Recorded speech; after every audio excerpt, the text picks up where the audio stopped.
as I said, this book demonstrates that we are not as different as we like to think that we are. So what I'm going to go over real brief right now is what the attributes are of the good black woman. Since she's not on television, we may not recognize her.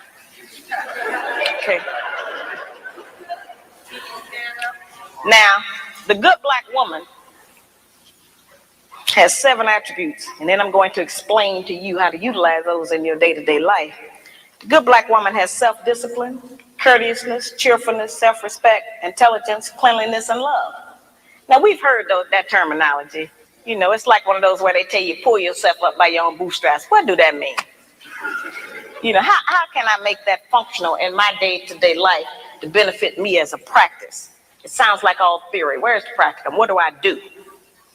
The good black woman has self-discipline. That's self-control. Let me make that real for you, sisters. We can start with our mouth. The good black woman can control her mouth. She don't have to say everything that comes up. It's okay if he get the last word sometime. Hey, family, hold my gosh, hold on. What do the UK people say? Pull up, pull up. I'm out to run that back. But family, thank y'all for tapping into another episode of Rich Rhetoric, man. We are here. We are here, man. I am your host, Born Rich. Listen, man, we in the building, man. Y'all see how we coming in early. We coming in early with our dear godmother, Sister Shahrazad Ali, and she's spitting nothing but facts. She's spitting nothing but facts. I didn't even plan on starting the show with this video, but then when I watched it and listened to it, I said, "Oh my gosh, I am going to have to start the show with this video." So as you come in, man, hit the like button, man. Shout out Lady D. Lady D is in the building, man. Shout out to my wifey, Lady. Oh, bless up, Board. Bless up. Well, I just hope you heard what our godmother said, Shahrazad Ali, about the 7 principles that black women need. Courteous, character, you know, it was a lot of them. It was a lot of them. I'm gonna run it back. What y'all say? Pull up, pull up, pull up. Pull up. Rewind selector. Yeah, that's it. So I'm gonna run that back, man. But today, yeah, we are gonna hash out. We're gonna hash out our differences. We are, man. We know that the narrative these days is a lot of divestment or black men running with Becky and the black breakdown of the black family and black people and black couples and black relationships are failing. Right? We hear the baby mama narrative. We hear the black man is in jail narrative. We hear all of that. We hear it. We hear it. Trust me, I hear it. But what we doing today, man, we're gonna hash it out. We're hashing out all our differences, and we're gonna really talk about how to build strong black relationships. We're gonna talk about how do we get back to when we had strong black relationships. What happened? Why did it fail? What can we do to repair it? Right? We talk about reparations. The key word of reparations is repair. We need to repair the black family, black relationships, black commitment. We have to figure out a way to repair all of that shit. So today, that's what we doing, man. That's what we doing. Lady D, if I left out anything, tell me, sis. No, you haven't. We're just going to put it all out on the table and see if our communications are being heard and if we're actually understanding what each another are saying. Like the black women have grievances, the black men have grievances. Let's get it out there in the open. Let's get it. Yeah, let's get it. I love it. I love it. So let's go back to Queen Godmother. Let's go back to the Queen Godmother. And Lady D, I implore you to listen carefully. And we'll break this down. We'll start with this. we'll start with this one. We'll start with the Queen Godmother, and if it's some agreements, disagreements, then we'll get back to it. All right. Let's listen to the Queen Godmother. Family, as you come in the door, hit the like button, share button, and subscribe, man. And oh my gosh, hold on, guys. Let me drop the link. I'll drop the link in the chat because this is an open panel. Y'all know how we do. Open panel show. So that's the link if you want to join the panel. But let's play. Yeah, and I encourage everybody to come and put what they see happening or what they see going on for our future generations to come, as in black men and black women to come. If you see something that needs to be called out, don't feel no way. Talk your truth and say it with your chest. Like what more sisters to start hitting the link too. Like, what's going on with the sisters? Come on, Anan. We need you to hit that link too today. There we go. There we go. Let's hit it. Let's let the godmother say a little speech. As I said, this book demonstrates that we are not as different as we like to think that we are. So what I'm going to go over real brief right now is what the attributes are of the good black woman. Since she's not on television, we may not recognize her. Okay. Now, the good black woman has 7 attributes, and then I'm going to explain to you how to utilize those in your day-to-day life. The good black woman has self-discipline, courteousness, cheerfulness, self-respect, intelligence, cleanliness, and love. Now, we've heard that terminology. You know, it's like one of those where they tell you pull yourself up by your own bootstraps. What do that mean? You know, how can I make that functional in my day-to-day life to benefit me as a practice? It sounds like all theory. Where's the practical? What do I do? The good black woman has self-discipline. That's self-control. Let me make that real for you, sisters.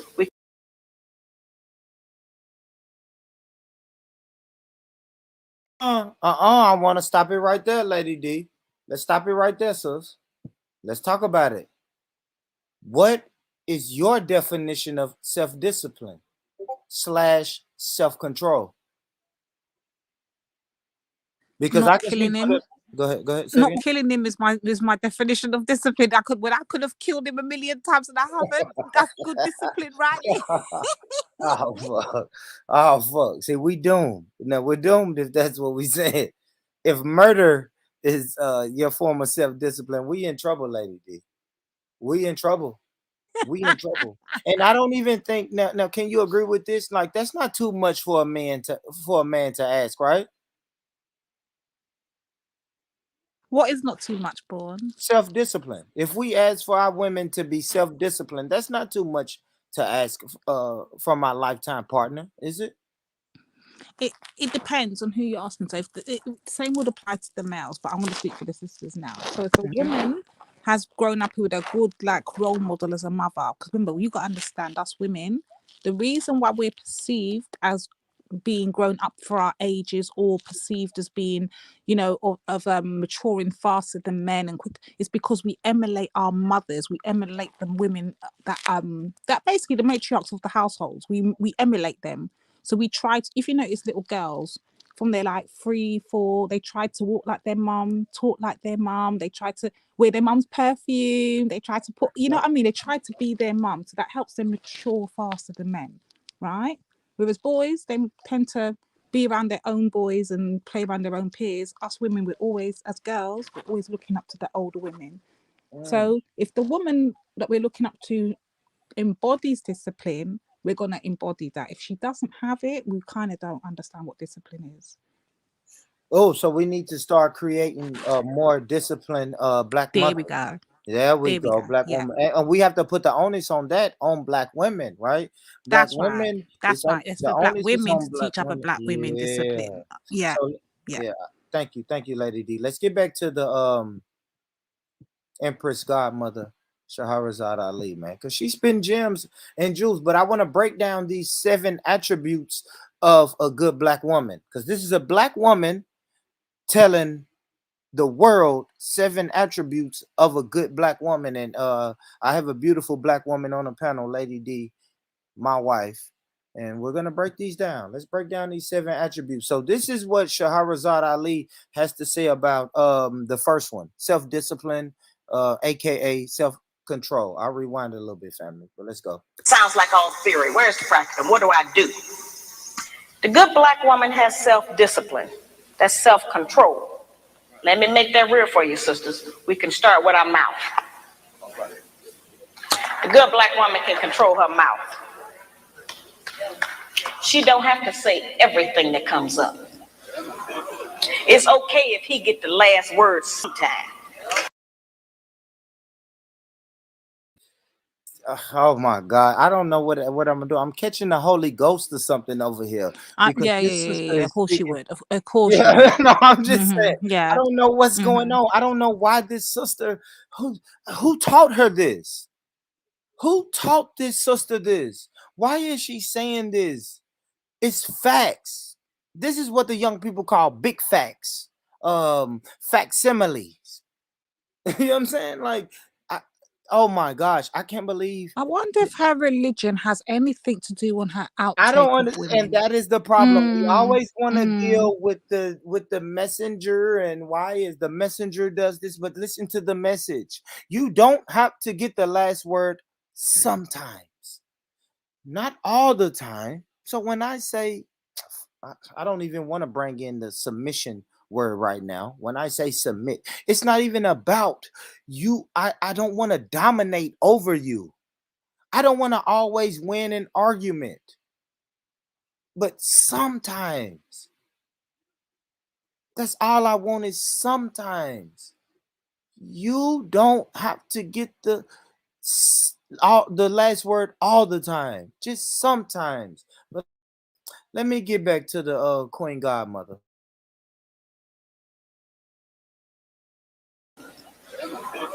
It's okay if he get the last word sometime. You know, she don't cuss in public.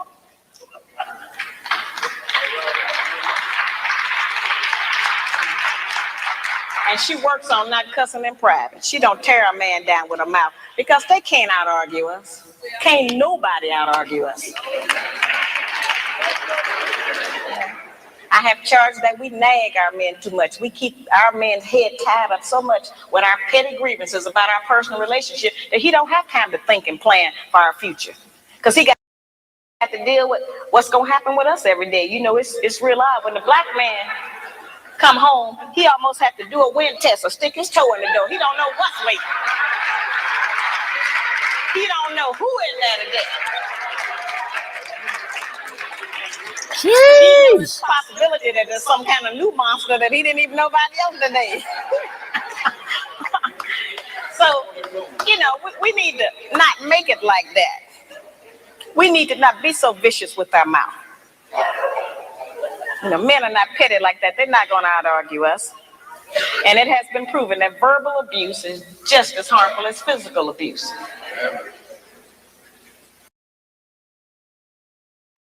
I agree. What we saying, Lady D, is verbal abuse just as harmful as physical abuse?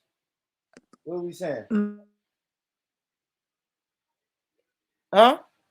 Most definitely so. Hence why we need young brothers like young Pharaoh to stop being out here, and you know, brothers like Leo calling women bitches and hoes. And yeah, of course, we agree. We agree. We agree. We agree. And you know the Queen Godmother was speaking about nagging, letting the man get the What's last nagging word to you, Born? sometimes. Born. What's nagging to you, Born? Getting a man to do what he's supposed to do and It's not stay even. and keeping his your foot on his neck until he's done it. Can Is I that get nagging? can I get the last word sometime? Sometimes. That's what she said. Sometimes. That's all she's saying.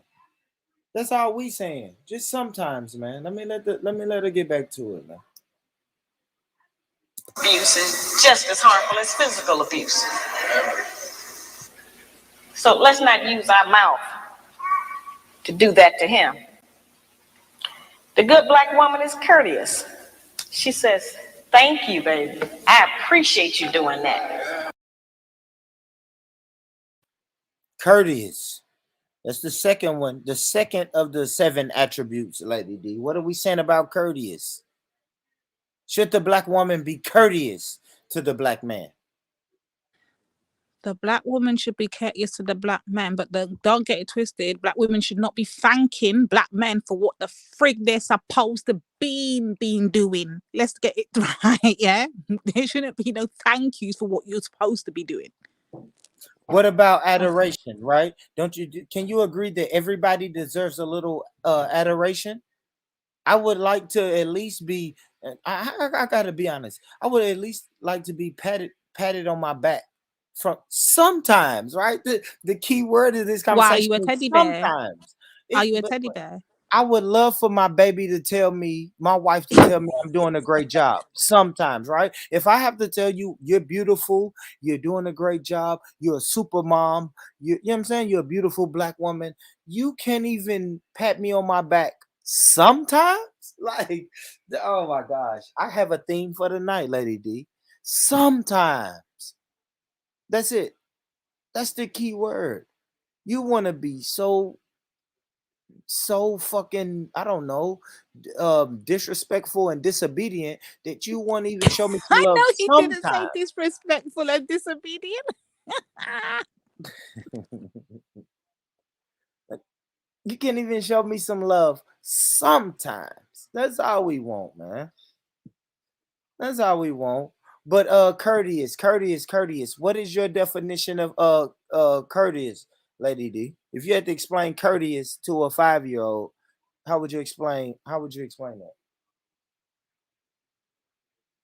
I don't know. To a 5-year-old, courteous would be just good manners. Mm, That's how I would make it simplified for a 5-year-old. Just good manners. That's yeah. courteous. Now, Yeah. now, don't you think, like, I think that's like a man should almost be guaranteed that. I shouldn't have to ask for my black queen to be courteous, right? That should be the least of my worries, right? Lady D. Yeah, right? I don't know, you know. I don't, This what is do you what you're. mean? Yeah, that one gets a bit sticky because I don't know what year this was taken in. What did it say on there? 2000 and what? 14? It says 18. 18? This was Well, way we're in a new before that though. age. This is before that though. I can tell this Okay, is so before I that. would guess about 14, probably even 2012. This was recorded, 2010. There's a whole new generation of man out here, Oh and my God. ain't no woman being courteous and having no good manners to no man that's out here calling them bitches and hoes and skets and that. Come on, like, what we But doing? we're What we not talking doing? to them. We're not talking to Okay, them, Lady D. We're okay. not talking to the men that are calling. Leo, pull up, Leo, pull up. That I'm basically calling that Leo. That you know Yeah, what I'm I'll doing get here, right? Leo on here. What up, Leo? Are you okay? You've been sleeping all day. No, I haven't. Ain't you? No, I haven't. I woke up today with the kids. Okay. We went out there in the Let's snow. let's see. Say hi to everybody. Hi. Yeah, it's my baby Maggie. All right, let's get it. Hey Maggie, sorry I was on mute. Hey Maggie, how you doing, beautiful? Good. You just woke up? No. Oh, you been away? Oh, you been Are you gonna away? lie? No, I didn't. How long you been up? Like an hour. Yeah. Oh, so sure was relaxing. Okay, yeah. Sure. She's on UK time too. Okay, Of baby. course, of course. Yeah, that's it. She got school Monday, so we're gonna have to we gotta figure this shit out. Yeah, you ain't gonna be able to sleep. God help us. We've got It's Jimbo in the 11 chat. Go p.m. on, Like Lady go D, on. it's 11 p.m. and she's just now waking up. And it's 5 a.m. and I woke up about 3 Right? hours ago. Yeah, that's horrible. Like that's horrible. All right, Jimbo, pull up, Jimbo. Pull up. yeah, pull up Jumbo, man. We'll drop it. Let's Tash, you want to pull up, sis? No. But all right, let's get back to the Queen Mother. She's speaking about courtesy, right? Courtesy. The black woman should be courtesy. What was the first one, Lady D? You don't remember. I don't either. Yeah, I do. Not having the last say. Sometimes, remember, sometimes. It was, yeah, that was sometimes. So courteous. All right, let's go. She says, thank you, baby. I appreciate Hold you on. doing it. It's courteous Hold on. to do that to him. The good black woman is courteous. She says, thank you, baby. I appreciate you doing that. I appreciate every effort you make. Try harder. I'm going to work with you. Thank you. I know you did your best. Now that's a whole new language.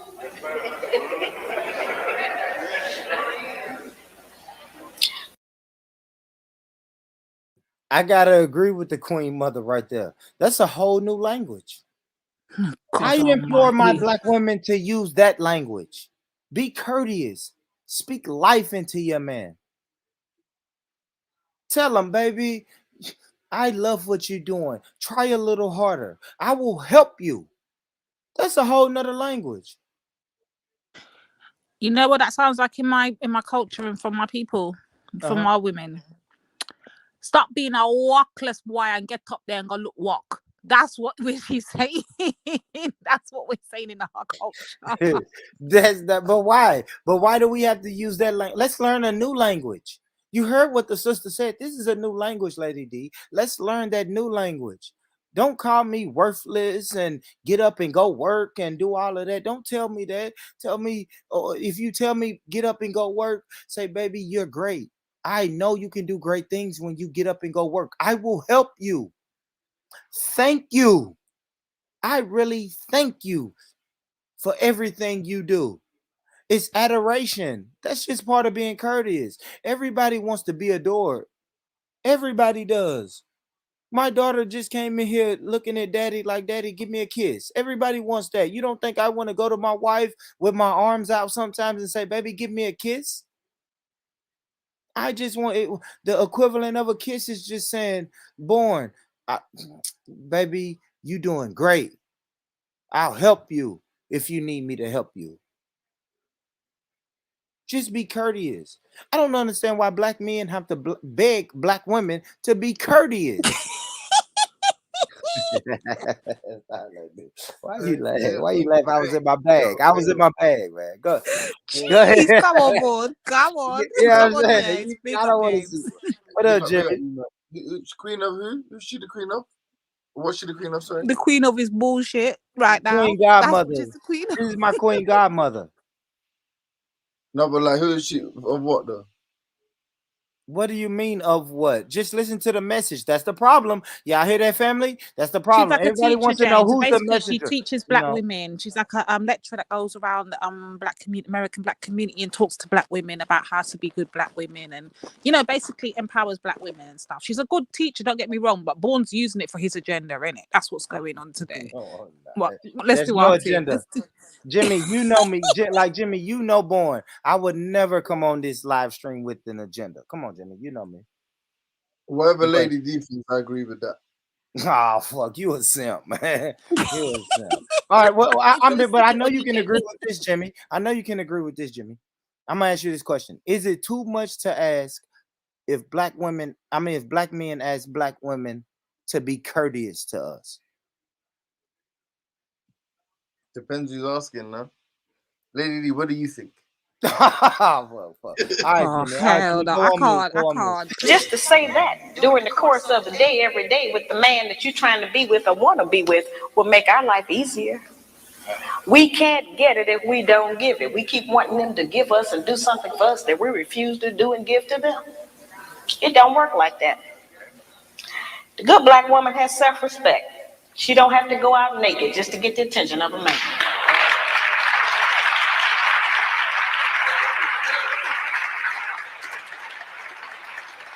I have sisters all over the country, and they come up to me after the lectures, and they'll be talking to me, and they'll say, well, all he think about is sex. All he think about is my body. I say, why don't you show him something else? And then here's the really good one.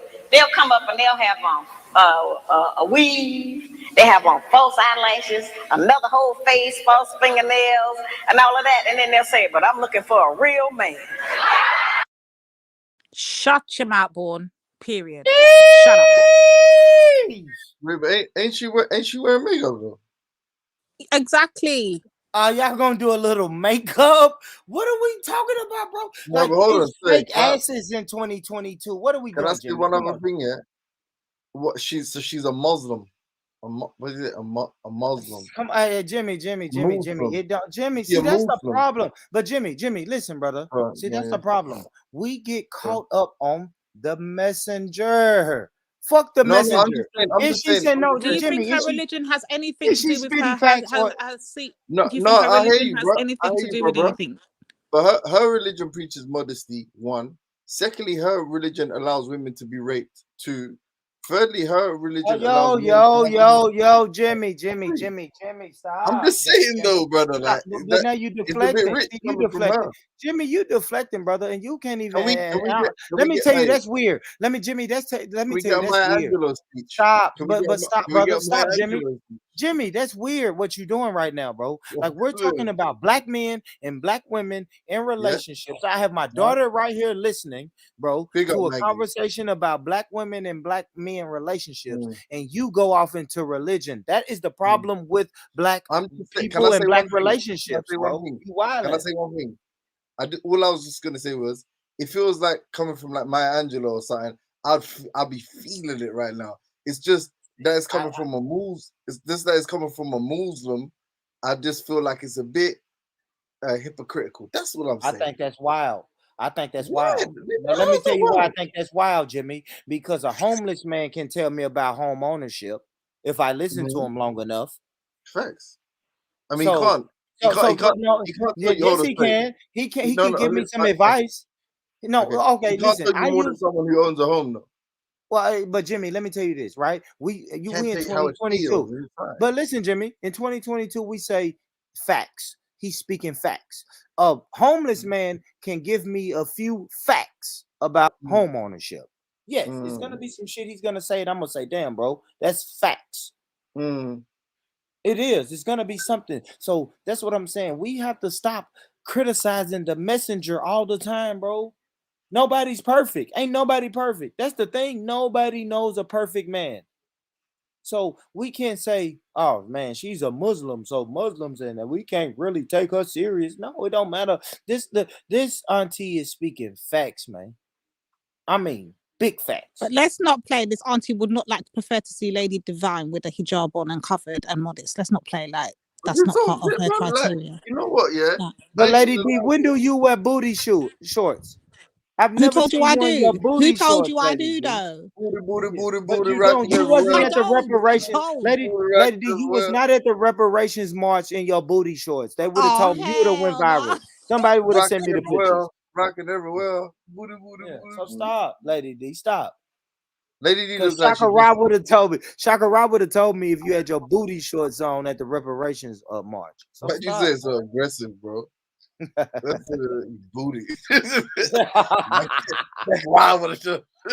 Nah, but bro, you know why you be bugging out? I'm telling you why. Yeah, this is the last thing, and then go back to the video. Yeah, I'm saying is you're bugging out because you be repressing all this shit, all these feelings and thoughts, and then you be saying some wild shit about people's religion. If you were just normal and you had normal conversations, you wouldn't come up with these mad outbursts. You would just be like, you know, A weave. They have on You trying false to drag out eyelashes, James? another whole I tell face, you, false dog. I'm trying to help fingernails, you, and nigga. all of that. And then they'll say, but I'm looking for a real man.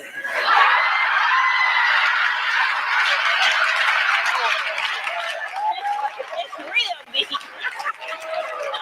I say, why? What you want a real man for? The good black woman, a real man for. Yo, boy wants his wife wearing them kind of shit. That's Born and he's Hey, flipping. That's hey, Born and he's Jada Francis right there. Born and Jada Francis right there. Jeez, come on. Come on. Lady D. Why the cameraman do this? Why did this happen? Yo, that Bro, black guy, yeah. and Lady D said this is 2012. This the 90s, Lady D. That man was with that white woman in the 90s, bro. What Oh you my doing, black God. man? That's the 80s. That is the That's the She's- 80s. her That name's is the, Shirley. it is the 80s. That's the Now hear the Her bad name's thing. Hear the good thing Shirley. though. She's speaking to black women, but there's Yeah. white women in the crowd. Oh mate, I'm done. White women want to hear this message. They still She going want- for black men. Look at her. She looking at him like, do Shirley. you believe? Do you really? She, do you know how she looking at him? She telling him what James. This is what James will be telling his girl. That's a Muslim. Do you believe everything this Muslim say? That's what she asking him right now. So I guess you agree with this Muslim. That's not, but that's not. I don't think that's white. I Hey. think that's like a light. I think she's like a light skin. That's I not don't know, like but she looks Jimmy. ambiguous to me, boy. Jimmy, that's not Go like back, skin. go What back, do you, all right, go back, because I don't think there's Jimmy? any white people there. Go back. Jimmy, what is that? That's a light skin behind up. What is this? Hold on. Go back for a second. Look at her. She don't like nothing. She don't like nothing this lady No, is she's saying. agreeing. Look. Where's the white women there? They ain't, she look like herself. Real I man. swear. Where would she be sleeping in a white woman? Yeah, that's like I promise you, that's like I promise you, that's a mixed race woman. Yeah, I promise you, because that's an all black event. Where's the white people there? I know, man. That's racially ambiguous to me. that's I don't know what that is. That's Can I not can I ask racially you a question, though, yeah? ambiguous. Hey, What are you talking can I about? ask That's you a a question? white That woman. look like me, born. That's what I'm saying. Hey, I don't look nothing like Hey, me. Boone. That's all I got to Hey, say. That's a white Can I- woman. What are y'all talking about? Hey, sir, do you know what I wanted to say to you, though? I'm so sorry to interrupt you, but hey, Lady D, do you want to know how Bourne's a sellout? We would know, man. Jay the France. Yeah, no, not really. Do a lady D tell them not really. We don't really want to know. Like for real, Jimmy. No, Damn. nigga. We Ain't don't. nobody- That's No. stupid. I was not. What the reason I want to say that is because how come you're not doing a show on Sydney Poitier? There's no Poitier, sorry. There's no R.I.P. Like you be doing Young Dolph. You be doing fucking Al Poach. Like what? Why would one of the greatest? You know what I'm saying? Black doyens. You know what I'm saying? Luminaries that America's ever seen. You don't nothing. Not even a mention of them, man. No, ain't nothing wrong with that. Ain't nothing wrong with that. What damn, I should Google what color was Sidney Poitier. I mean not color, but who was his wife? Who was Sidney Poitier's wife? I can't remember. God, is that how you're moving? Even so, I'm asking, what was his wife's name? Huh? What was Sidney Poitier's wife's name? I don't know. I don't know. You think she was what? Huh? You think she was what? I mean, what? I don't know what you're trying to say. I don't know what you're saying right there. Huh? No, but for real, right? We'll just decide. Hold on. But hold on. Black woman, right? Freddie Douglass had a white wife, though. What does that mean? Okay. White wife. Yo, you wildin', bro. That's Say black. what? What you want a real man for? The good black woman can pull a dress down without thinking that it devalues her. She doesn't have to use her body because she has so many other good attributes about herself to get the attention of a man. We can take the sisters in a position to take all of the charge and sexual energy out of the black community by just dressing differently. We have the power and control over that. That don't stop you from being beautiful. That don't stop you from getting a man. And it certainly puts things on the right perspective so some other judgments can be made other than physical. It don't take no knowledge, wisdom, and understanding to have a sexual reaction. That's the most base. We spend less time doing that than anything else we do.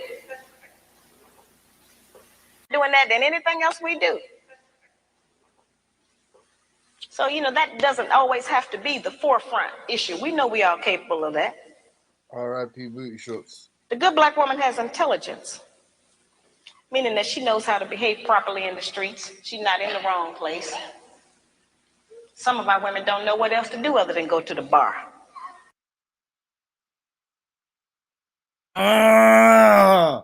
Talk to him. It's intelligence. That's another one of the 7 attributes that black women should have. A good black woman would have. Are you trying to say that we're dumb? Wait. Are you out here saying that we're dumb? I think that's the least I can ask you to be is intelligent. Like I'm not saying you're dumb. Smarter than black men in America, though. So I mean, if they're stupid, you're dumb as hell. I'm telling And you live where? Why are you so concerned with America when you live where? I don't understand that though. But I still think it's weird. But why do you know American stats? Guess what? I don't even think about the UK or any of that. Like that shit never crosses our thing. We say the London Bridge is falling down, and that's all we know about the UK. Why are you concerned with American stats? You know why you don't know crazy to me, bro. That's obsessive. To me, that's obsessive. You know why you don't know a lot about the UK? Yeah, because you guys are unimportant. But this is not the point. Stop, Jimmy. You throwing off the conversation, bro. I don't want to talk about it. But I mean, I am talking about intelligence. Let's go back to intelligence. Let's talk about black men and black women globally, and black men asking just for a little bit of intelligence. Yeah, but black So women are by still. you implying that Hold on, black women statistically, black globally women are need to have a smarter though. hold on, but James, I need to make sure I got this straight. Yeah, they're Because smarter you're though. implying by out here, black women globally need to have more intelligence, basically saying that we're dumb and we're done out here, yeah? But We they don't are have enough smarter than black men. intelligence. But Lady I D, never said that. ask I him the never question. said Oh, that. But okay. lady, ask him the question though. But black women globally are smarter than black men. They achieve Facts. higher Facts. academically. So Why what's that? are black men more underemployed than black women? Like, come on now, stop the foolishness. And we respect book sense and academic sense. But like my sister used to always tell me, you have more book sense than common sense, you dumbass nigga. So we need common sense. So what I'm saying is, listen, and not all ladies, listen, not all ladies, but when this sister is talking about intelligence is more than just book sense. It's book sense and common sense. You understand what I'm saying?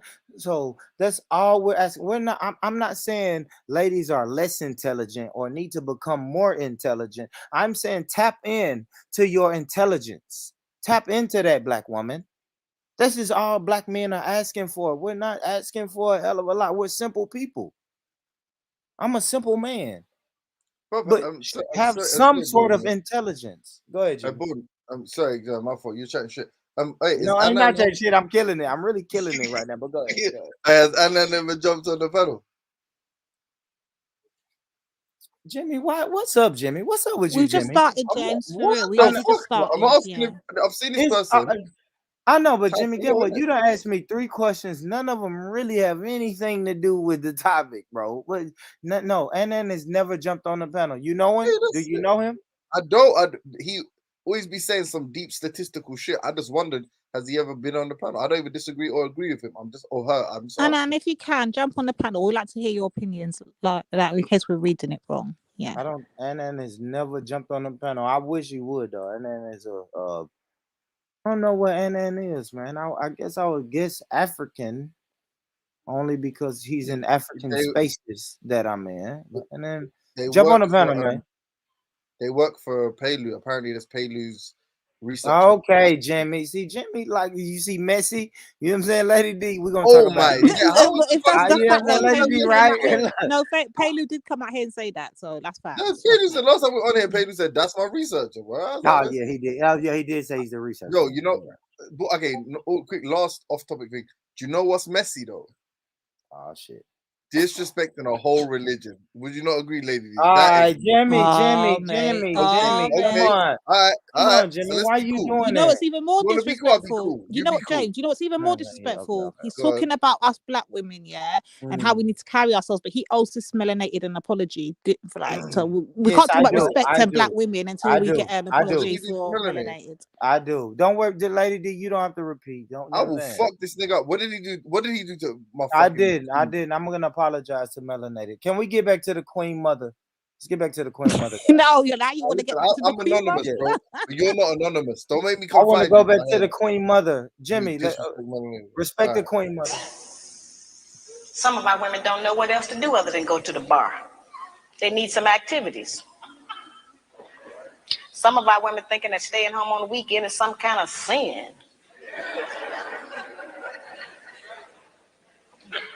Some of our women think that if they don't have a new outfit to wear every day, that they're going to self-destruct.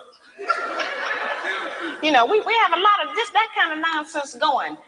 Every time we buy new outfits and clothes or whatever, all we're doing is sending money out of our community. We don't own no clothing stores. If the white man closed the shoe factory, we'd all be here barefooted tonight. We don't own no shoe factories. You know, very base things that we don't own, that we put our money into and demand we have to have them. A lot of times our men look at us and know that he ain't never going to be able to make enough money to give us all of the things we say we want. And don't no man want to be with no woman who he constantly got to deny her the things that she says she wants. And that represents failure to him, to have to always, not be able to provide us with what we ask for. One of the ways we can do that is to start being satisfied with less.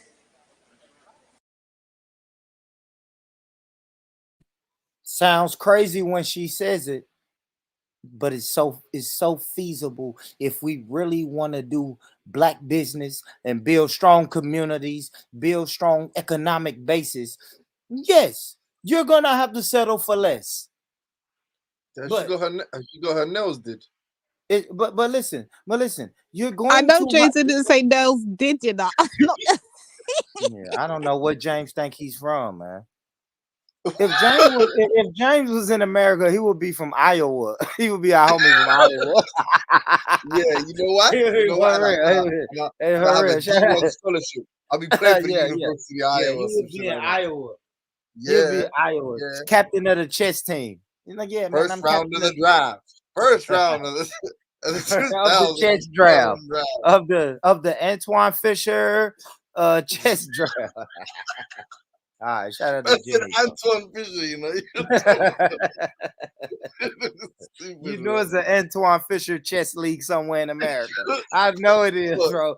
I swear to God it is. Somewhere. If I Google it, I promise I can find it. All right, so Sosa said, hold on, there we go. For real, Sosa. We have to black women have to be prepared to settle for less. It don't sound crazy. I just think it applies to both men and women. That's whataboutism. I know we're gonna always go to whataboutism. Cool. We'll get to whataboutism. But sometimes black women. That's your favorite. Sometimes black women. Hey, you say that all the time now. Sometimes black women have to be cool and comfortable with settling for less. So why must we listen? This is what I find amazing, because all other nations of people teach their women never settle. But you're the only group of people that want to come and tell us, as black women, we should settle. White men ain't teaching white women to settle for the lowest of white men. They're teaching them to go for the highest, go for the best, go for the intelligent, go for the one with the most money. We're the only group of people that want to tell our people we need to settle. Why is that, Born? Why does the Arab man who makes fucking $50,000 a year have 4 wives? So settle. So when I say settle, think about the bar. The bar is set so dumb high. The bar is set so dumb high that when I say settle is $50,000 a year. A man who makes $50,000 a year can handle a household. But hold on. But the reason that is because, like, okay, if black people are to succeed, we need less people like Born Rich, right? And one of the examples. Facts. Jimmy, you begging to get muted. We're not going to teach our children to settle. We're going to teach our children to aim higher. I'm sorry.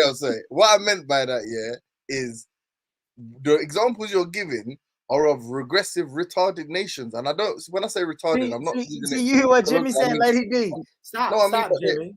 They lack education. The places that you're talking about lack education. That's a fact. They have low IQs on average in their nation. So why do you want to compare yourself to them dumbass niggas? What you want to do? Who came up with IQ, Jimmy? White supremacy came over IQ. They're successful, bro. I beg you, stop relying on IQ. Like, okay, it's not about relying on IQ. You can see it. Like, women in Saudi Arabia just got the fucking right to drive. Like, if we're talking about if a fucking aliens invaded, you have a fucking half a population that doesn't even know how to fucking operate a car, bro. Like, you know what I'm saying? Like, you want to talk about I don't like it, Jimmy. I don't like that. I'm just being honest, bro. Like, you're talking about you want black women. You want black women. Hold on. You want black people to be successful, and then in the one hand, and on the other hand, you're talking about having 4 wives, and that all the nations that practice polygamy are fucking third world nations, bro. Our backwards primitive nations, bro. You can't say that Saudi Arabia is not a third world nation. No, but it's primitive as fuck. That's not primitive. Listen, if they don't have a CIA funded government that's profiting off fucking oil resources, where would they be? They would be fucking dying of thirst in the desert. They'll be dehydrated.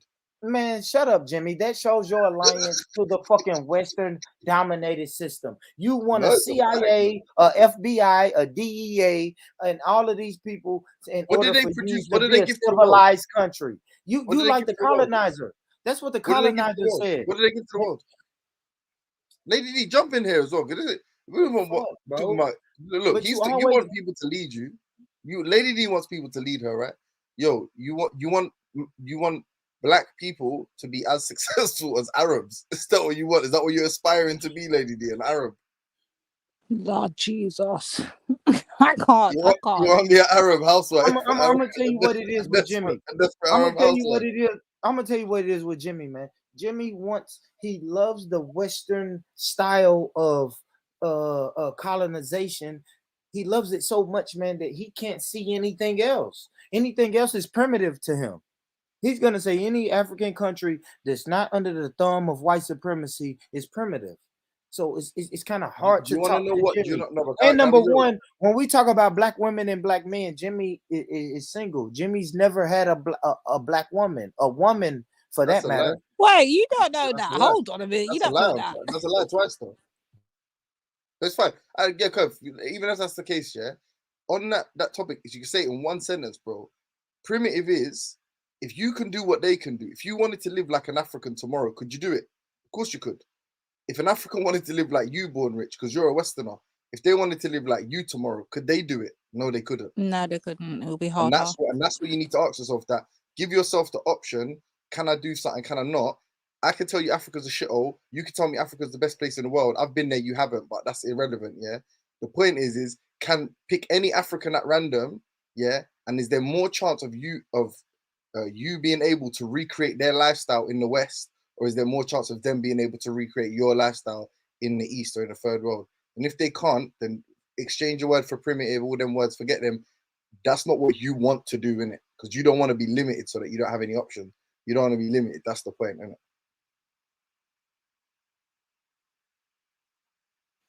Nah, I hear you, Jimmy. My bad. I was talking. Don't say my bad. My bad. Yeah, I was talking to my daughter, man. Oh, I got kids, like real black kids. Oh yeah. No, she sound hella smart though. Like he's taking shots in. No, shout out to Jimmy though. Shout out to Jimmy. No, shout out to Maggie though. I heard 3 words and I already knew she was smarter than you. Like I just heard her say 3 words on the mic and I was like, yep, definitely got that from her mama. Definitely not from this. How close am I to get? How close? Okay. When Maggie leave the room, I'm gonna really tell y'all about her mom. No, I'm joking. I was joking. All right. Yeah, big up, Maggie. Let's hear the Queen Mother.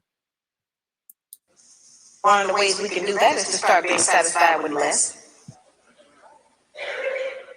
You know, the good black woman is clean. Now that's a hard one. The good black woman try to keep the house clean. Good black woman is clean about her own body. You know, a lot of those things we kind of take for granted, but all of our people don't know about that. There are people who are angry with me because I even described the fact that some of us as sisters don't have the proper personal hygiene, as if that don't exist. We have too much falsehood and pretense going about our condition. Everybody that's dressed up ain't clean.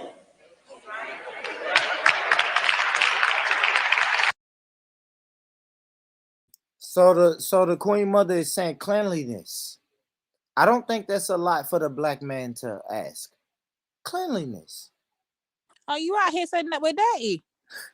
I didn't say that. I am saying when it comes to 7 attributes of a good black woman, cleanliness is one of the things that you guys should be standing on the mountaintop telling our young sisters.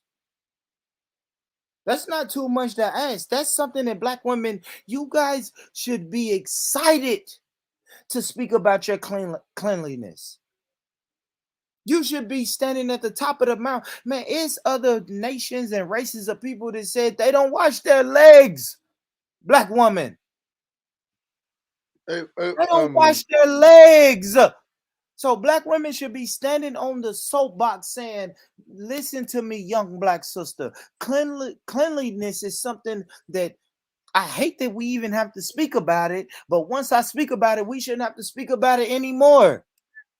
Some black women out here are dirty. What the fuck? I know that was wild. Did somebody get a clip? Yeah, I need to check out this channel. I'm done. Did I say so? The black woman has nothing to say. Go and chat off your back. Lady D, but I said so. You mattress mandingo have a nerve. I'm done. I said mattress mandingo. Yeah, that's hilarious. That's hilarious. It's damn near a compliment. It's damn near a compliment though. But listen, man, and Yeah, listen, it is, guys. actually, yeah, it is. Yeah, right. But I know that sounds crazy, guys. But remember when I say some, remember, guys, I am saying some. Some Black women are dirty. Some women in general are dirty. Cleanliness is something you should put at the forefront. You're gonna teach your daughter to be clean. And then we have to ask the question. Yeah, hold on. Then we have to ask the question, Jimmy, can a dirty woman raise a clean daughter? Raw, yo, all over the place. I hope the I sisters don't know. understand. Born's out here calling us dirty and all that. I Yeah. did not call you dirty. Meanwhile, telling us you're gonna lay down with Jada France. And I'm done. I'm done. I don't believe it. Astaghfirullah al-Azim, bro. That's a hey, let's welcome the new people to the panel. What up, Kel? What up, Robbie? How you doing, my brother?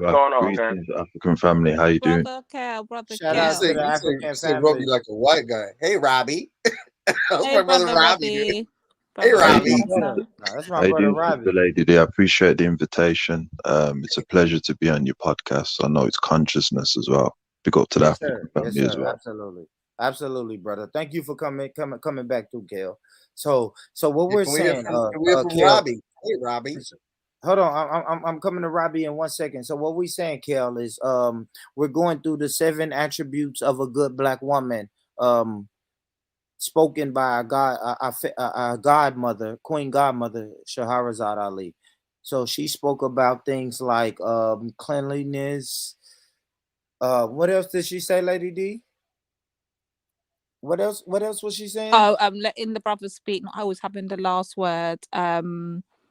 Courteous, being courteous. What else did she say? Don't wear booty shorts. Makeup. Yeah, and modesty, basically. Yeah. I'm pretty. So I guess I want to go back to. So I guess I want to go back to cleanliness. Hold on, real quick, Kel. I'm gonna come back to you, brother. But I want to ask the sister, Lady D. Ask my wifey. So when you hear cleanliness, what's your definition of cleanliness, Lady D? When I hear this sister talking about cleanliness, I hear exactly what she's saying.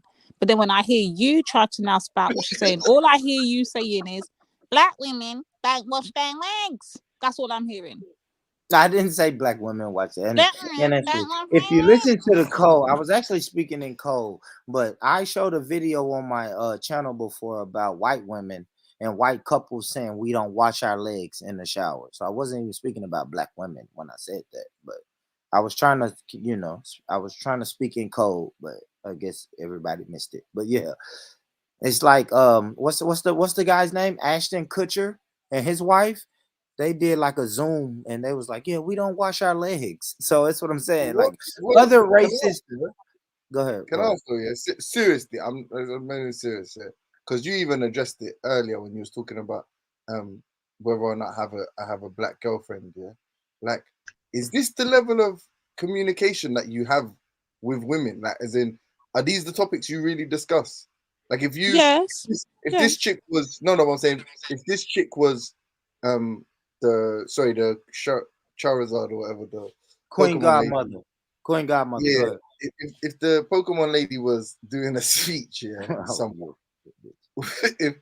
if she was doing a speech, like, would you feel the need to attend with your significant other to hear this? Like, wash your legs, don't be a whore. Like, do you feel this needs to be told? She didn't say anything about wash her legs. Maybe I'm tripping. Okay, maybe I'm tripping because she didn't say anything about washing their legs, but she's saying cleanliness. She's saying the 7 attributes. Maybe if I don't attend, I would still encourage my woman to attend, right? Honestly. It's like, but listen, Jimmy. But why would your woman need to attend this when she should know this from her home? But she don't. But what are y'all talking about? Listen, guys. Some people don't know this, right? Because people will tell you religion gives you your morals and gives you a life guideline, but then other people would say, why do you need religion if you already have a life guideline? Who said about religion, bro? No, I'm bringing in religion because you're saying why should somebody listen to this if they should already know this? No, I'm just saying, I'm asking people don't know. You really feel needs, like, is it I don't know, like for instance, when you talk to women on topics outside of your own personal life, you know, like what you got to do today, plans you got, like, are these like real big topics for you and stuff? Like, No, why? no, no, no. Like I mean, women come are on, just come so on, not Jimmy. Not really. Come on, Jimmy. Let's be honest, Jimmy. If I'm out on a date with a woman, this I is didn't not say a a date. I didn't say a conversation. date. I didn't say nothing to do with a date. No, I I said, am saying. I said with your girlfriend. I said with your girl, your partner, whatever. Are these like? Do you feel like this is something important? 'Cause obviously, there's bare couples in the crowd, and I guess this is the '80s or whatever. So maybe it's like a time of consciousness. They don't have the internet. But like, would you feel like you was learning something if a woman on stage was telling? Was say with the things that you're speaking about now, do you think they're like important? I'm not even I shitting on think you. so. I think so, Jimmy. I think so, Jimmy. You know why? Because listen, man, I think so. I could. If I was in the crowd when this sister was saying this, I would have left that feeling like I learned something. It's just like church. When I go to church, I leave church like, damn, I learned something. I may have heard an hour and a half of bullshit, but it was 10 to 15 minutes that I heard where I was like, damn, I didn't know that. The homeless man. Let me be 100. Let me be 100. Let me be 100, Jimmy. It's like G Block, right? I used to tune into G Block for 7 hours, 6.5 hours of tuning in. I didn't learn shit, but it was that little 30 minutes where I was like, oh, okay. Yeah, you're welcome. You're welcome. You're welcome for everything you learned. Exactly. So what I'm saying about this, though, so what I'm saying is what I'm saying is let's don't shit on this, what this sister is saying, because if I was sitting in the audience, I would have left learning something.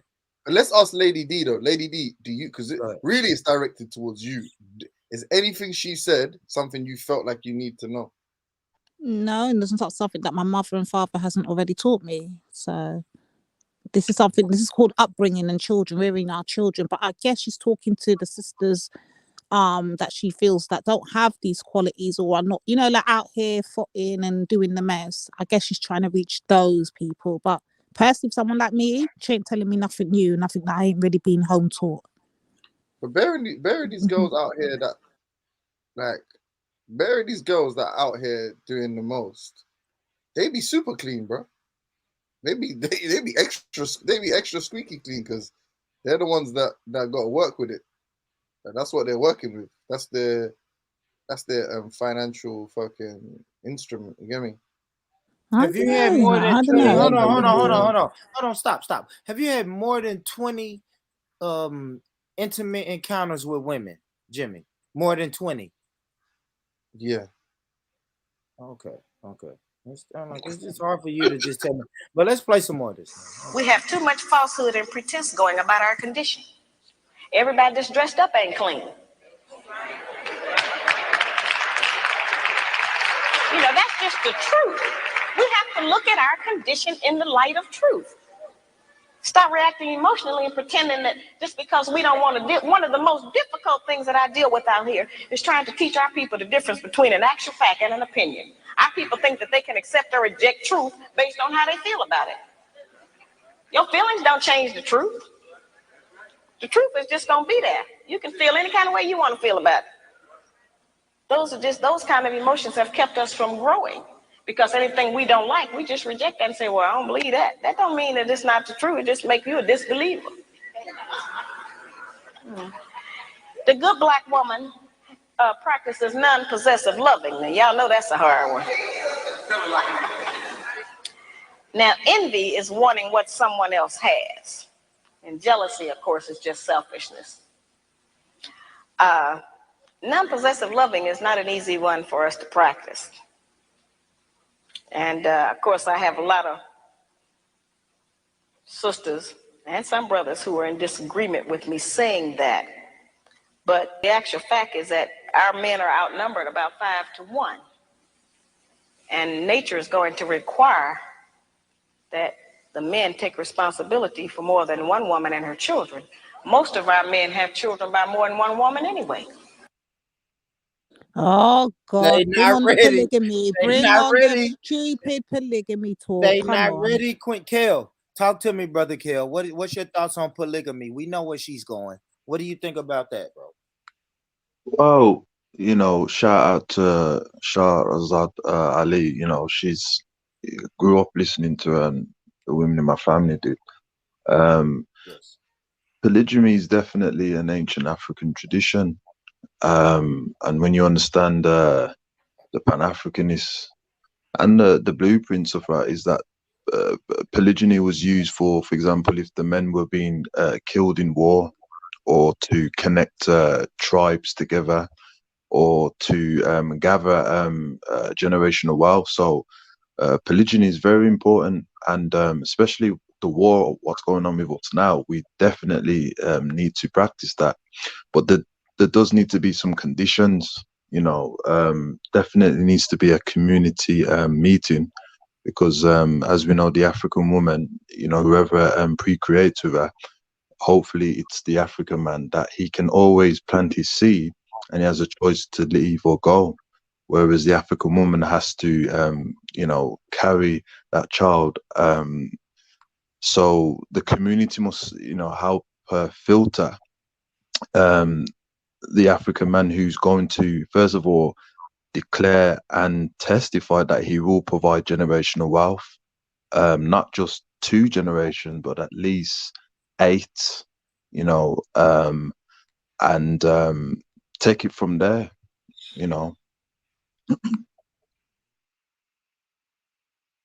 Well said. Good on Well you, said. Brother Kel. Brother Robbie, Oh, good evening. What did you guys say? polygamy. What is this thing about that men, basically what the sister's saying is men are going to, because of our numbers and men being black men What's and my opinion on polygamy? Is that what you yeah, guys are asking? about men, yeah. I would say that, like Brother Kale was saying, maybe in um, other cultures, especially when the economy was different, when it was more of like an agriculture, type culture, or you had livestock, and uh, the society was different than Western society. Maybe the economic situation was different, and how people valued products and resources are different. But now, I mean, you got people who can barely feed a family of 3. You know what I mean? Just being with the I same woman, know, let yeah. alone someone trying to have Multiple households, multiple, multiple. yeah. So that's why I don't think that it would fit with Western culture, especially since it's a Christian-based culture, and they're big on population control and eugenics anyway.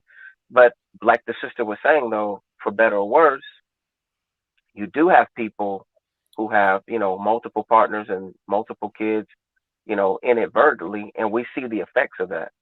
I guess this is what I say: don't bite off more than you can chew. If you're an NBA player and you're a multimillionaire and you feel like you can be able to take care of more than one family, go for it. But taking care of a family and raising a family is more than just finances, and you can only spread yourself so thin. And unless you're heartless and a psychopath, you're going to understand that environment is very important in terms of raising a child. The child's going to need some of your time and some of your guidance. So I just think that that's the thing. I think society as a whole would have to basically reform and change for something like that to work. I'm not saying it couldn't work, but in the current system that we're in, I just think that there would be so many negatives. We already have a lot thrown at us. I think we should fix the family unit first, singularly, before we even try to even think of something else like that. Amen. I agree. Hallelujah. Praise the Lord. I agree with Ashe, that. ashe, I agree with ashe. that. But that doesn't shit on polygamy or eliminate the fact of polygamy. You have to have wife number 1 before you can have wife number 4. So, like, to me, that's like that's common sense. I have to have a solid foundation in any type of relationship. If it's a monogamous relationship or a polygynous relationship, you have to have a foundation. So even if I have 3 wives, I am going to build a solid foundation with wife number 1 first and foremost. But what you're Can I, literally doing is a can I ask a joke, because question, what you're yeah? trying to do is That's not apply a joke. Asian ways of living and Asian ways of doing things in a modern world, in a modern concept, and you're just trying to remix the thing and bamboozle your way to having big gal.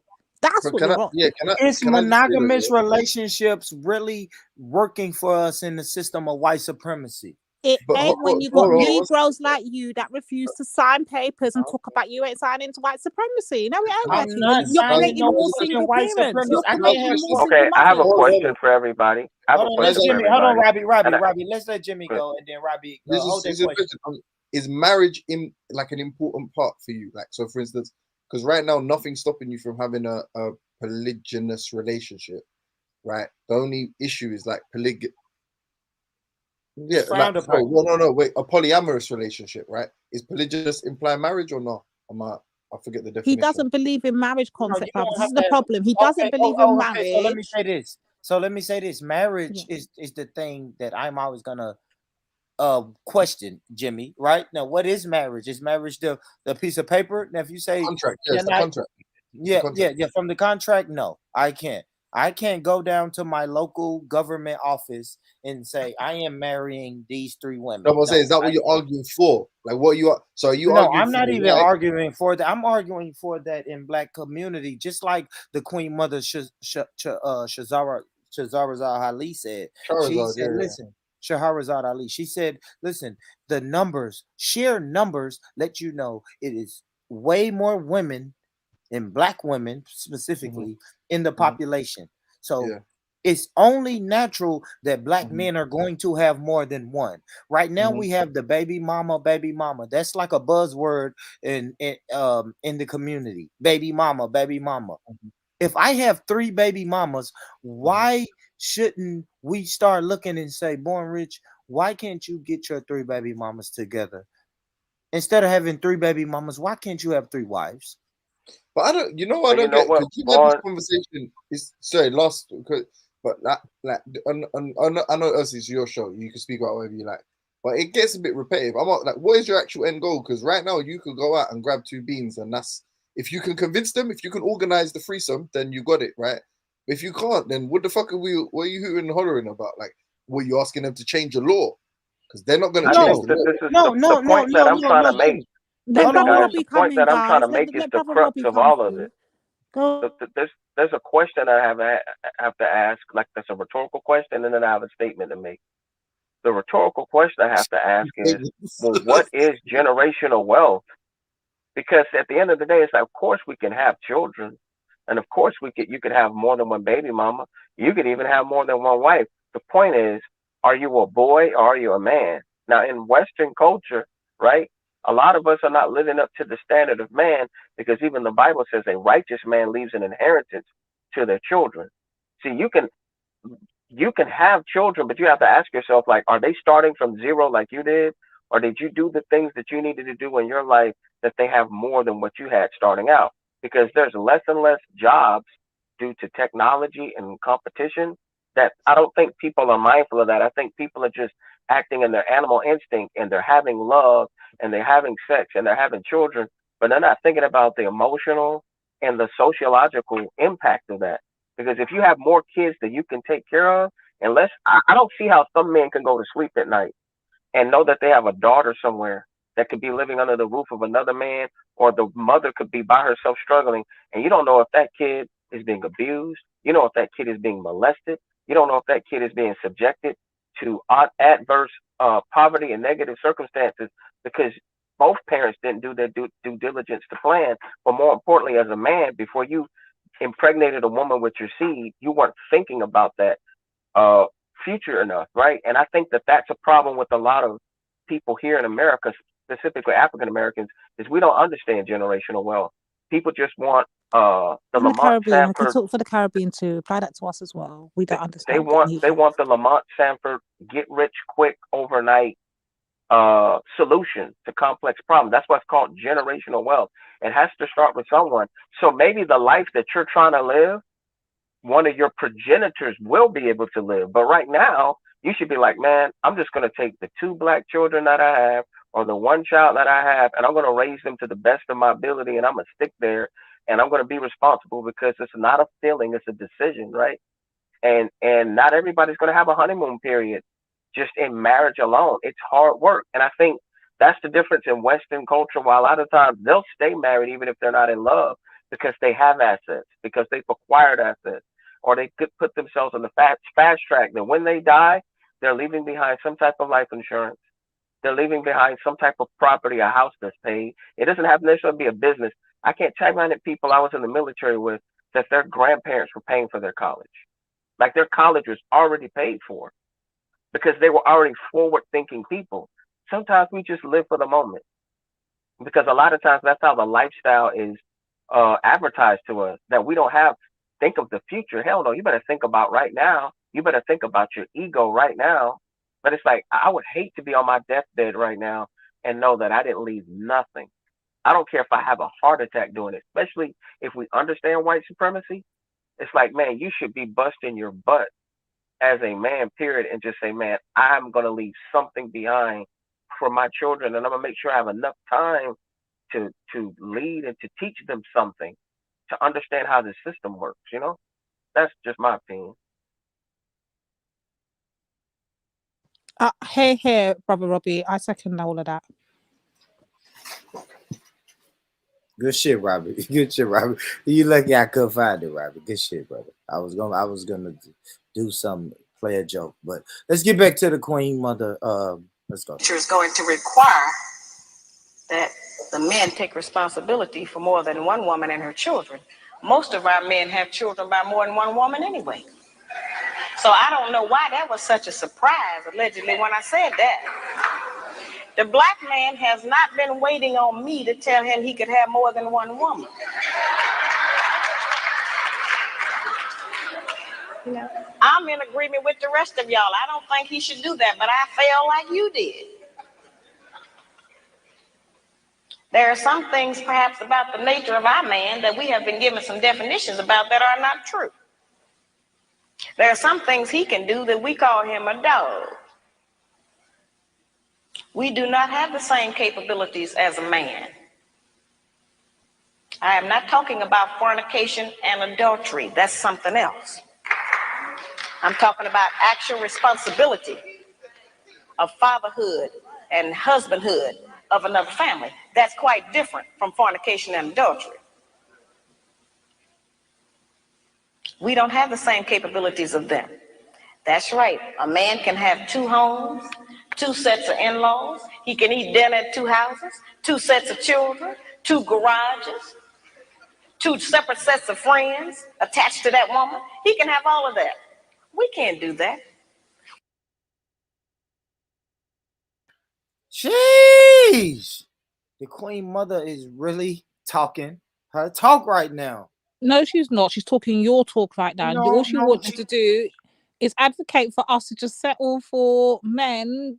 Okay, not get me wrong, you know, if they're taking up the responsibilities and they're doing that. But in today's world, women don't want to be sharing their man with another man, having another, knowing that he's in another household, looking after another family, doing the things in another family that he should be doing in your household. Like, what the hell are we doing here? Do you own that man? Who said anything about owning? I'm saying You if said you you don't want to committed share to one him. person and Hold one on. family, stay there. Lady Stay D. there. Lady D, you said you don't want to share your man. Do I you ain't own that sharing man? shite. That period, point blank. I ain't sharing nothing. And it ain't up for negotiation. How Case can you closed. share something you don't own? You have to own it to share it. So what are we doing? What are we doing looking at people as property? That's the problem my ancestors went through. My ancestors was looked at as property. And now this marriage shit got us looking at each other as property. That's my wife, my husband. This is my. We are so caught up in this Western world and Western way of thinking of my. You That's are right. selfish. You That's don't right. own anybody. You're right. It is a choice. You are to fucking allow somebody to have influence. selfish. Why would we share? That's the question that she said. Why would we share? What do you own to fucking share? You share the property that you bought. You know what, Born? I will say this, regardless of what I said previously, what the sister is saying in this video is based on the current condition of Black people as a result of hundreds of years of, indoctrination, slavery, and then, of course, the welfare system and how they took the fathers out of the home and attacked the Black family. So in one sense, I get what she's saying is like, look, in order for everyone to survive, you may have to compromise, even if it's against your norm, just for the survival of a people, right? That if there's more women than there are men, then there may be some men that have to step up to the plate, right? I would say this. Right? And let's just take kids being your biological children out of the equation. I think that there need to be more mentors in the community. I think that if you're a man and you have a little bit of extra time on your hands or a little bit of extra money, and you know that your kids have a friend, right? That their mother's a single parent mother, and she may not have that male role model there, or she may not have somebody there to financially pick up the slack. I think that if your kids wanted to go to not necessarily Disney World, but say go to SeaWorld or go on a trip or just do family activities, you can create a sense of community and love where that kid can still, by proxy, receive some of that fatherly love and wisdom and instruction.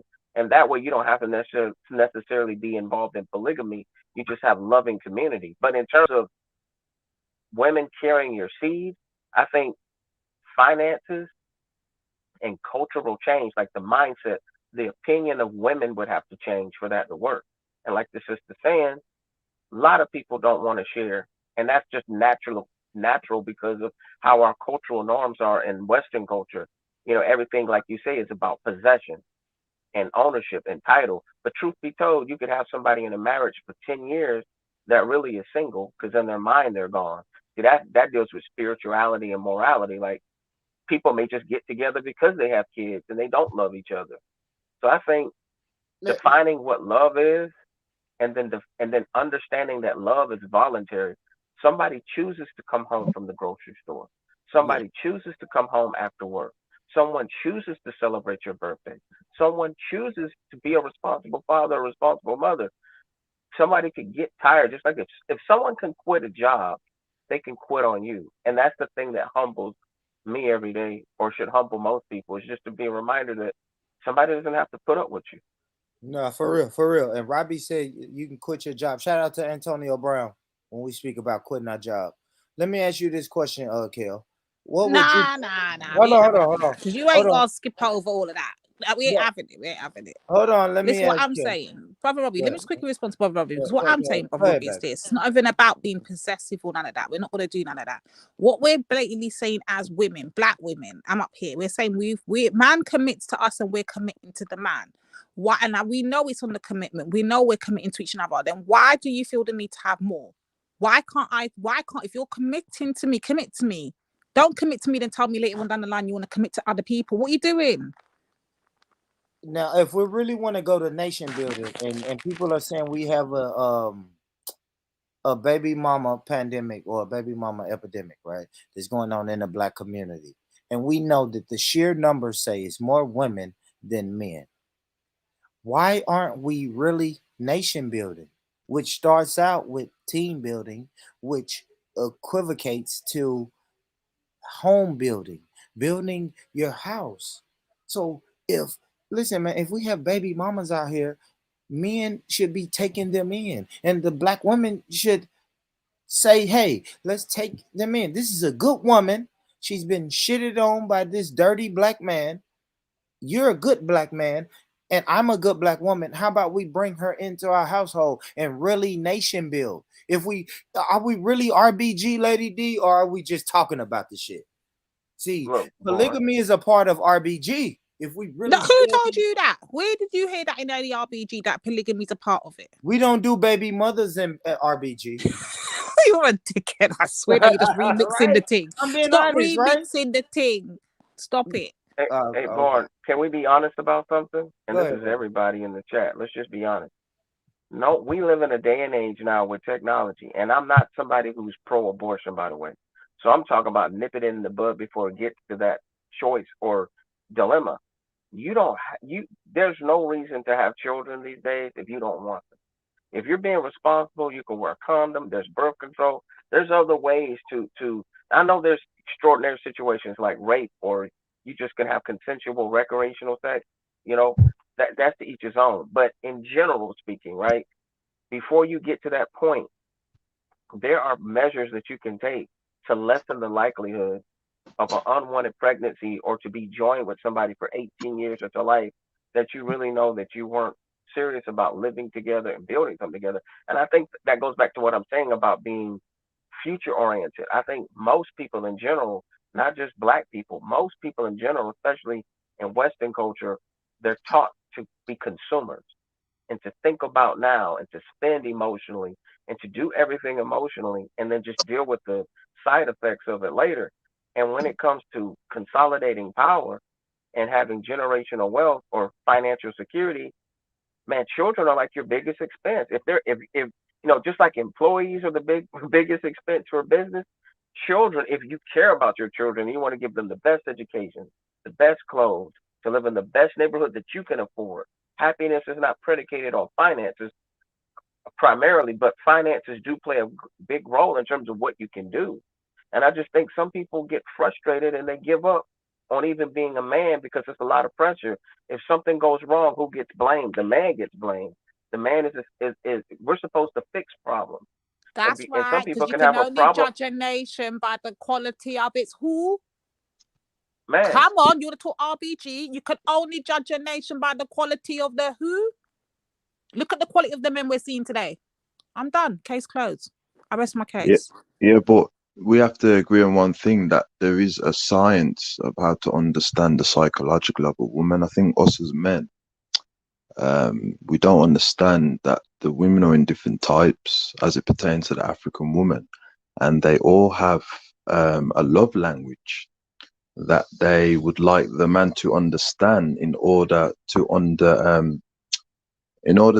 help them to understand who they are, and as well as them to bring out their feminine gifts that can support you on your path. Because when you look at polygyny now, it is very ancient. The reason why in the West that polygyny has been locked down is that the European woman, unfortunately, historically, has not been able to produce a lot of babies. The most fertile woman on the planet is the African woman. So when you look at the word fuck, it means fornication under the commission of the crown, right? And the reason why that is due to the fact that because the European woman was unable to bear a lot of children, right? The Europeans had to come up with a mechanism to reduce the African woman to outnumber the European woman with the amount of children she can have. But the African woman has always believed in polygyny. If you look at in the Abrahamic religions, and the non-Abrahamic religion, that the black woman's always been like a sixth or 100th wife. It's not it's not new to her. It's just that because we're in the West, as what the brother was saying, brother Robbie, is that we have taken the Roman Greco culture, and when you understand the Roman Greco culture, is that they believe that the woman made the first man eat the apple. So because she made him eat the apple, that she's an extension of the devil, and it's better that you sleep with men instead of sleeping with the woman. So when you look at the African woman, unfortunately, her sexuality is classed as vulgar. So we do need to have a template to understand her love language due to the fact of what she has developed herself, whether it be through time, sex and relationship, how she views it, to bring the best out of her in order for her to accept other sisters to share her husband. and you know what was hypocritical about Europeans? In their own culture, they would say that inheritance would be passed down through the male.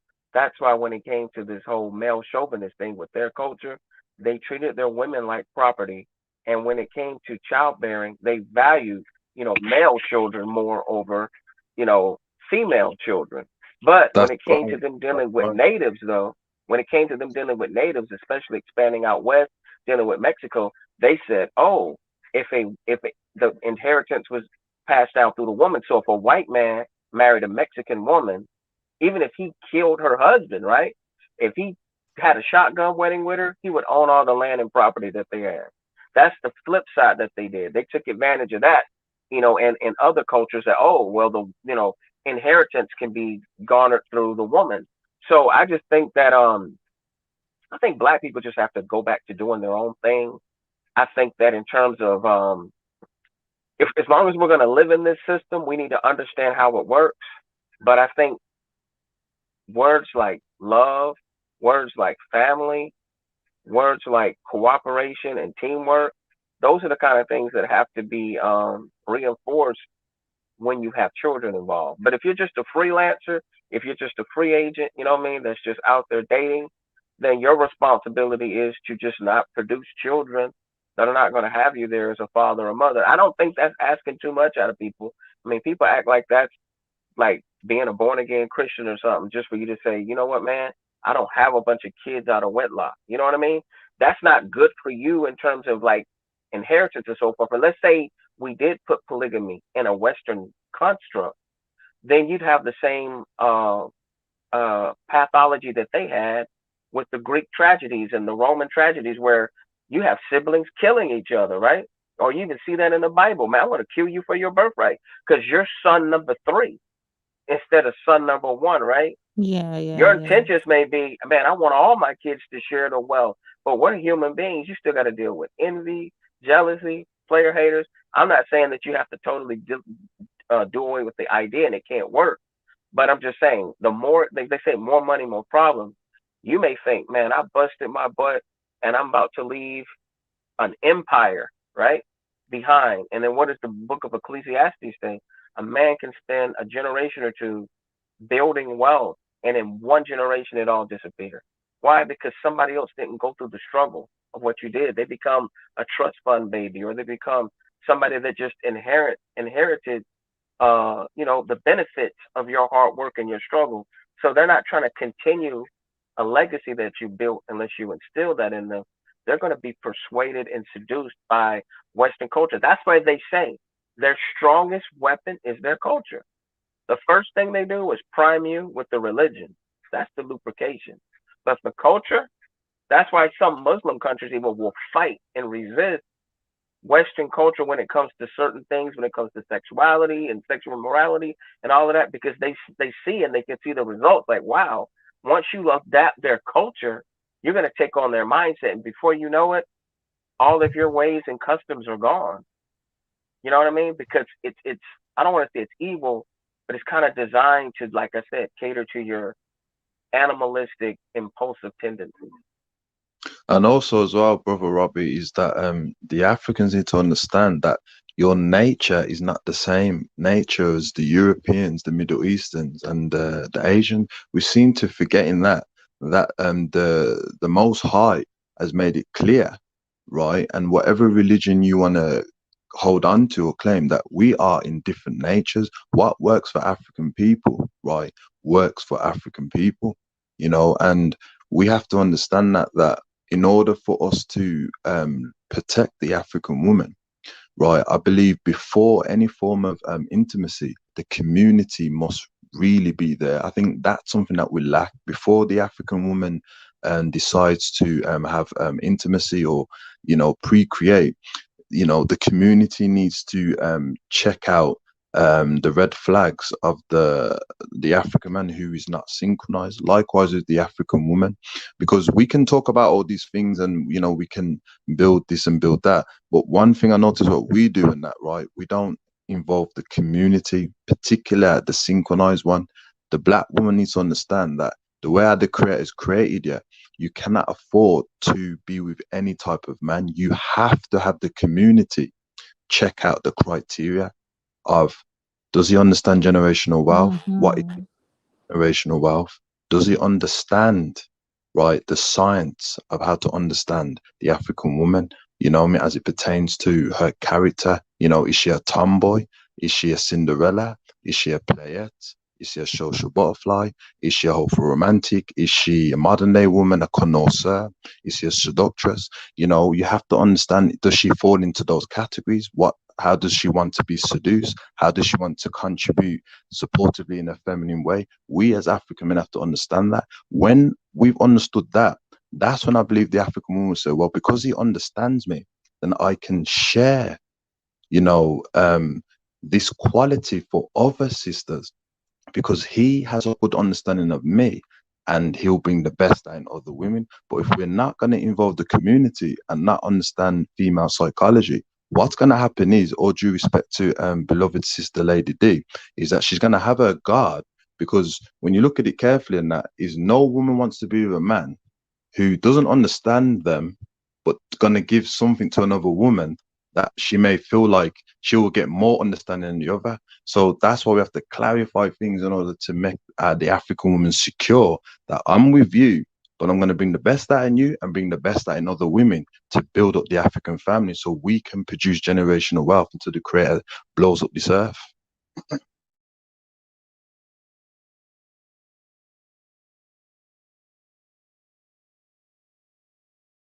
We can't cook dinner at 2 houses. We can't sleep with one man 4 nights a week and another one 3. Ain't no man gonna agree with that. We can't have one set of children we leave in one place and go and stay in another place and take care of another set. It doesn't work for us. Now, that does not mean that we can't have sex with more than one man. That's not what I'm talking about. I'm talking about just taking responsibility for your children. Now, certainly every man can't take financial responsibility for all of his children. He can do something. But a man who is spending time with a child is going to do something for it. Because then they'll find out what we have, since we've been taking care of them by ourselves. You don't like to always say, no, I can't do it. No, I ain't got it. So the children will make you get it up. You spend some time with it. You know, that's an important thing. The effectiveness of the principles that I just described, their usefulness has not diminished just because modern opinion has changed about them. There is not a black man in this room who does not still enjoy it if his woman bake him a cake. Well, our young daughters are being raised and taught that that's old style and that's out of fashion. We are not making those rules. Somebody else is, and they're imposing them on us and making us think that we have to qualify under them.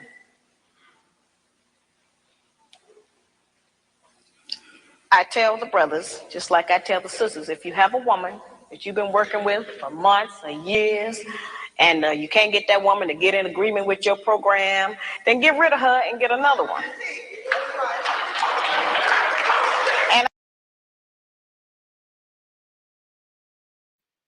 I agree with the Queen Mother right there. If she can't get with your program, fellas, leave. Get another one. Sheer numbers tell you that you can get another one. Get another one. We love our black women, but we have a specific program that we are running.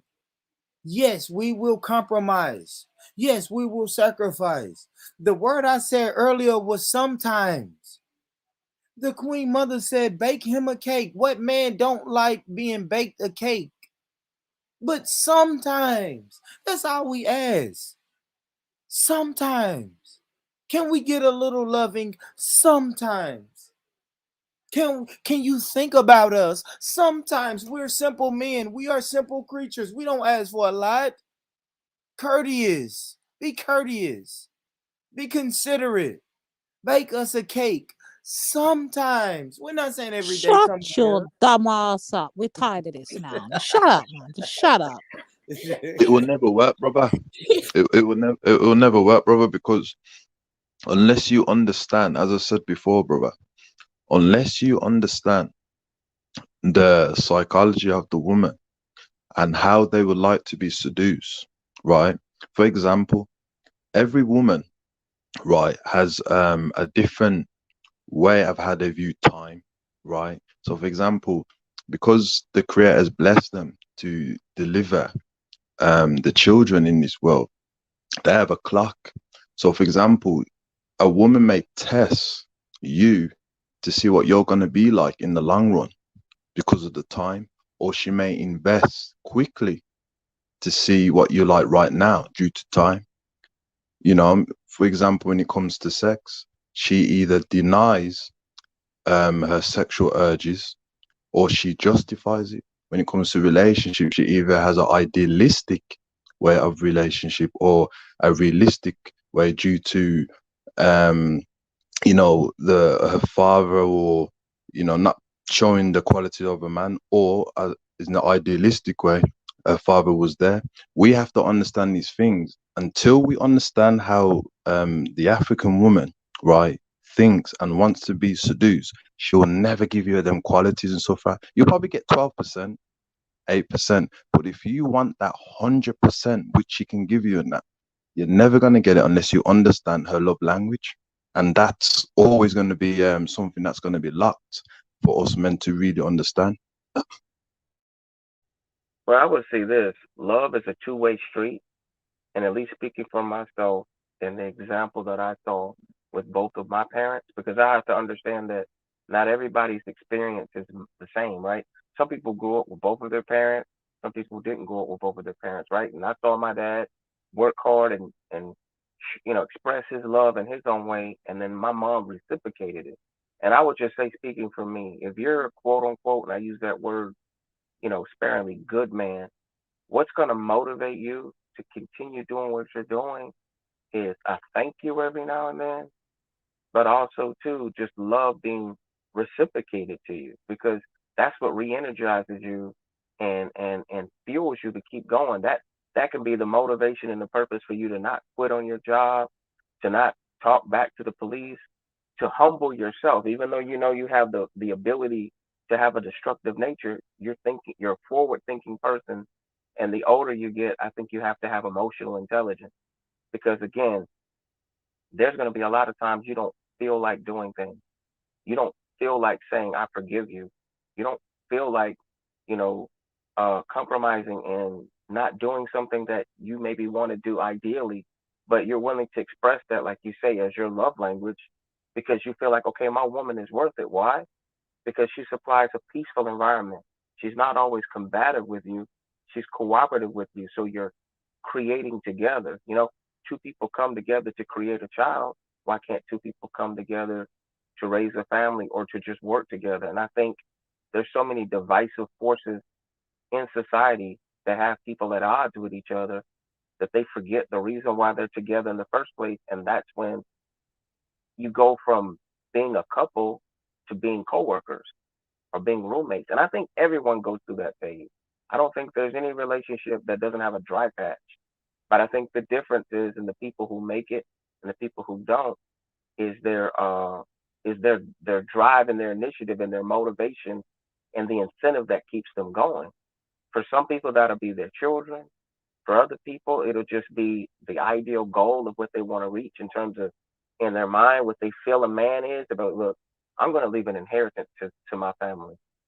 So I'm going to put up with my wife a little bit. I'm going to put up with my kids a little bit. I'm going to deal with my parents dying, because in the end, I don't want white supremacy to kick my ass. So I'm going to leave something. Something is better than zero. And I think if women understood more the power of their words, you can literally speak life or death into the ears of your man.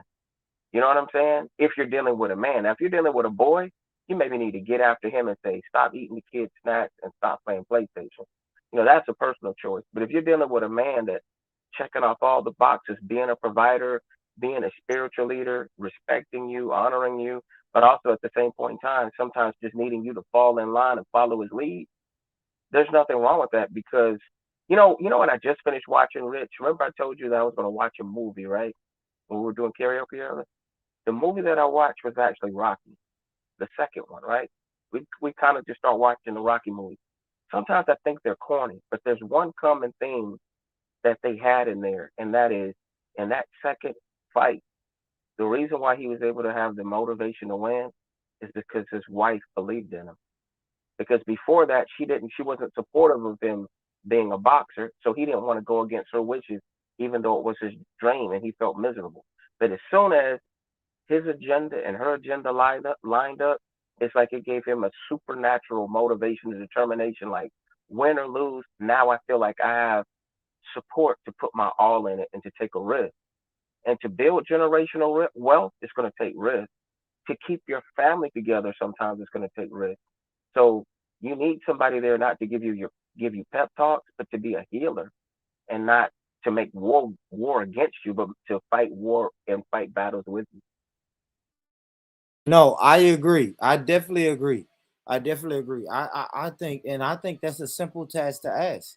If black men just ask black women, or the least of our problems should be our black women speaking life into us. I have to revert back to the Queen Mother, and let's hear Brother, what she has to say real quick, Kel. Let me hear what the okay. Queen Mother has to say on what Robbie just said about the mouth, the speech of the black woman, and speaking life into her black man. Where's the practicum? What do I do? The good black woman has self-discipline. That's self-control. Let me make that real for you, sisters. We can start with our mouth. The good black woman can control her mouth. She don't have to say everything that comes up. It's okay if he get the last word sometime.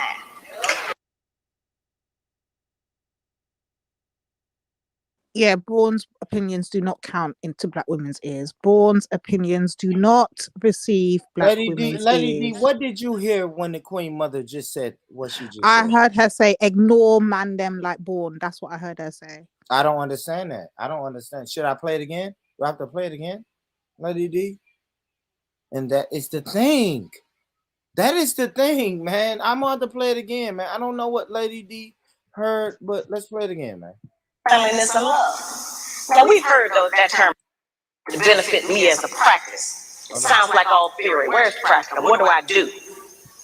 The good black woman has self-discipline. That's self-control. Let me make that real for you, sisters. We can start with our mouth. The good black woman can control her mouth. She don't have to say everything that comes up. It's okay if he get the last word sometime. You know, she don't cuss in public.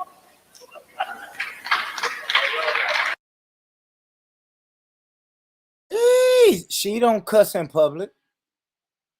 She should never say bumbleclot in public.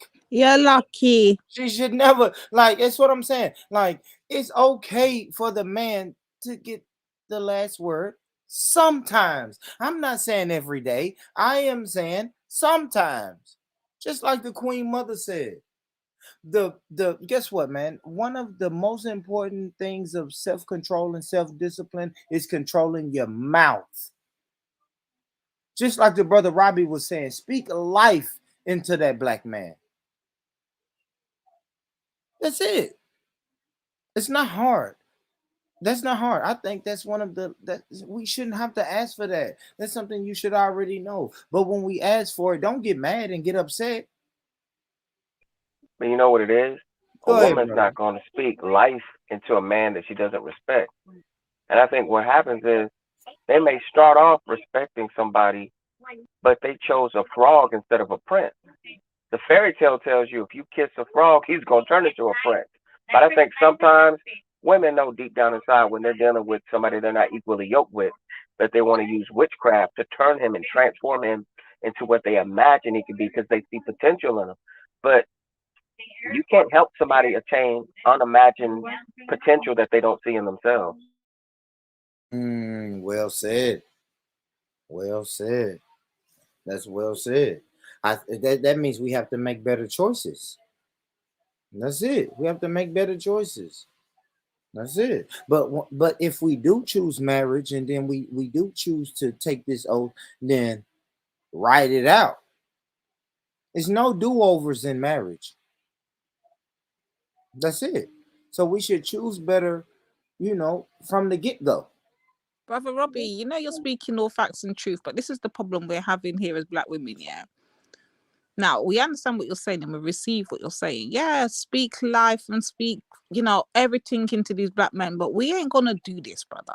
We are not going to be speaking no life into no black man that's going to turn around and take all the life we speak into them and tell us about they want to go sleep with Jada Franson, brother.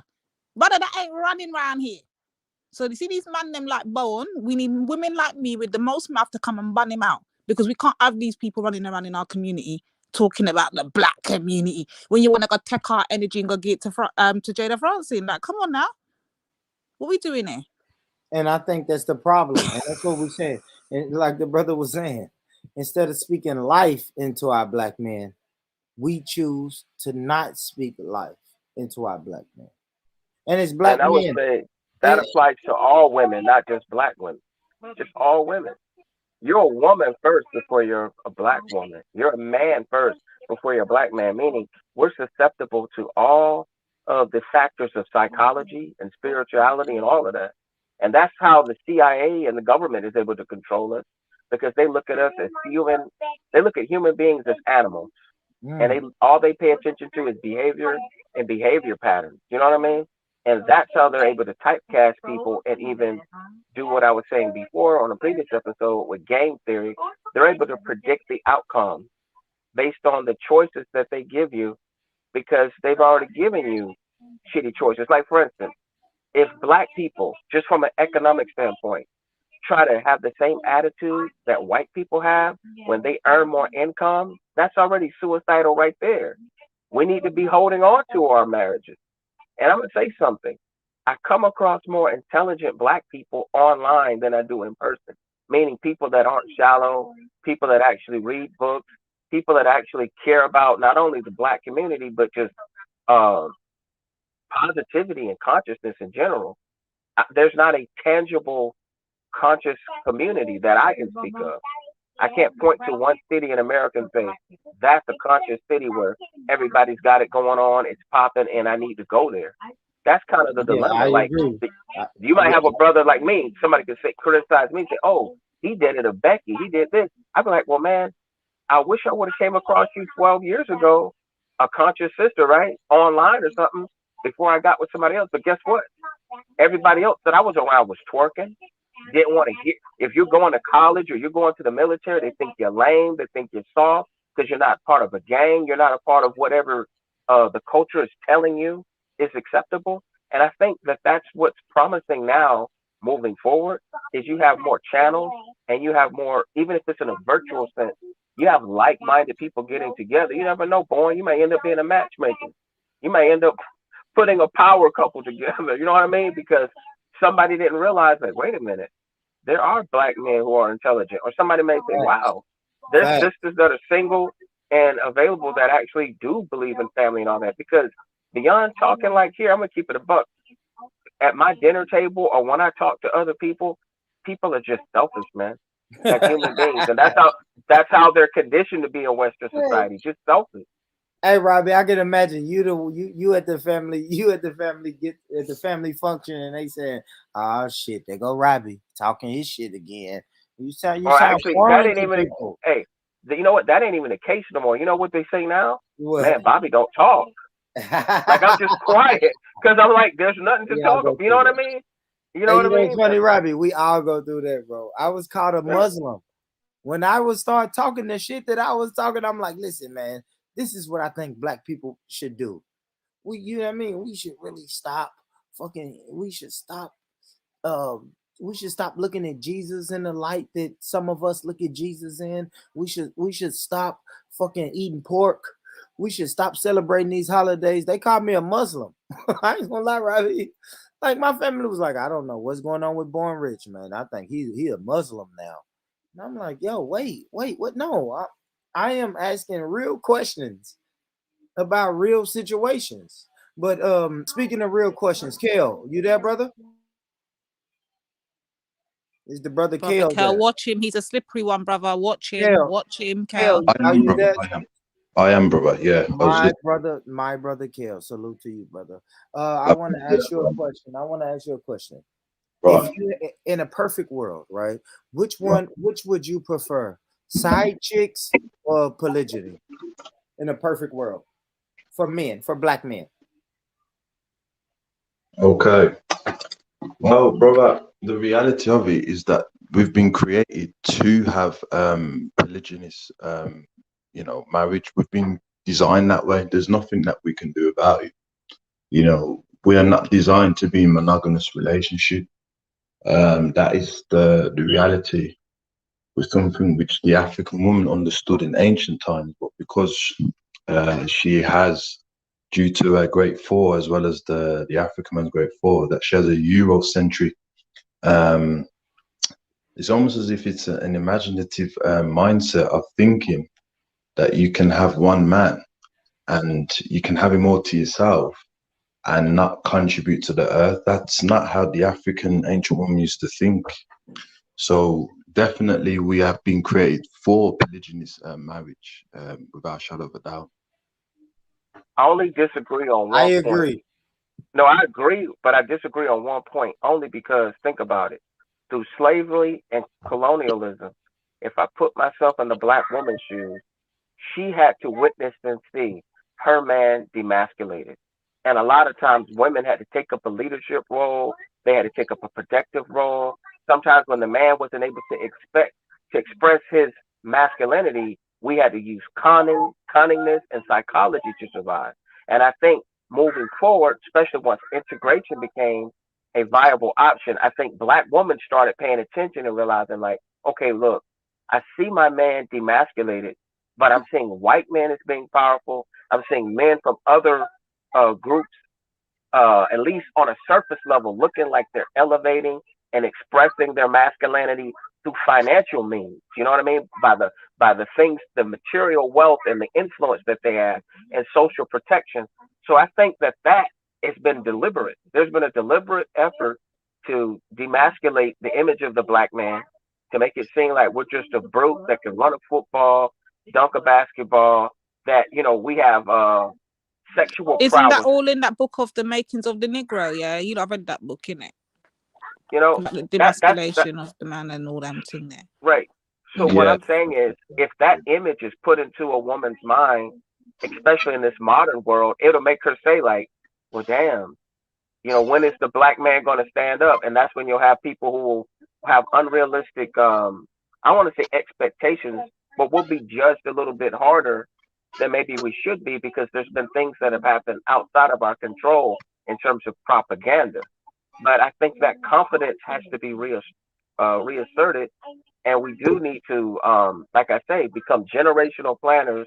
And I think the minute you start running it like that, then some of these things that we're talking about that worked in ancient times, I think some women might be willing to negotiate. Why? Because naturally, even back in those ancient times, women wanted to be with whoever the better provider was.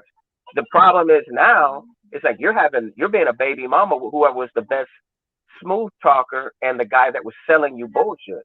Because maybe he told you, oh, I'm about to start a business, or I'm about to be a drug kingpin, or I'm about to start a record label, or whatever, gift for gab people can sell somebody, right? They could even lie to you and say, hey, baby, in a year, I'm about to get my Social Security check. I know somebody that dealt with that situation, and 12 years later, the dude never got it. You know what I'm saying? He works at like, what is it, Dollar General, and he owes a bunch of child support. You know what I'm saying? And can't even put a pair of tires on the car. You know what I mean? So I'm saying all that to say, don't fall for a frog when he's not a prince. And I think, Brother Robbie, all due respect to you, brother, and I appreciate what you just said. But we were referring to biological, brother. Whether he's a frog or not, every man has that homo gene that he must be. But unless we're rapists, women choose. So what I'm saying is, women aren't allowed to accurately choose because you got a lot of false claimers. In other words, if you're really a big Willie and you can handle business, trust me, women are going to flock to you. Isn't that why we always want money? Subconscious, because women are naturally driven to provision. But what I'm saying is, in this world of Instagram, in this world of capping and being fake, it goes both ways. Everybody's able to present an image that is not necessarily true. You know what I'm saying? And I think that's also problematic. But brother Robbie, you're referring to assets, which is applied to in order for the hormone that's been planted into us to give more birth to its cause. But it doesn't get out of the fact, my brother, that every man has that hormone that he has to procreate and be with more than one woman. And this is something where we try to deny our existence. It's the same thing what Raja Ali was saying in regards to that. The way how the woman's been created is not the same as the man. You know what I mean? The woman cannot bear for her to have loads of men. It's not going to work psychologically. she hasn't been created that way. You know what I Can I mean? just So say, when you ask me the question, right? What do I feel about? I don't believe that there should be side chicks, because that, you see, that side chick thing, you see, it's Eurocentric again. That's why the black woman or the African woman will not invest in polygyny, because what you're doing is you're putting in an uncertain situation, whereas it's not secure. You know what I mean? Another thing I just wanted to say, brother, I want to ask particularly the men on the panel, don't you think it's a bit unmanly to ask the African woman, can she please be kinder? Can you please be more softer? Don't you think that's a bit unmasculine to ask the African woman these things? can I just Again, I'm gonna go. correction? Go ahead. Yeah. Go ahead. No, just literally, I was like, James, and he this said is African, not Arab. African, not Arab. funny, very funny, yeah. But we've done this before, because cool. Show of hands, how many people here speak native indigenous African language? Yeah, no, okay, thanks. So yeah, I do. I speak an African language. I do, yes. I'll go with speak, bro. I don't. I prefer not to mention it because it's going to cause problems. But I do No, we're speak. messing. This is an ongoing joke, brother Kel. Don't take us. This is how we roll with James. Like, don't take us seriously. Yeah. Okay, right. Yeah, no, it's jokes. Yeah, James is a black man. Yeah, Man. He's a ladies. black I mean, man. lady he doesn't even speak patois, so it's like, yeah, she literally just English for her. But yeah, nah, fucking. I forgot what I was gonna say now. Go on, Rob. How about it, bro? Again, I was gonna bring it back to. I agree with Kel with everything about how we're wired, and that it's understandable. But the problem is, and that's what I'm saying, where emotional intelligence has to come in. Unless we're going to defeat the system of white supremacy in 24 hours or change Western democracy and capitalism specifically, it's exploitive in its design. So if we don't want our progeny to be exploited, or we don't want our women to be exploited, then we kind of got to control some of that a little bit. It's like we're forced now to have a pecking order. I think it comes more to the women being more decisive and being a little bit more investigative in terms of who they choose, to marry and choose to be with. Because brothers, look, men are going to be men, and if and like you say, and men are going to have that nature. But in terms of who you procreate with, you need to really do your investigating. You need to make sure that man actually finishes that degree that he's talking about getting, and not get pregnant in college before he, finishes it. If you care, like, let's not act like finances don't play a role. That's the number one cause for divorce. That's the number one argument we hear on all these red pill channels about what is it, child support and all this and that and the third, because you have people just getting together with baggage that are emotionally wounded. We don't understand the system of white supremacy. We don't understand how the system works, and now we're just reacting.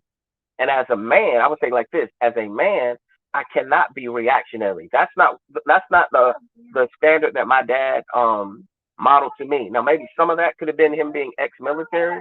Some of that could have been of how his father raised him.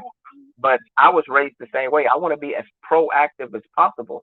But when I speak to other men my age, or even men 10 years younger than me, it seems like a lot of brothers don't have a clue. We think it's a game. We don't understand how the system works. We don't understand that it takes time to get what you want out of this culture. We want things to happen overnight. And then if you throw in our nature, it's like, fine, you may want more than one woman, but it's like, if you don't have the ability, if you're not going to, like you say, we can't legally marry them. So if we don't have the financial means to even do that in a dysfunctional way, if I should say that, a healthier dysfunctional choice, it's like, at least if I know I had a $2 or $3 million, I still have moral responsibility and obligation to those women, but at least from a financial standpoint, I at least got one of the boxes checked off. Like, somebody don't have to worry about me being a provider and making sure your kids have an opportunity. But as far as nurturing, guidance, love, I just think culturally it's going to be a hard thing to sell, because we're taught to be selfish in this culture. So women don't want to share them, and they want to be the prize, right? That's why we have beauty pageants, right? They reward you for being the best and being number one. But in reality, what you're saying is true. In other cultures, I'm not going to say there was a number one and number two, but I think everyone could coexist under the same household. So that goes back to what I'm saying. There has to be a cultural overhaul, even if it's just within the Black community. Yeah, but There has to brother, be I'm an sorry to overall pause you Brother acceptance there. of that. Robert, Sorry to cut you in there, but I noticed that brother Kane answered the question. I noticed none of the men will answer it. So I'm going to be a sister and just quickly just go off what Kane's saying. yes, Can we sister. find it as Black women? I'm speaking for Black women now, yeah. We find it very, very disrespectful, and not only do they do it, but they make joke and light out of it. So what you'll typically hear them say is, "Oh, Black women don't know when to shut their mouth. The Bible says, shut your mouth. Be subservient, submit to it." They will throw all kinds of things in the mix and order, and then you'll hear white women running around behind them saying, Black women, they're just aggressive. They're just this. So this is the way that they do us Black That's women in right. these streets, right? Yeah. And they don't understand that they are the biggest runners of some white supremacy around here. But we can't say that. We're just seen as these over aggressive, over masculine, over dominant people that can't be tamed, and it is what it is. And they don't realize the harm that they do. But they will be fathers to said Black women. I don't get it. And that's what I was saying, Sister Lady D, is that when you understand historically, for example, the European woman, she has been oppressed, treated as a vessel. You know, as far as her private parts used to be chopped off because the European man didn't want her to outshine him in sexuality. It's the same thing with the Middle Eastern when it comes to the Arabs, is that they used to bury their daughters under the ground and allow their women to dance around the holy, um, you know, holy building which the African prophet built. The same thing with the Asian woman. She was burnt in the press, whereas the African woman's the only woman who, as out of all the other women, that's been able to be feminine and at the same time being able to rule kingdom. And that's what I was saying with the brothers, is that until we understand the African woman's love language, right, how she views time, sex, and relationship, right, you are going to be perceived, and I don't want brothers to get upset, but I'm only being honest, that we're going to be perceived as beta males. To ask the African woman, can you please soften your voice? These are unmasculine traits, brother, because by necessity, if you are a man who has an understanding of female psychology, naturally the woman will soften towards you because she understands and has a reassurance that this man understands my character, understands why I have to be that way. So I'm going to submit to him, meaning give him my feminine gifts. But to ask her, brothers, all due respect here, can you be submissive? These are unmasculine traits. That's why I was wondering, don't you think it's a bit cringy for us to ask the African woman these types of questions? Well, let me say this, Kel. I don't think I would ever tell any woman, regardless of what race and nationality is, to change her personality. What I think you're missing out on is, and I'm talking about America specifically, is this is the type of pathology that goes on. You have a woman, she has a clean slate, she has a good mind, she has a good heart, but she dates a frog. She dates a Pookie and Ray Ray who lies to her, who breaks her heart, that leaves her with a couple of kids or leaves her with some experiences that traumatize her. And what can happen is that trauma can cause all this hostility and this anger and unresolved pain. So then when somebody finds themselves in a new relationship, now you have all this baggage to work through that may not surface in the very beginning. In the very beginning, everybody's going to give you the best commercial of themselves if they at least want a second date, right? They're not going to totally let you know that they're psycho. But maybe after 6 months to a year, you're going to be like, wait a minute, this person has borderline personality disorder. They're getting upset with everything. They're having all of this post-traumatic stress that's manifesting itself. Now, that doesn't mean that I'm not supposed to be sensitive towards it, but I think sometimes we need to also highlight mental illness to a degree, because you're right. If you're with a man that's naturally handling his business, there's no reason for a woman to be that aggressive. It's just going to naturally She can fall naturally into place. conform, right? Right, That's what right. we've been But saying, but the problem is you have all of this trauma, and it goes on both sides, because you got some of these brothers that say they're red pill, but in reality they were dating out of their league too. They were trying to make a hoe a housewife. You know, there's some women that'll straight up let you know, look, OnlyFans comes before Only Man. I'm here to make money. I'm materially driven. Maybe they were molested when they were little, so they're kind of like a lesbian anyway, bisexual. So again, we're trying to use witchcraft and magic to change people, to conform them into what we need, because we either have a low self-esteem of ourselves or we have a exaggerated, I think, an opinion of ourselves. And for some men, I think that's the case. You know, there's some men that probably think that since Megan Good broke up with her dude, they should have first dibs, or whoever. Some of these, like, you know, celebrity chicks that we see, they think like, oh man, I'd be right there in her league. You don't know what makes that woman tick, but you got somebody right next door to you in your apartment complex that cooks, that cleans, that goes to the gym, that is willing to be quote unquote not submissive but cooperative with you, but you won't even give her a chance because she has one child, but she doesn't have all that baggage and that trauma. You know what I'm saying? And I think that that's a human thing, but again, it's pushed in American culture about getting attention, right? And outdoing the next person. Some of us want a trophy wife. That's why we want to have a lot of money. We're not looking for a wife. We want trophy wives. We want to show off and let the next man know that we got it going on. And for some women, not all, they want a trophy husband.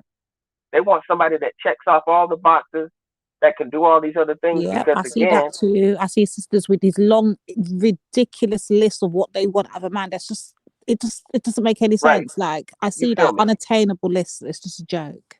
Yeah. Yeah, I'm gonna let y'all chime in.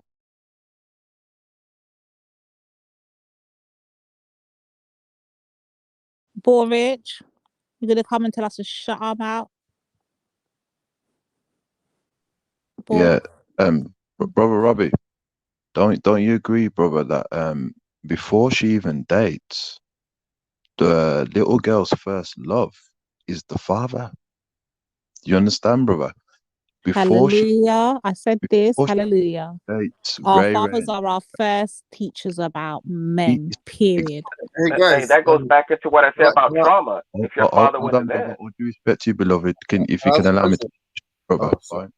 What I was saying was, brother, is that if her first love is the father, not in a sexual way, but in a way that he demonstrates to her that this is how men are. You have to understand that there's different types of men. You know, they're in different types of characters, right? If he teaches her these things, not as a code of conduct, men versus women, right? Then the daughter is going to understand that, okay, there's some men that are successful guys, um, seducers, artistic, adventurers, bad boys, you name it, right? She's going to be able to filter and say to herself, okay, these men are in this characteristic, but what I need to do is find the one that's going to match my character as it pertains to how I view myself during the world, right? That would be more better instead of her relying on men and teaching her, excuse me, and that how to understand life. Do you understand? Another thing, bro, I was going to ask you that. Don't you think that we should have a government under a government until we are able to destroy white supremacy? you're saying break away and have our own government. Wait. Now you're sounding like Born. What kind of government is this, and what does this government look like? I just need to be clear. So, for Hey, example, yeah. Sorry, so go for on, bro. example, you want to say something, brother? Do you want? No. I was, but then you said you're going to give examples, so go through. Okay, so for example, in that, right? The Honorable Marcus Garvey, right? He he reinvented Pan-Africanism, as everybody knows, and he said that there's three things you need, right? You need your culture, you need your economics, and you need your political agenda. When you look at the religion of Islam, it's a government as well, right? And it can be practiced under other governments. Same thing with the Christianity, same thing with Judaism. So I was saying, brother, until we are in a position, right, to because exactly what you said, brother, either you have to destroy it or you have to have some form of a government under it until you're in that position. Don't you think that's going to be the best way forward if we are having certain principles and guidelines to help us through what we're going through? I'm gonna let Timothy respond and talk first, and then I'll respond to you. Well, thank you. The question. Could you simplify that? Could you distill that into like a sentence? That question. Said you need a. Okay, having a government under government, brother. So I'm saying, are you suggesting that there needs to be a black government? Well, there already is one already, Garveyism, but most definitely certain social principles, guidelines that will help the African man, the African woman, basically build each other up. Where though? Where's that? Sorry, what was that? So where would this government need to be? Like, it could be anywhere. It could be practiced in your house. It could be practiced wherever you need to be. So remember, so just to be clear, this government's gonna across the diaspora? This government, right? It could be practiced anywhere, sister. Okay, so, for example, right. Why is it referred to as a government though?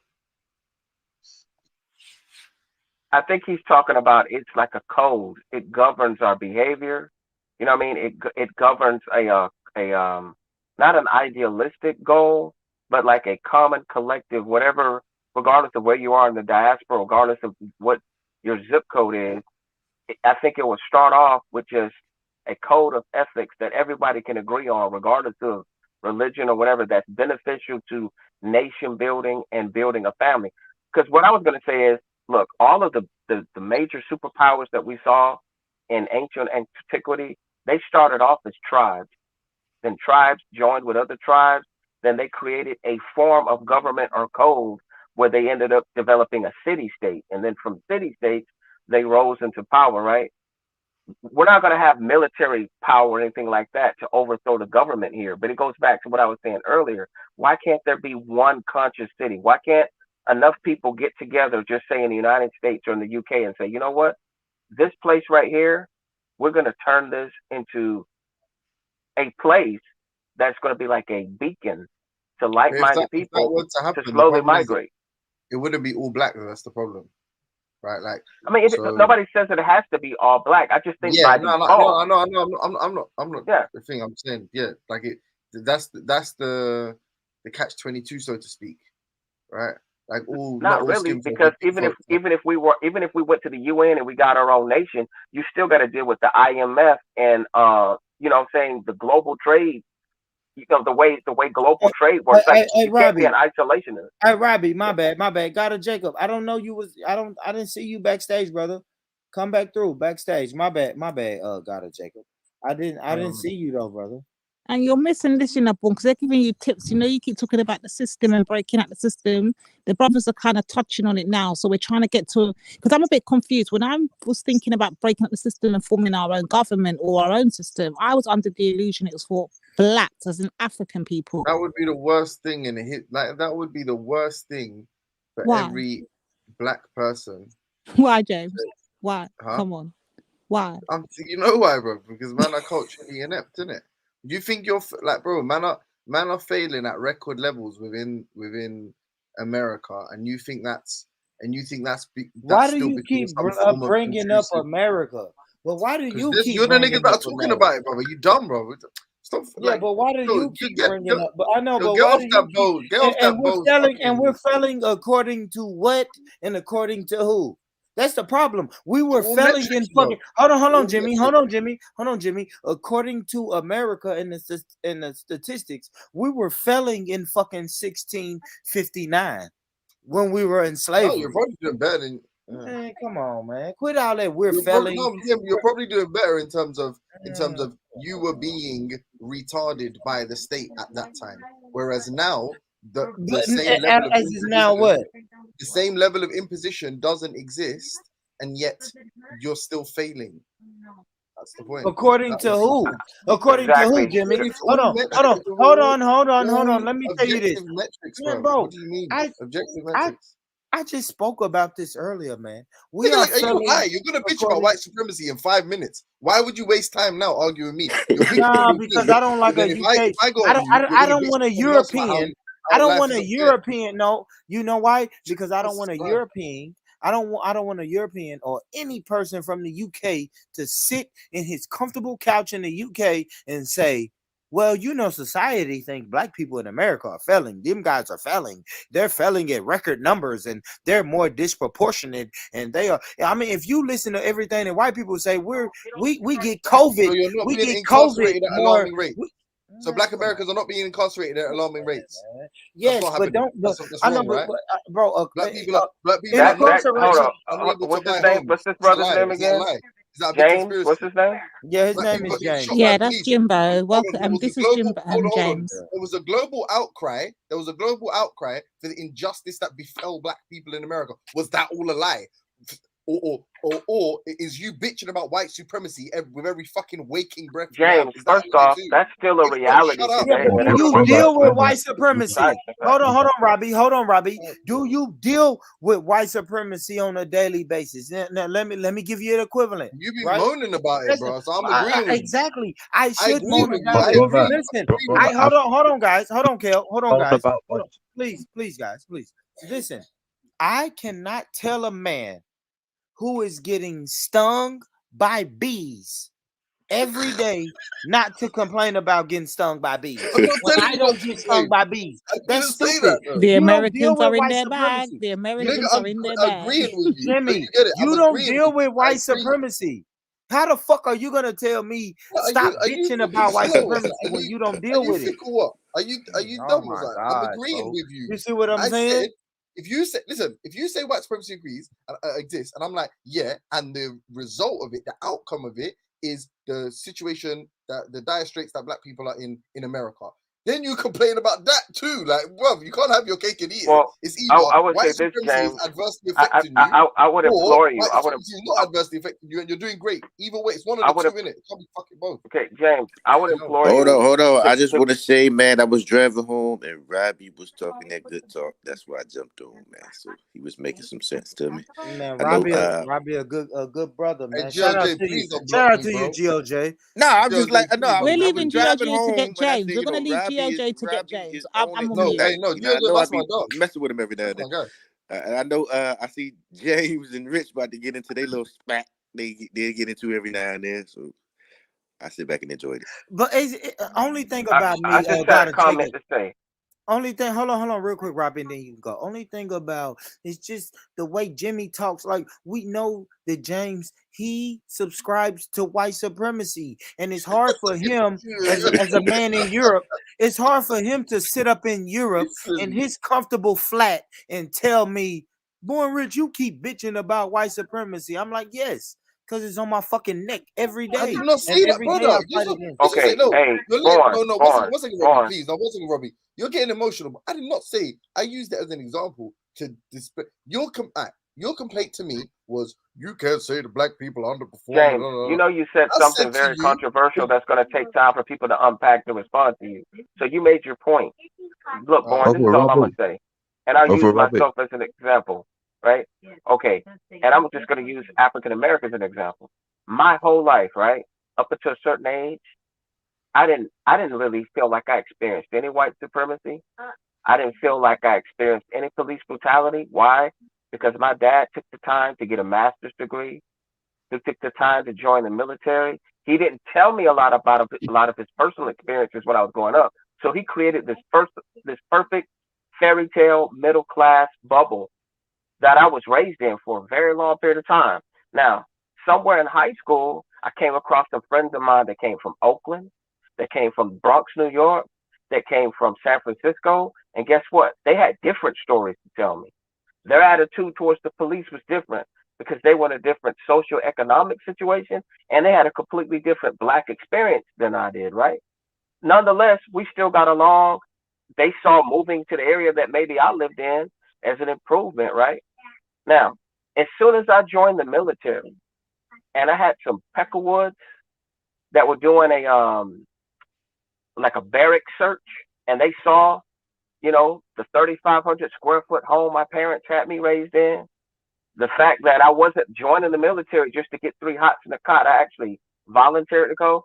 When they come across black excellence, especially when they know they've created a system where there is inequality, the caveman comes out.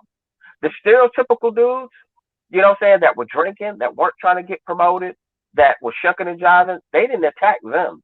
They didn't come at them with vitriol. They did everything in their power to destroy me, right? And then we fast forward now to me now, living middle class with my own home, retired, this and that and the third. I have to listen to my brothers that told me their stories growing up in Frisco when I was younger.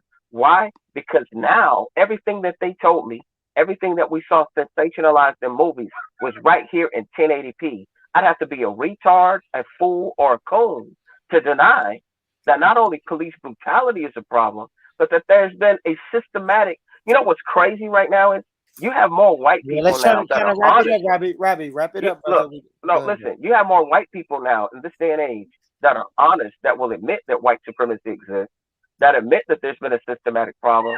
But then it's like, but then there's also an effort to have a revisionist history to try to trivialize it. And I guess what I'm trying to say is all of our experiences are different depending on what part of Black America you speak to. You're totally right. There are people that are doing very well, but that doesn't exclude us from. What was it, Rob? Yeah, what was it, Rob? Yeah. Brother Robbie, your words are gonna go over his head. He doesn't come from the lines of slavery. But He you got, can't but you know, I comprehend. agree. He can't comprehend. Hold on, one second, but you know, hold on, because I got cut off responding to Kel. Okay, He cut me off, and then Robbie had the little tangent there. But the point is, and what I'm saying is, that would be the worst thing for Black Americans at present. Yeah, what needs to be addressed is cultural issues, deficiencies that are clearly allowing them to, or is clearly keeping them in this position, right? Like, so those things to be addressed. Jimmy, give me an example. But brother. Hold on, Kel. I want to hear an example of this. I want to, Jimmy. You're an example of it. You're an example. I literally made a point today. I'm about to fucking tell you, nigga, the fuck. Not interrupting. And that's one of the problems with American culture. That he can say nigga and he's way. Okay, I apologize. Let me take it back. No, go on. Yeah. Thank you, sir. Yeah. So I'll give you one example of a problem, and it's specific to Born Rich. That when young Dolph dies, it is so important that Born must do a show. When Alpo, a federal informant, dies, it's very important for Born Rich to do a show about it. But when Sidney Poitier dies, one of the leading Black luminaries, gotta Jacob, man. Why are we entertaining? My bad. I'm still Team Rich. I'm Team Rich, but that was funny. This is serious. No, this is serious. This is serious stuff. Go ahead, Jay. Yeah? When Sidney Poitier dies, one of a Black luminary, a civil rights activist and first Black winner of a Best Actor award and a Best Supporting Actor award, right? Notable films include Guess Who's Coming to Dinner, and I forget the other movies that he's in, right? Do we do a show about him? Do we do any time lionizing, eulogizing the man? No. Right? We talk about Charizard. We talk about a lady who's got the same name as a Pokemon character. That's what we do. Or that's what you do. So this is the kind of things. This is the kind of things we need to address. Can I say something though? Let me address that. Kel. And the reason that we do have to say rest in peace to Young Dolph. In the words of Young Dolph, I don't fuck with these niggas because they shady. These bitches, they just trying to have my baby. Now, if that's not fucking influential in our community, I'm done. I'm done. You know what it is? Oh, hold on. But brother, go ahead, Kel. I just want is it Brother James? Is it him for me? Yes, he's sir. anti-black. Yes, He's anti-black, brother. So you need to know, Kel. You're dealing with our agent within our midst. You can say I'm no. You can say I'm him in it. You can say call me. The reason why the Africans in America suffer, brother, because Africa's not sorted out. The reason why the Africans in Europe and UK suffer because Africa's not. It's got nothing to do with, brother, the culture and things like that. You can change your culture to suit your needs of how you want to live life. If Africa, brother, which is backed up by resources, is not sorted out, then we're not going to be sorted out, brother. We live in the UK. Now, brother, you are family, you're from the nation, but we must be truthful to our cousins in America. Because when you look in places like London, Birmingham, Manchester, right, and all around the UK, for some reason, brother, I have noticed that the Africans seem to have less resources than the Asians, the Europeans, and the Middle Easterns. It seems to be the same thing. And what's very ironic about that, brother, is that when we came over here, we had, first of all, the African woman, she invented the NHS system. And she used to, adopt the orphans when they came over, the African Caribbeans. You say the African woman invented the NHS? She invented the NHS, yes.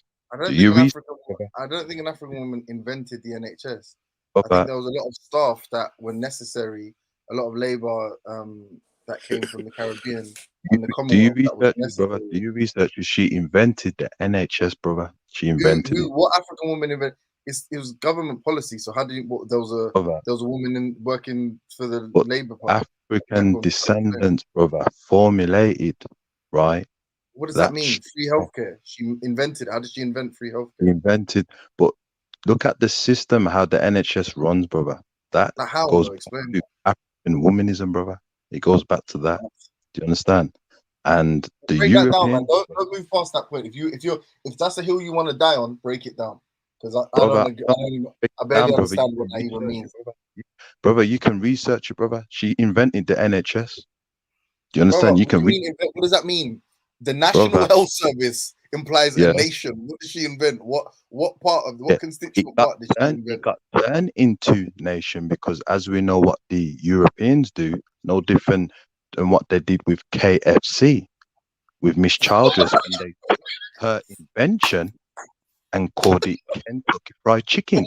You see, brother? So what I'm saying is, brother, is that it wasn't national in the beginning. It was basically African womanism in the beginning, because that's all the African womanism.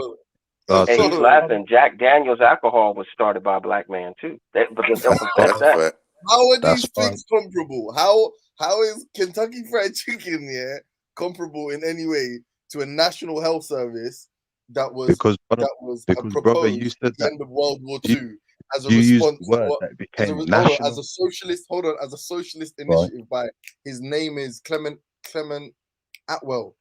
Like, how is that? I'm not saying he's the person that fucking formulated and designed the NHS, but I'm saying how you're saying not a specific African woman. You're saying it formed part of a larger African womanism.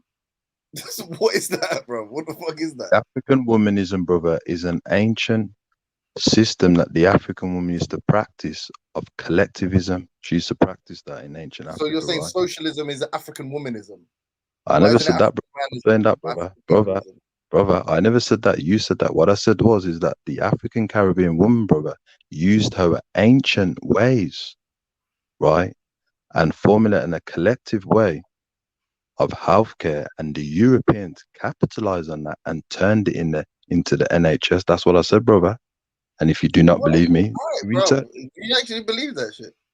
No, but brother, I believe in it, brother. I know it because the African woman, brother, she has been the scientist in when it comes to these types of things historically, brother. So I do believe it and know it's true. All right, man. Listen, this is why. Right. I'm being honest. This is why the most successful people amongst us, amongst people that look like us, that share a specific phenotypical trait, not all of not our complete phenotype, but a phenotypic trait.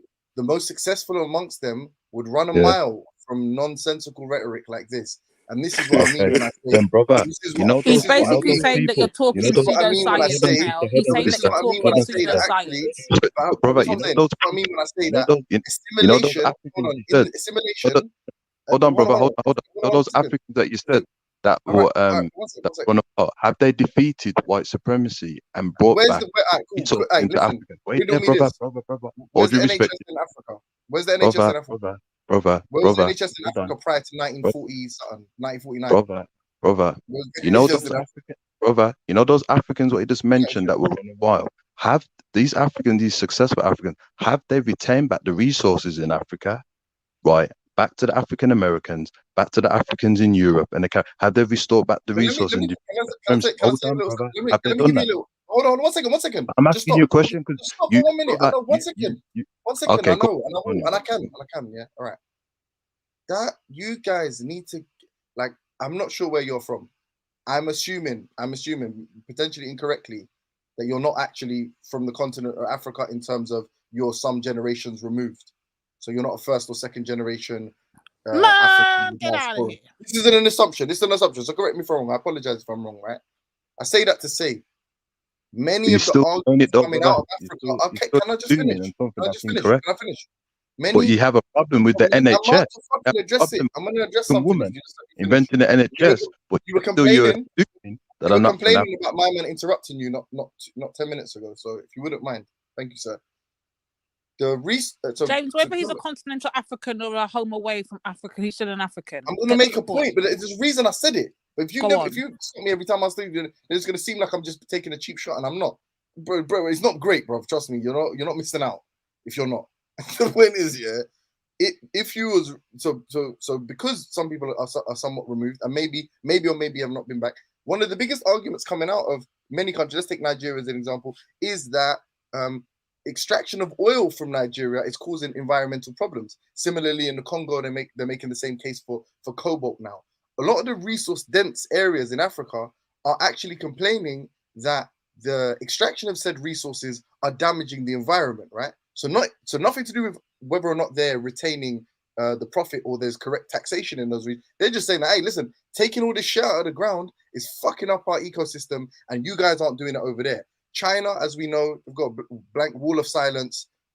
Chinese people don't really get a chance to complain about all the resources that are being extracted from them. Similarly with Russians. The point I'm making is if tomorrow you were given back all of those resources, I imagine you're speaking for Africa now, you're the spokesperson. Firstly, what machines would you use? What steel mills are present there for you to build the machines that you need to use to extract the resources? And then how are you going to deal with the environmental problems that come with it, which also requires more machines and what have you, a lot more technology that isn't present in Africa. So what do you think you're going to do? If man's just going to give you the keys and you've never driven a car before, man's going to give you a keys to a Bugatti, and would you think you're not going to write it off? Like that idea, this quixotic idea that people have of all we need is our resources back. Actually, you don't. That's the last thing these African nations need. Autonomy over these resources will be the death of them, because they'll need the Europeans more than they've ever needed them. If Europe leaves Africa, it's worse for Africans than for Europeans. That is a fact. You see, brother, the problem is, right, all due respect to you, brother, is that when you see Sister Lady D, and I hold her up because she said something very important, only for Black Africans. You see, brother, when Black you talk African first, all damn day. Black Africans, brother, guess what happens? Your mindset and your focus is only for Black Africans. You're not going to be thinking about helping the Europeans and what the Europeans are going to be doing. You're not going to be thinking about helping the Asians, what the Asians are going to be doing. You're going to be thinking about African first. But the moment, brother, you start thinking about the economy and the oil's going to cause some pollution in the air, these typify, brother, all due respect to you, I don't want to take responsibility to build up Africa so we can protect the African children away from white supremacy. That's what you're displaying, brother. There is a Somali girl, brother, at the age of 17, who created a device to extract diamonds, brother. 17. Do you understand? She didn't do it in America. She didn't do it in Europe. She done it in Somalia. Do you understand? And the Europeans said to themselves, and if you don't believe, you can research this, how did this little girl have a device to extract diamonds without us knowing, because the What's her name? Go on, I'll Google. All right, woman, listen. brother, And you know what, What's her name? Kel? What's her Kel, name? I have a question to ask How you. do I find this? I have a Wait, question to ask Kel. what's it, Robbie? James, How do can I you find chill this? for a second? James, How do I I'm find trying it? my best not to call you a coon. I know. Swear. Hey, But one question. no, I'm James, let Kel, Brother Kel, I Robbie have a come question through, to ask. James. Let Brother Robbie wait, come Because through. this is a very don't valid do this. point Don't that do I this. think that he's missing out on. When it comes to Please. Africa, this is Robbie, what I was taught. Robbie, I That beg when you, the man. colonialists pulled out, I didn't speak they as much as you, destroyed a bro. lot of the infrastructure. And they Robbie, made man. sure they kept the What's on people this ignorant crack to gospel set thing? them back 50 years. So when you sit here and say that they would be dependent on Europeans today to extract those resources out, you're exactly right, because it goes back to what I say about game theory, right? Man, you talk too much, bro. Come on, James. He won. He overtalked you. But he overtalked you. He overtalked you. Let him go. Let him go, Jimmy. Damn, you can't just keep on rushing it. He overtalked you, bro. This nigga said something. Can I not ask for It evidence? don't matter. He overtalked you. Ask your I was question just again, really Robbie. trying to ask Kel a question because he brought up something. Can I just say when he this? was If I hear responding the back. nigger word come out of this arrow's mouth one more time tonight, James, it's peak. Like, watch your mouth. Watch your mouth. Okay. Lady D, I love you. Make him. And even James can answer it. I'm just asking a question, right? Because I'm not from Africa, right? Yeah, let him ask a question. Let's let him ask a question because he's not from Africa. Go ahead and ask your question, brother. Shut your dumb This is my question. Okay, there's an interesting brother on here. His name's M.L. Reggie, and he says that, Tash, a lot of your brothers think that. All right, hold on. Kel. Yeah, on brother. this channel we don't really address the chat. I put the link in the chat. If anyone has a legitimate question for you, they'll come on the panel and ask you that, Kel. Yeah, let's don't really address the chat because it's trolls in the chat, it's weirdos in the chat. Like the chat is a weird place, Kel. So yeah, we don't really give them any light. It's an open panel, family. Anybody in the chat that want to jump on the panel and have your say, you're welcome to do that. All right. Hamid Ali is a 17-year-old high school student from Edmonton, Canada, who shot to fame overnight for making an amazing discovery in the world of diamond mining. This is a Canadian of Somali heritage, bro. She was in the West and she built a device, or she did some research or something. I haven't read the whole article, and she's from Edmonton, Canada. And your point is, brother? Yeah, well said, James. No. Kel, let's let him say it. Well said. You got people in the back, sorry. Yeah, that was well said. That was well said, Jimmy. Let's let Robbie ask his question now. Go ahead, Robbie. I just wanted to ask a comparative question. I wanted to ask a comparative James, what question. did I just say to you? All I wanted to say was, if you look at, say, the French in Japan, or some of the other colonial powers when they were in some of the Asian countries, the difference between what they did in those countries versus Africa is whenever you had a revolution or they started losing their colonial powers, they destroyed the infrastructure, and they purposely said, I mean, this has been documented, that they were going to try to, limit the education of the people and the growth and the development because they got their independence. But the difference in Japan and some parts of Asia is they kept the infrastructure in place. So that's why some of those countries were able to have like this industrial boom, and they were able to hold on to some of the education that they received. So they took what they got from the Westerners, right? And they were able to build upon it. Whereas because there's more resources in Africa, I think it was a strategic reason to say, okay, look, you're going to get your country back, but you know what? You're going to have a hard time rebuilding these railroads. No, you're going to have because a they were hard time. imperial, innit? Because Japan was imperial. Japan had a centralized form of I'm talking about whenever they were conquered, bro. You ever seen the movie The Last Samurai? You gave Japan as an example. I'm using Japan. Firstly, the French never conquered Japan, and the Dutch, Portuguese, and British and Americans that interacted with the Japanese. I'm saying they got technology from them, bro. They didn't invent. They didn't. Man, this nigga talks too much. I'm just saying they didn't invent the guns that they ended up eventually using, like the automatic machine guns. They got that from Europeans, bro, and they'll tell you that. Yeah, I know, but you're just moving the goalposts. To respond to I'm your saying point, they benefited from it. Countries didn't have a hold on one second, bro. And actually, I wanted Kel to answer the question because, to be honest with you, brother, like you're really negative. I get it. You think black people are inferior, that we don't got it together, and if we have our own. What do you want to do? You want a little love off You want a little fucking echo chamber where you all agree with each other. If somebody's got a difference of No, opinion I to didn't you, say But that. I James, I'm just not said gonna lie, whatever we your build agenda is together, you always don't have to anti-black, come. James. Always chill anti-black. out, bro. The fuck, bro. I'm not anti nothing. We're not even Yeah, talking you about black. are. We're talking about African. We're talking about African culture. Hold on. We're talking about African culture and Western culture. It doesn't have. It's got absolutely nothing to do with the color of people's skin, right? The reality is people that aspire, and this is the issue. People that value objective,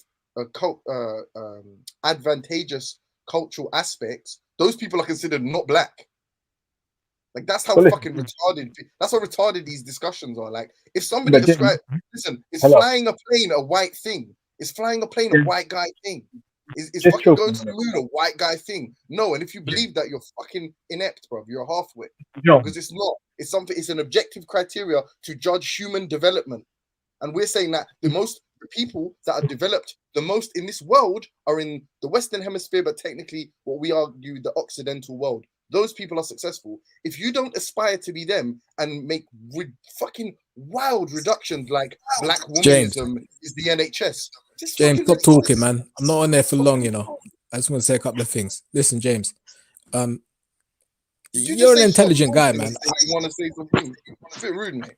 No, I was saying good morning to you, and you're just fucking ignoring me like I don't exist. That's kind of disrespectful. So I thought I'd be disrespectful. Big up everyone on the panel. Good morning. Big up.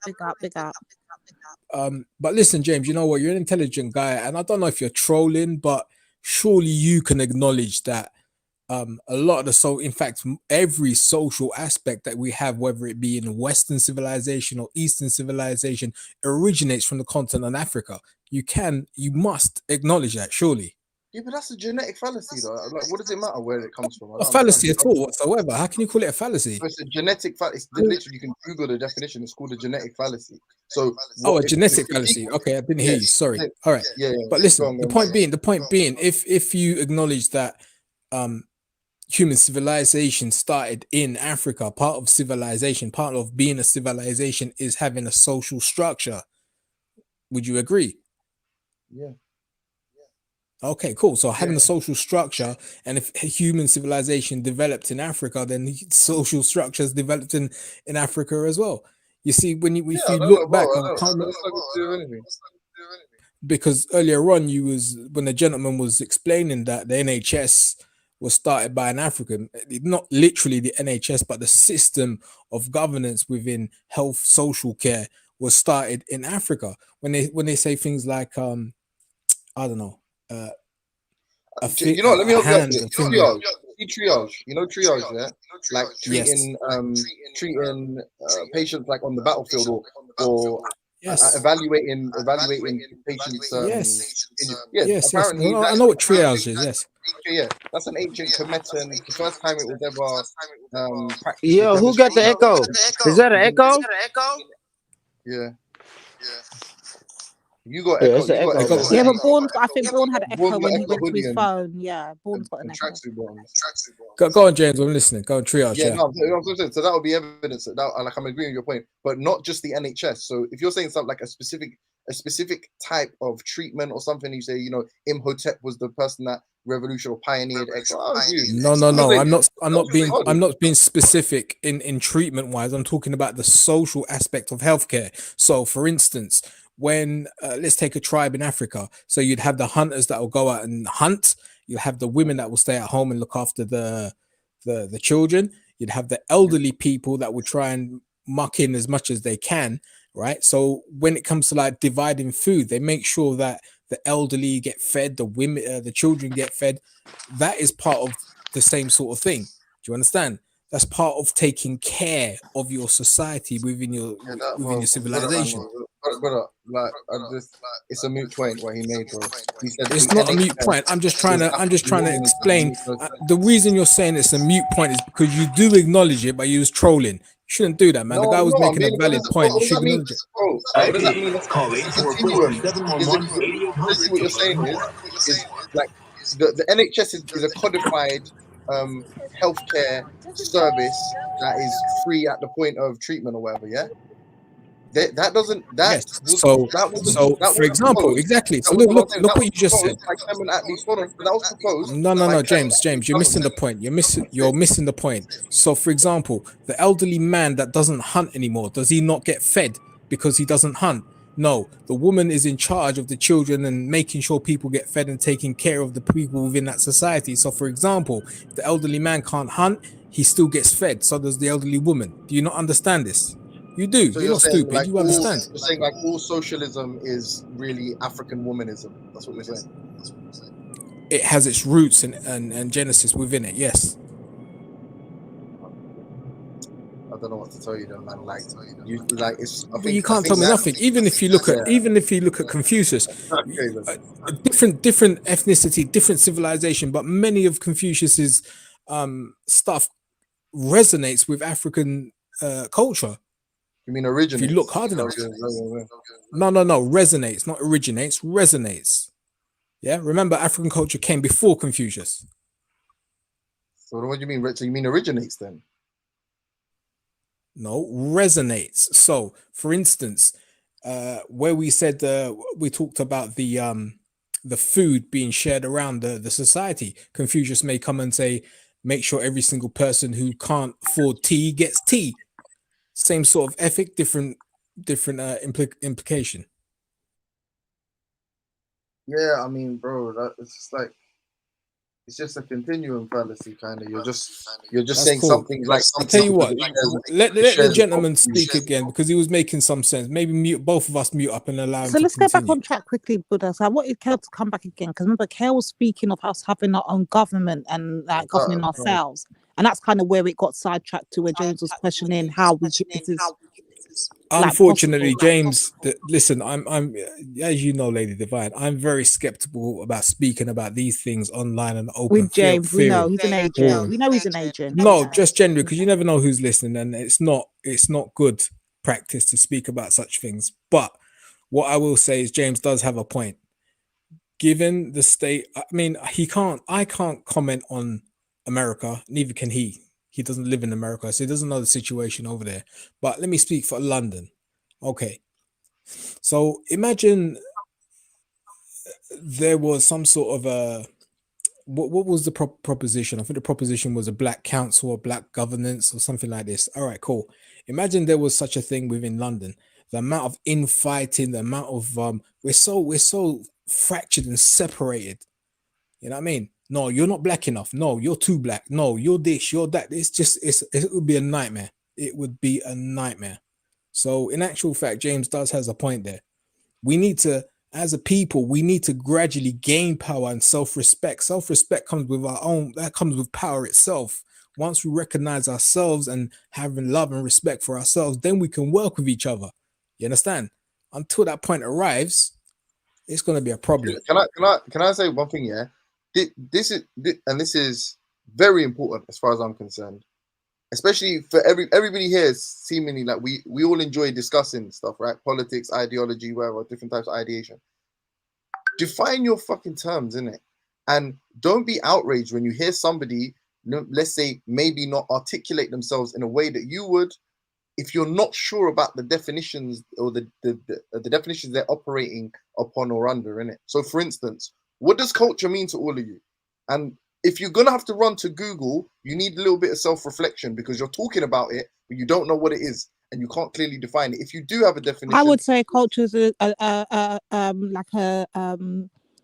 the word? A description of a people, like how they express themselves. There's a lot of things: language, expression, eating. A lot of things take part in culture. There's a lot of equivalence to culture. But it's mainly a way of expression of a people. I would say that's more art, but yeah, it's close. Okay, cool. Anyone else? Art is part of culture. Customs and tradition. Okay.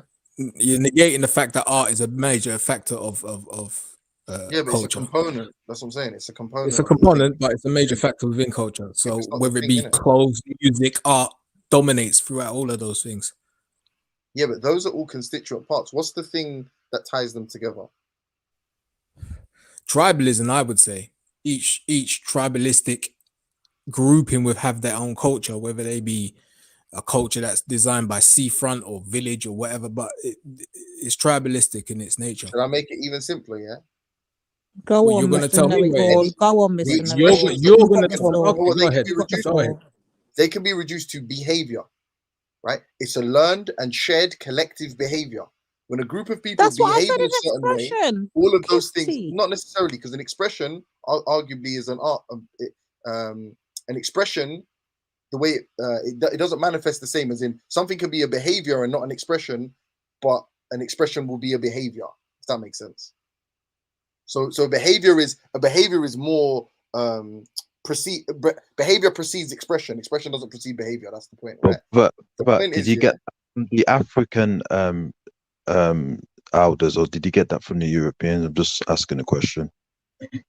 I got that from fucking white Jesus. That was Yeah, a you Now, joke. can brother, take your white That's Jesus serious. and piss off. now, I I can didn't you get that don't from know. you. understand? Can you It's, understand the brother, problem it's now, a brother? reduction, Can you, but this is the major point, and it's funny enough. That brother, was a beautiful way to brother, segue. can you see? Can you Is see the problem now, behavior? brother? Right. Say again. Can you see the issue now, brother? We're dealing with, as what the brother said, and I appreciate him articulating what I was saying, is that we predate, brother. You see, when you've got first, right, anything after that, brother, has to rely on the first. So you're using European explanations, brother. It's going to be, Okay, explain it unfortunately, to me in an African language. Sorry, my fault. Go on, explain it to me in an African language. No? So stop, man. Just stop what with am I that going to nonsense. explain to you? You An are a African Westerner. language. You're a Brummie Westerner. This is what Yeah, everyone is James, you saying. know what? You're being Nigeria, so they're mine. Now, condescending in your brother, James, you're being Bro, condescending in your come on, conversation. bro. You know You're a that? brother, Westerner, bro. Don't brother, be so rude, man. I Try don't and have a understand conversation. I'm having a this conversation type about, of but there's language, a point brother. where it's going to be a thing about education. I know, Behavior brother, is not a but European brother, concept. no, but Behavior. brother, Hold on one right, second. Behavior didn't go on, brother. originate from Europeans. Yeah, behavior isn't a European concept, and you're making the point for me that there are objective No, standards that you should hold yourself to. Behavior right, does not come from European. You listening to yourself, brother, James? Literacy, brother, Did brother. do you not know how we bro. got whipped into behaving our fucking selves? No, What listen the to what fuck I'm are you saying. talking about, bro? Brother, just relax, yeah. Conceptual behavior, right?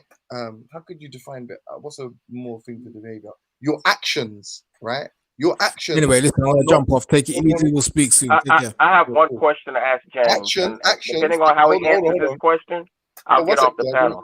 Well, yeah, boy, let's let Robbie go. Jimmy, come on, Jimmy. Let's let Robbie go. James, I have one I ain't gonna question. lie, homie. You was controlling the conversation, Jimmy. I ain't gonna lie, brother. I just rode to the store and I listened to you dominate the conversation, man. I have one question, James. Do you believe that Black people are intellectually and mentally inferior to Westerners, to white people? Firstly, no, I don't believe Black people are inferior to white people. And secondly, Black people are Westerners. Like, I'm a Black Westerner. You're a Black Westerner. Well, everyone on this panel is a Black Westerner. Well, I mean, I'm not talking about culture. I'm talking about genetics. Like, since you're a big genetics guy, are white people or Caucasians, are they more intelligent than Negro? Just ask your question, no. Okay, all right. They perform better though. Like, they perform better in tests because of obviously cultural factors, isn't it? Like, culture is the thing, in my opinion, that influences what we perceive to be intelligent.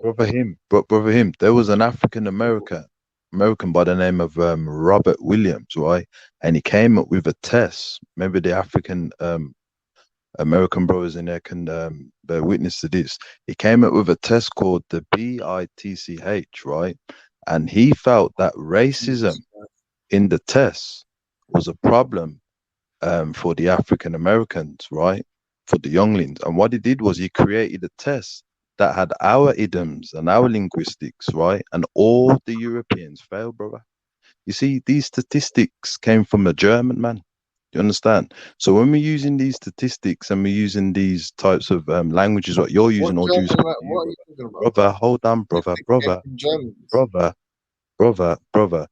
But we got to do the research, brother, because you're using statistics, right? So we have to go back to where did these types of behaviors and strategies come from, and it came from a white supremacist. You understand, right? Yeah. So, well, brother, do you research? You research the Somali what happened and stuff, right? So I'm sure you should be able to research what I'm saying, right? So when we're using researching the bitch test, yeah, that's what you want to research. Robert The point Williams. is, brother, that you just said right. You just said right that they outseed us in the education, right? When it comes An to tests, IQ testing. an IQ test, right? But then we have an African American brother, right? And he did a thing called the bitch test, right? And he explained that white people are very racist, right? In the sense that they'll create tests and use their types of cultures, right? And make it look like that and black people cannot perform. Whereas when he did our ones, right, they all failed. Do you understand? Do you research? Okay, I'll take your word for it, bro. I'm not gonna challenge that. I'm just saying, bro. Like, okay, go and research it then, bro. I will do. If you read, Can I ask you a question? What was it, Robbie? Because I never finished what I was saying earlier. If you reduce it to that, then you won't have all of this fucking. It won't have all this racial connotations that you guys seem to have over every single, like, any definition of any term has to be looked through the prism of white supremacy. You won't have none of that. Objective standards. What do you want to do? Like, is reading good or bad? Is reading at a more proficient level good or bad? And when you can look at it through this kind of dichotomy, it's let me ask you this. Yes. No hold on. Reading is good. Education is good. Financial empowerment is good. All of that is good. All of that is good. All of that is good as in a whole to replace the system of white supremacy with the system of justice. So you goddamn right. All of that. It takes all of that. It can't take one or two people doing this and then James and his other crew saying, man, you know what, man, really white supremacy don't really hurt me. It don't harm me. But but it takes everybody as one to really replace this system. Who gives a shit if it happens to you? When it happens, it's wrong. The system of white supremacy, guys, is wrong. I don't care if it hurts your day-to-day or it hurts a man 1,000 miles away from you. It hurts their day-to-day. It's wrong. I have two questions for James.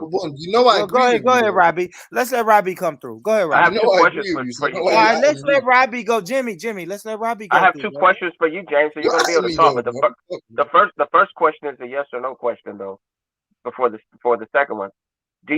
When I'm listening to your point of view and your arguments, when I get to the square root of it, this is what I think I'm hearing and understanding.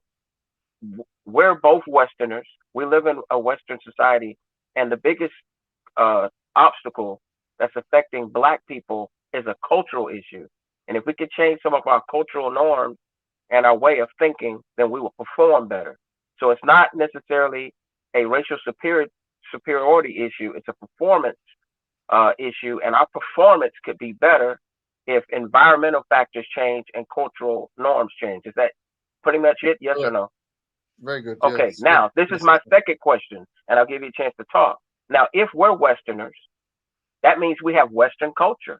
That means we have Western cultural norms, because we didn't create our cultural norms, because a lot of us were enslaved. A lot of us didn't have rights. So that's the problem that we're trying to say to you, brother. It doesn't mean that we don't have self-accusation and we can't make change. A lot of what I'm telling you that is projected as Black culture is not Black culture. A lot of it is propaganda. Some of it is actually weaponized by the actual governments that we live in and we exist in. And at least speaking in the Americas, you can see examples of that when people didn't have their pants sagging, when people had on their Sunday's best, and they were, from a legal standpoint, like not even allowed to participate in the system. And then once they were able to participate in the system, you know, if it wasn't drugs being pushed into the community, it was a lot of policies put in place to shape those pathological norms. So I don't think it's necessarily an individual choice. You make the choices that you make based on the environment that you're in and what you've learned, you know, what's imprinted on you from you know, your formative years. So do we have a separate culture within Western culture that's pathological, or is Western culture pathological?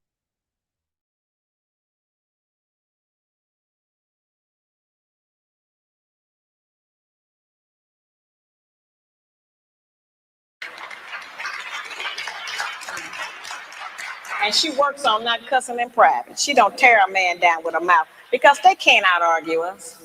Can't nobody out-argue us.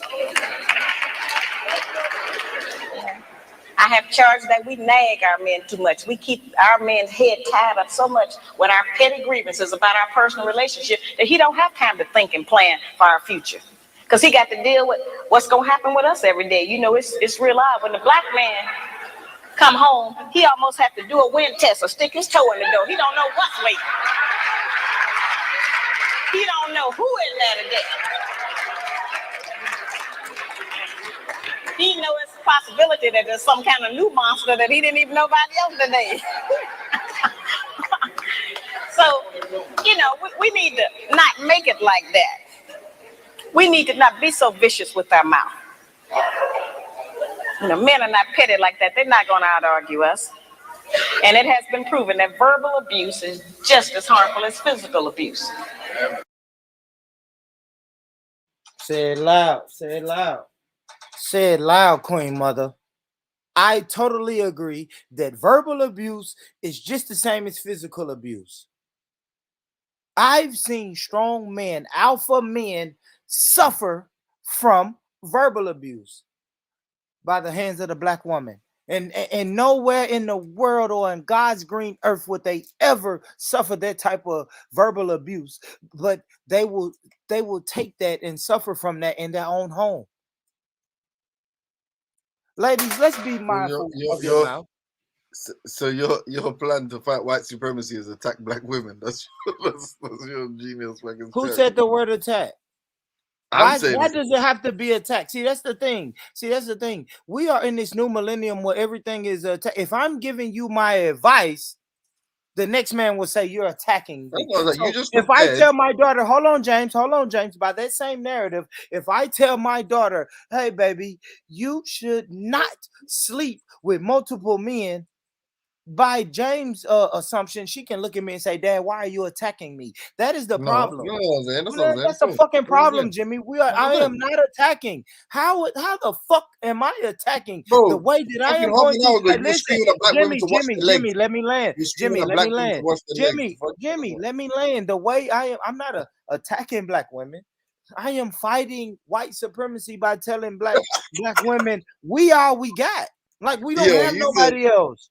We don't have nobody else. Jimmy, I am telling black women we don't have anybody else. So the least I can ask for is no more back talk.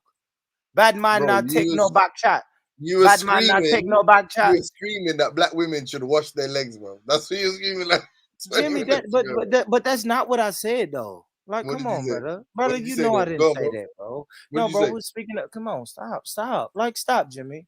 Like, I don't know. Now it's kind of seemed like you're trying to sabotage the show. Like, I don't know what you're saying now because you're intentionally misrepresenting the things that I said.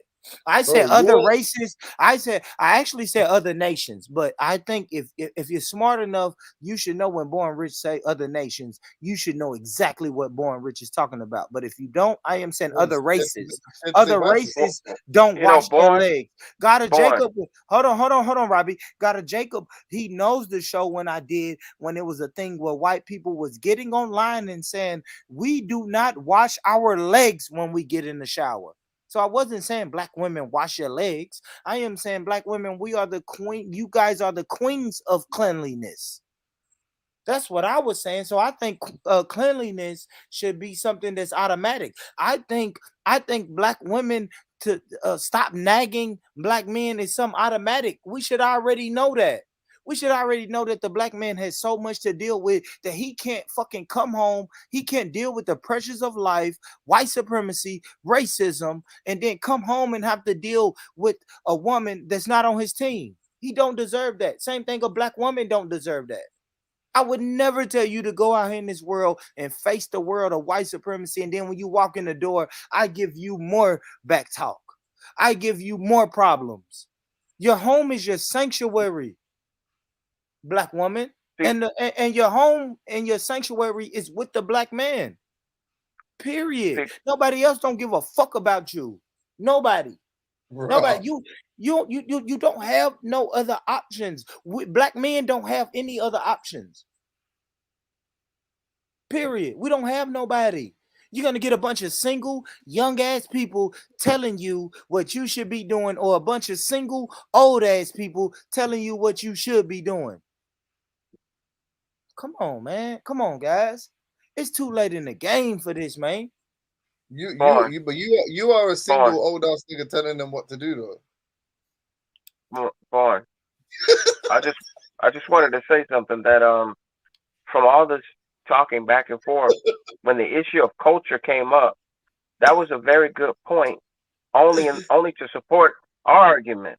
And that's my whole thing. When you talk about Western culture and you try to separate racism, white supremacy, because now there's been like a revisionist PR campaign to make it seem like we're past racism and systematic racism doesn't exist.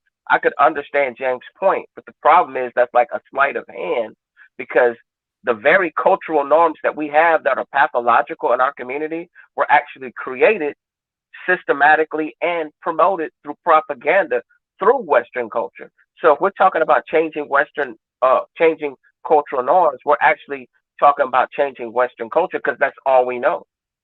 That didn't come from Africa. That didn't come from our genetics.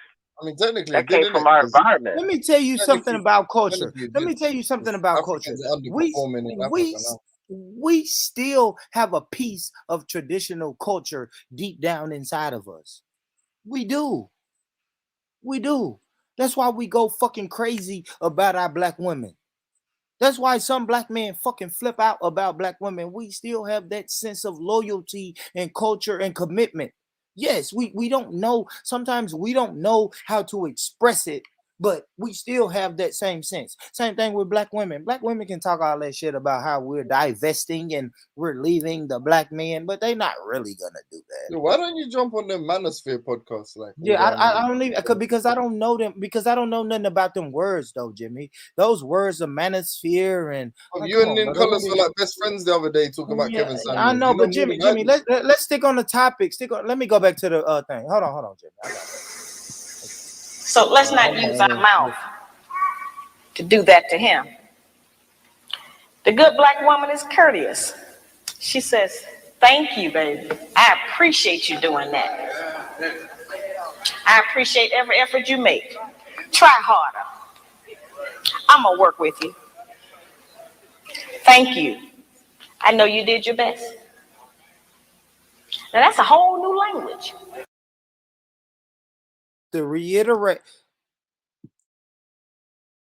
damn, I have to reiterate this, guys. That is a whole new language.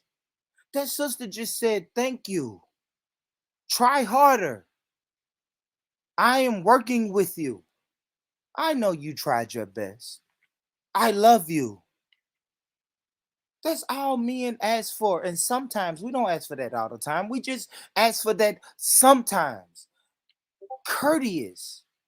I'm gonna ask you, Kale. Let me ask you this, brother Kale. Kale, for a black man to ask a black woman to be courteous, like, is that too much to ask, brother Kale? You know what it is, brother. As I was saying before, right, is that the Creator is made women logical in their gender, and made men logical in our gender. And the thing is, brother, is that there's a type of code and language that you need to use in order for the woman, as it pertains to the African woman, to feel comfortable to trust you, in order for her to allow her feminine gifts to be given to you. And the only way that's going to happen, brother, is to understand that language. Asking her to do these things, brother, what it does, no disrespect to the brothers globally, but what it does, brother, it kind of makes her be more, have her guard up. It doesn't make her submissive, it makes her more have her guard up, because it's like, basically we're portraying beta male attributes, and this is why it will never work, brother. Come on, Cal, talk that talk. I mean, I hear you, brother, but I don't know, man. The beta male. Who created that? What are we talking about? Beta male? White I Daddy, don't the one that you understand that. follow, the I one don't that you come understand off that his mattress because if there. you Yeah, don't, that one. That let one. me tell you this though, brother Kale, because you're saying, okay, listen, it would exude itself, right? You should never have to ask or never communicate about that. But these same women will talk about communication. No, you're missing this whole point. So this is what he's saying. This is what I'm going to talk to you as a black woman. Hey, click the link. Brother Click the Kel. link now, Wait. Click the link now, Nathan. Go ahead. Listen to me. I'm talking to you as a black woman. Listen, this is the problem. You don't struggle to listen. We're telling you what it is, but you can't hear it. When you are telling us we need to do this, we need to do that, we need to be more gentle, we need to, you're then in turn implying we are not. We are masculine, we are over this. There's other, if we want these qualities, we better go to our other people. Other races of women don't have to have this problem. We're over aggressive, we're unlovable, we're undertaken. That's what you're indirectly saying.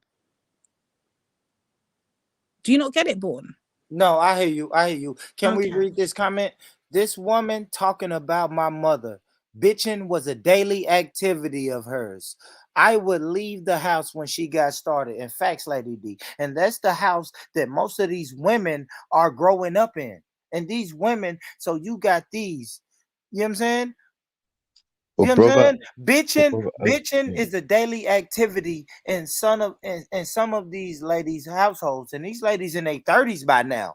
So they grew up with bitching. All they know is bitching. It's a daily activity. They don't just bitch. The word I used was sometimes. They don't just bitch sometimes. It's a daily activity. It's a daily activity in these households, and these women don't do. Go ahead, brother Kel. But I'm just pissed off, brother. Yeah. Go ahead. The thing is, brother, I'm gonna get very controversial. What I'm about to say now, right, is that you see, brother, we as men, right, we really do need to understand female psychology, because their logical way, brother, right, although it may seem very strange to us, but the way the creator is creating, bro, it makes a lot of sense. Because imagine this now, brother, right? The woman, their sensuality and sexuality, right, and their thought process is very powerful, right? But it has to be activated in regards to them feeling comfortable and being able to trust. So, for example, when a woman says, I want a man to be confident, right? That doesn't necessarily mean that you have to be macho with tattoos.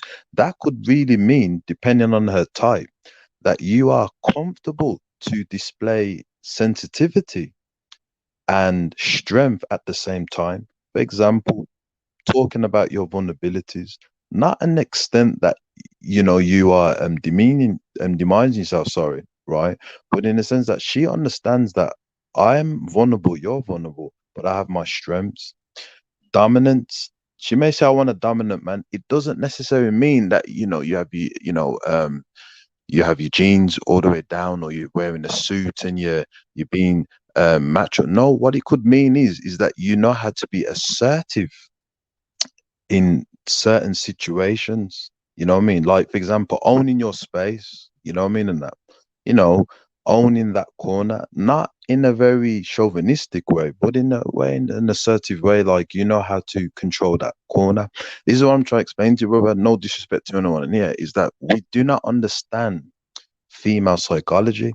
And in order for the black woman, the African woman, to unleash her feminine gifts, brother, which is very powerful, she's not going to do it, brother, if we're being very harsh and asking her for things. Remember this, she's been created to respond to masculine energy, not in the sense of disrespecting her, but the masculine energy allows her in that pattern language that she wants to be seduced, for her to be softened, right? That type of masculine energy.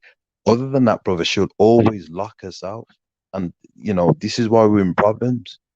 If she's nagging all the time, no disrespect to Lady D and that, sometimes, brother, we're not pleasing them properly in the bedroom. Orgasms is a big thing for women. No disrespect taken. A lot of them are underperforming. Facts. Speak for yourself, Kel. Speak for yourself. No, but I'm being honest, brother. We gotta be honest, right? We really gotta be honest, right? if they're nagging all the time, right, unless they're going through a horrendous event with like a tragedy of a loved one passed away, or they're not feeling right, if they're nagging all the time, bro, we've got to be honest, is that we're not pleasing them properly in the bedroom.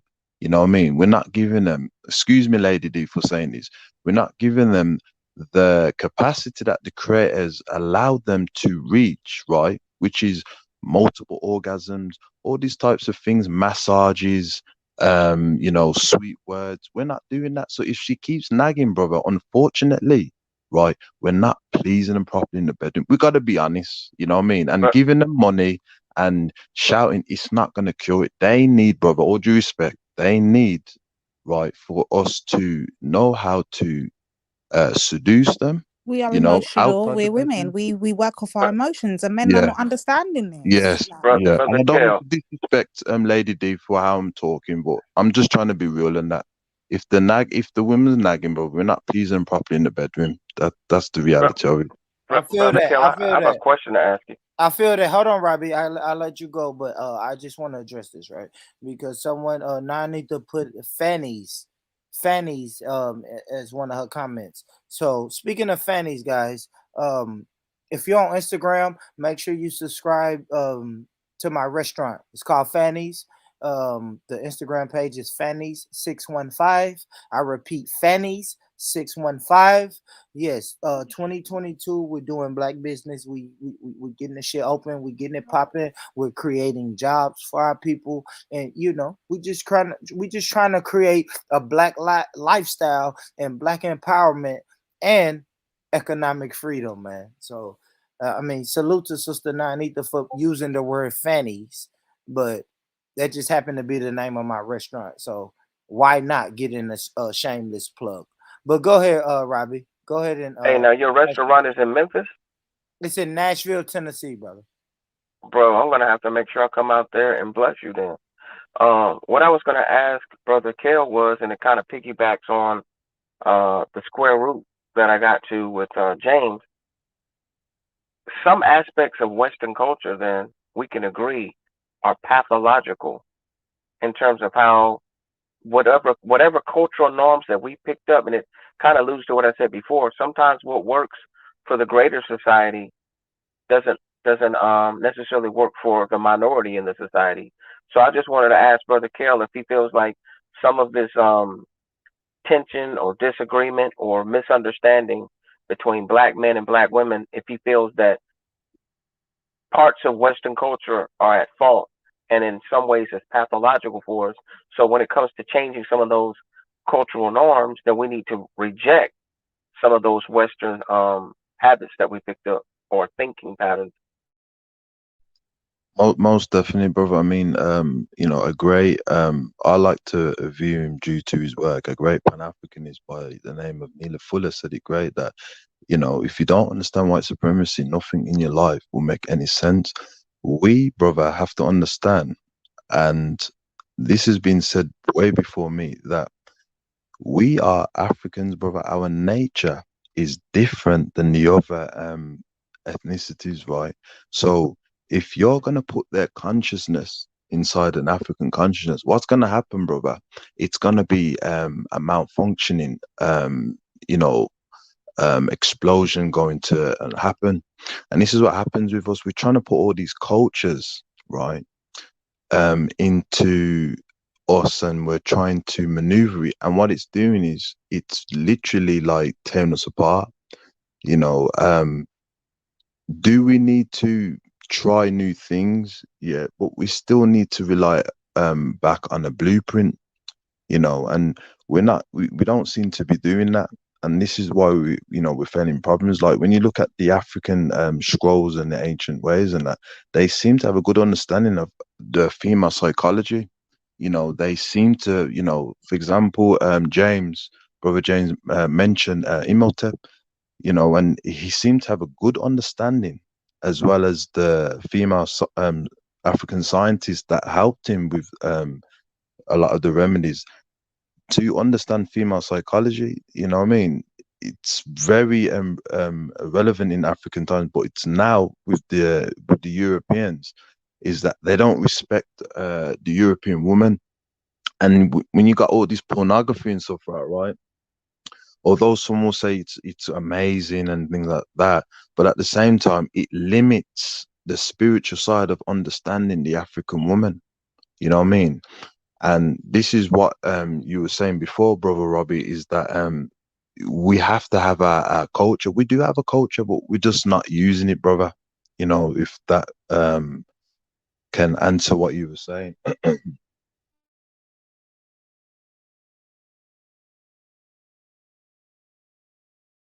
Yeah, I think Bornbridge is going to go and he's going to go to his guru. He's gone to his guru to get some other talking points to come back with. He'll be back. Kevin Samuels is waiting, and Gunnar Jacobs got no damn loyalty. But now this is where we part ways. He's got no loyalty. No, but shout out to God of Jacob, because God, come on, man. Shout out to God of Jacob.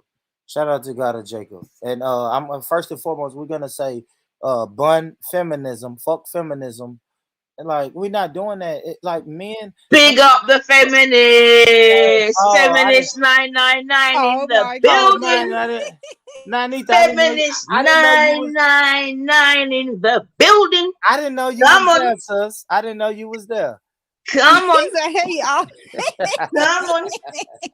Brother Kel, But I just quickly jump on to say big up to the gentleman speaking. I believe his name is it Kale? Because I'm on my phone, so I can't. Yeah. And that looks like Kale in his picture, to be fair. So yeah, man, big up yourself. But let me not Kel, we added you on Discord. Hopefully we get to talk to you and holler at you and stuff soon. Yeah, I'm just a little bit tired. You have to excuse me, and That's okay. You know, right? God of Jacob. Big up Sis Tash for that link up, Sis Tash. I got a lot of respect for Sister Tash. She said, you know, here we go, guys. I'm a little bit slow with the words and stuff, right? But I appreciate the patience and I appreciate the African family articulating for me. That was how it used to be in African times. You know, there was never one spokesman. There were always, you know, producing the articulation as one. So I appreciate God that. of Jacob's a hater. Ignore God of Jacob. He's a pagan. Yeah, don't worry about him, Kel. So Kel, what do you think to my assertion that I say that the mandem have been groomed? Yeah, by the same Zaddy or whatever Bornrich says that we are attached to, yeah. I'm saying that the same person or persons have groomed the mandem. Yeah. What do you say to that, Kel? Yeah, that exactly, sister. You know what I was saying before is that you know, there is you know, through researches, and I believe in this, that the African, all women, but I'm speaking as it pertains to the African woman, is that she will be in these types due to life experiences, due to how she views time, sex, and relationship. So, for example, you have like a playette, you'll have a social butterfly, you'll have a hopeful romantic, a Cinderella, you'll have like a tomboy, a seductress, Panosa, and a modern day woman, right? And all these characters are fantastic, they're brilliant, right? But it's just that because of life experiences and due to you know, the how she was raised by her parents, you know, whether the father was around or whether he wasn't around, is that she instinctively, with her logical mindset, will maneuver in those characteristics, right? And it's up to the man to understand that code so he can reassure her that I understand why you have to be in that particular character, right? In order for her to unleash her feminine gifts, meaning her supportive ways of helping her on the path. If you look at, for example, Queen Adewale, right, who I respect, you know, madly, in that she was from Somalia, and there was a time where the men was very oppressive, and she had to use certain tactics by hanging the men upside down and castrating them, right? Because they were oppressing the women. But yet still, when the Portuguese were trying to invade Somalia, she never you know, collided with them in the sense of united with them against the African race. But there was a couple of the African men that understood her character, right? And she had that kind of tomboy character, so to say. So with us as men, sister, is that we will approach an African woman and we'll think that she's a Cinderella, right? because of the way she looks. But in actuality, she could be a social butterfly, if that makes But any no, sense. let me. That's a beautiful point, yeah. Because this is something I've often said, yeah. But when you say approach her as a Cinderella, what was the second bit you said there? Sorry, I can't remember. My bad. Like, for example, she, due to our thoughts process, like she looks like a Cinderella. Do you understand? The typical Right. But then in actuality, her character, how she's developed, could be a social butterfly. All right, so pause there, yeah, because there I'm in agreement with you, yeah, because I'm saying that the men are being groomed, yeah, to look at their black counterparts like Cinderella, yeah, because a lot of their like I said, a lot of the programming comes from TV, the media, this, that, and the other, right? So when they come out there now, they're looking at black women to be like Cinderella, which is just ridiculous to me. So wait, we see how white women are put glasses in our faces as delicate, something that needs to be protected. It's kind of defenseless. There's always a portrayal of a white woman, and they've got a superhero to always protect her and save her from the day. Yeah. Whereas black women, we're portrayed as aggressive, worrying, fighting. We can take all kind of pain. We've seen medicines and all these things being practiced on us. Like well, basically we're not quite human. We can withstand. We don't need protection. We don't need that. And that's what we believe is the man them of today are trying to make us be what they see as other women, but that's outside of us. Who's doing that? Who's doing that? You. What do you mean? What do you mean? What do you mean by that? Break that down. Hold on, Kel. Because she made an accusation, and I really want her to expound on that. Okay. What do you mean? So when you're saying things like, she's got to have this kind of voice, and she's got to be in this kind of way, and she's got to portray herself in this kind of, you both do it all the time. You black women, you don't need to know how to talk to men. Black women, you don't need how to cover your stuff and how to dress. And black women, in whose eyes are we trying to be for you, Born? I always say black people, period, are sometimes loud and passionate. Oh God! I always say that. I know a black woman is going to be loud and be passionate, but it's what you're saying. Yeah, but the thing is, though, Born, now you know that a black woman's going to be loud and passionate. But about 10 minutes ago, you called it bitching. No, but that's two different things. Exactly. But is it though? Because what I'm saying. Yes, well, hold on. Well. Okay, what's the difference then? Go on. Right now, listen. Loud and passionate, right? Loud and passionate is standing on something that you believe. Bitching is an entirely different thing. And go on. People know the difference between. Tell me the difference. And bitching. Bitching is when you keep coming to me the same day with the same shit, man. You know what, man? But that's my passion. Let me tell you what the black woman. But that's my passion. Okay. It's no reason for me to talk. Let's let the Queen Mother talk, man. Oh, I can't stand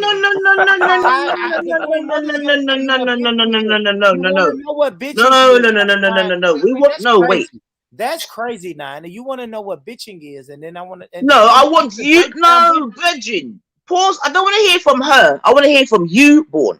Shabazz is not reading right now. He almost have to do a wind test. That's what I'm saying, man. He don't know what way. He don't know who is there today. He knows it's a possibility that there's some kind of new monster that he didn't even know about yesterday. So, we need to not make it like that. We need to not be so vicious with our mouth. Men are not petty like that. They're not going to out-argue us. And it has been proven that verbal abuse is just as harmful as physical abuse. That's bullshit.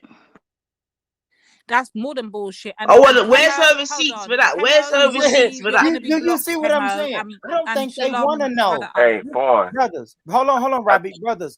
I think the brothers is listening to me. Sometimes I don't even know if black women want to know. They will ask me a question, and then I don't give them my opinion. I give them an opinion of the elder. I need to never ask for her opinion. I need to ask for your opinion. That's the problem. Man, fuck my Okay. opinion, because listen, Lady D, I've been giving my opinion for 20 years, and 3 failed relationships later, and then an internet conversation later. It's obviously women are not listening to my opinion, so I want to give you a black woman, right? You know, maybe And we're someone. saying her opinion don't count right here, right now. Well, That's Rich. fucked up. Bun That's that. fucked up. That's Hey, fucked up. hey, Rich. Go ahead, I'm brother. gonna give you my definition or my explanation of the difference between I guess it was what, bitching and passion. I would compare it to a flamethrower versus an acetylene torch, or or something a welder would use. They both, are utilizing fire and heat energy, but one is concentrated and it can be a tool and it can be used, to build or to be constructive. The other one can just be destructive, like it's gonna hit innocent people and the intended target, right? So I think if you have a profanity laced word salad, right? That's just a barrage of just cuss words, and you're expressing all this passion, but it's not an organized thought. It's like you're using a flamethrower. But if you can actually articulate your passion and have it focused, right?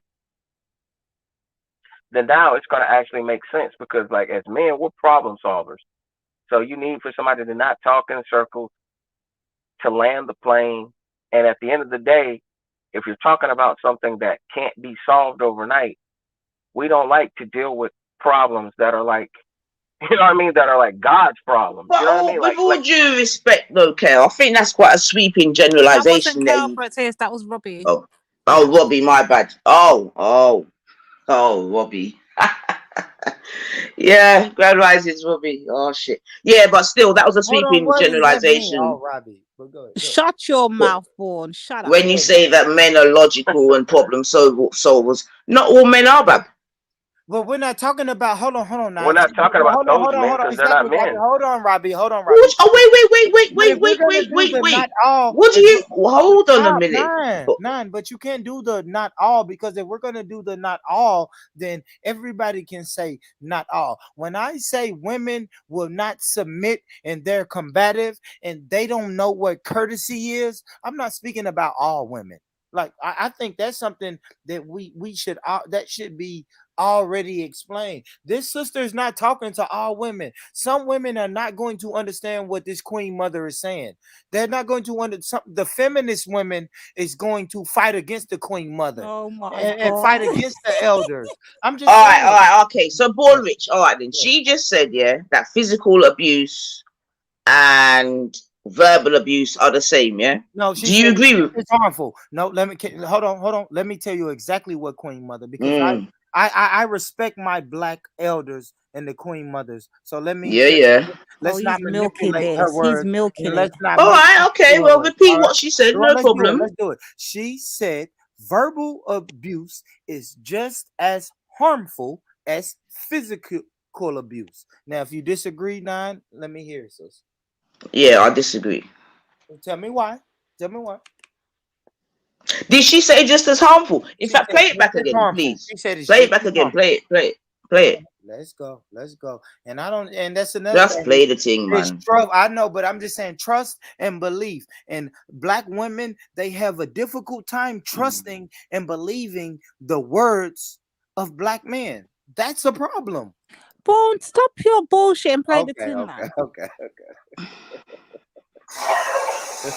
Men are not petty like that. They're not going to out-argue us. And it has been proven that verbal abuse is just as harmful as physical abuse.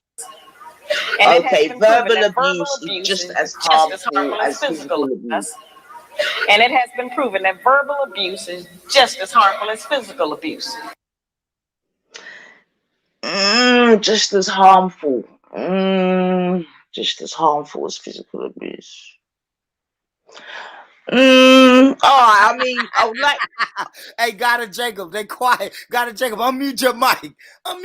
Gotta Jacob. Gotta Jacob's a pagan. He can stay muted. Can stay muted. It's weird, Gotta Jacob. Right now, the cat got their tongue. You hear a lot of and ah and. No, I'm thinking of. Listen. Don't get excited, Born. I'm thinking about it. Yeah, because she said harmful.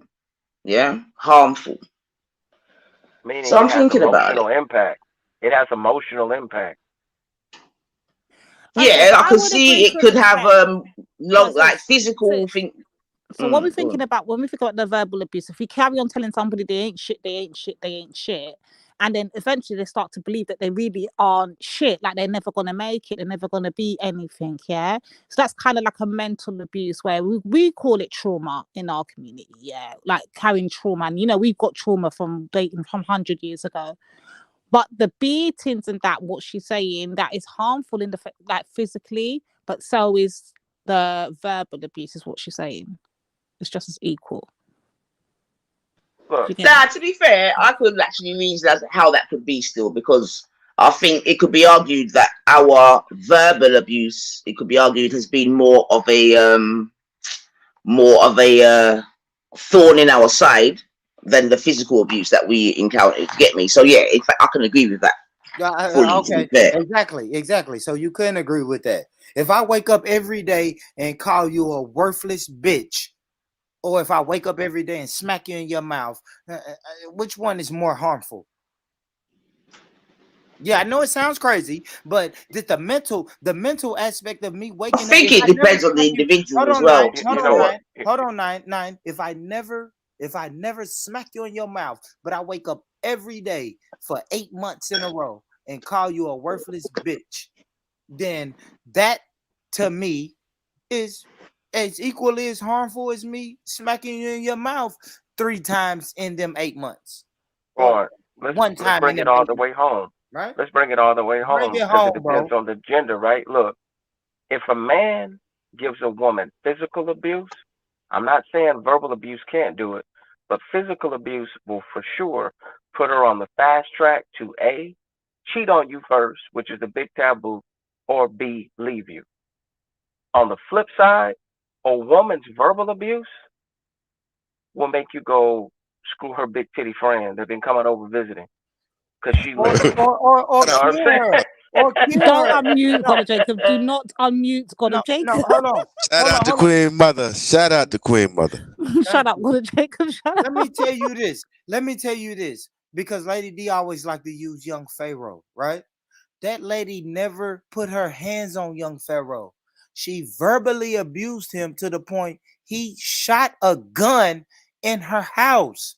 So oh, how come you on, going stop. to tell Oh, me please, mental? please, Hold please, on, bro. please, Hold on. please. Hold on, nine. No, Hold on, nine. no. Violence. I Just know we're violence. not out here trying to make young Pharaoh a victim. I I beg am you. not. I promise I am not. But So one could say that is a consequence of verbal abuse. So nah, that's a so terrible verbal. example, Bornwich. That It may be. is It may be, but it's an that's a example. terrible example, But it's Bornwich. an Just example terrible, man. nonetheless.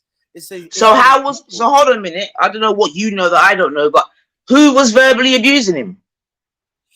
The lady from Which lady? Which one of them? Which Shut one of them? up, porn. 1 second, Divine. Which one of them? It was his baby mother. She was saying you never gonna Which see. one of them? Hold on. She said you're a crazy narcissist and you can never now whether it's true or not, nine, you have to Because rely. you know You have that's to fact. hold You know on, that's hold on, fact.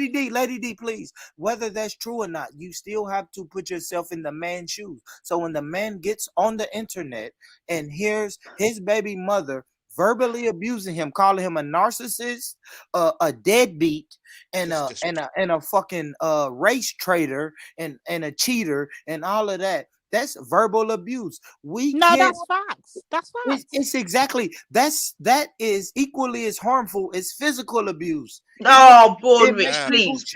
Bornwich. Now you just sound crazy. Oh, I got it, Jacob. I'm in the bag, but now you literally You're not in your Sabbath. bag, Get man. mute yourself. Listen. Young Pharaoh is a prime example of a young man that's been groomed.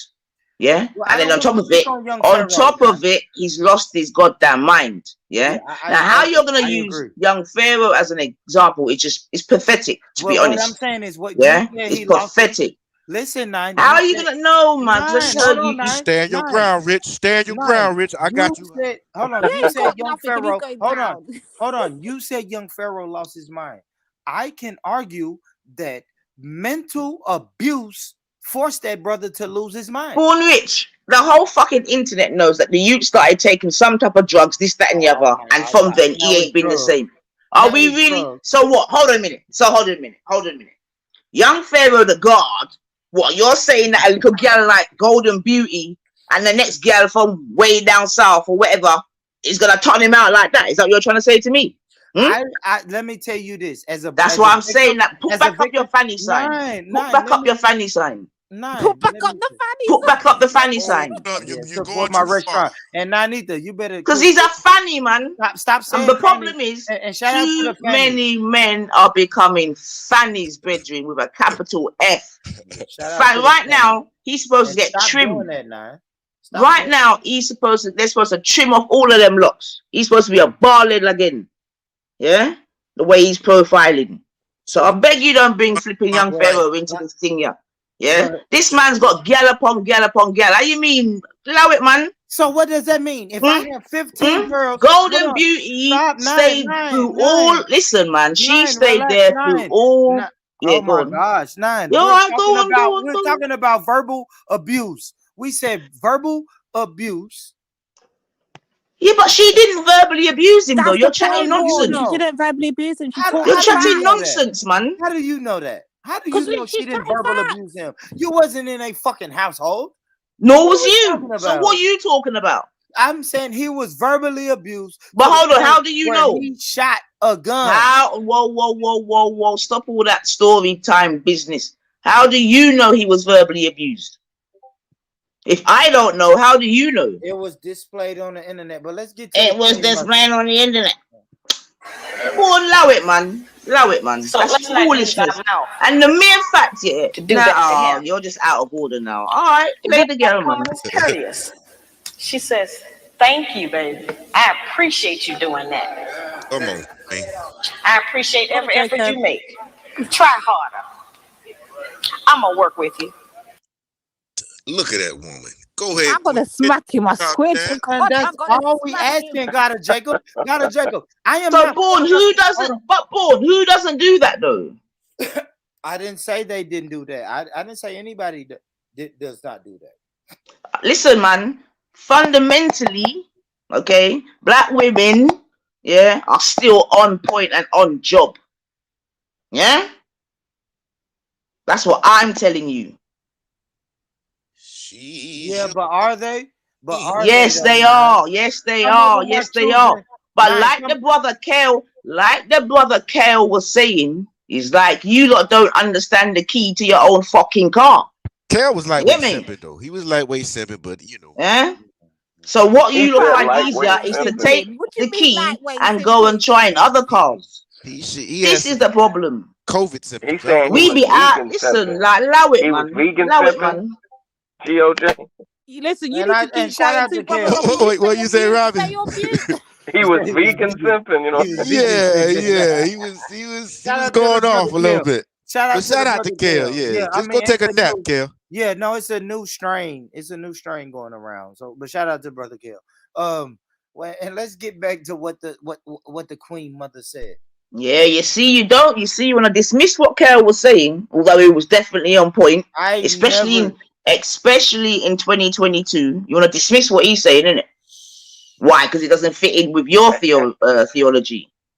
Anyway, let the lady play, man. No problem, man. Thank you. I know you did your best. Now that's a whole new language.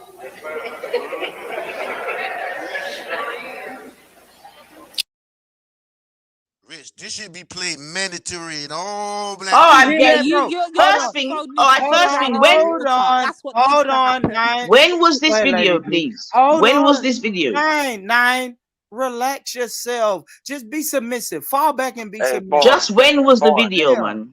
I was submissive last week, man. You're not gonna get me submissive two fucking weeks in a row. I don't want to hear the feminism talking point. Let me hear Lady D, please.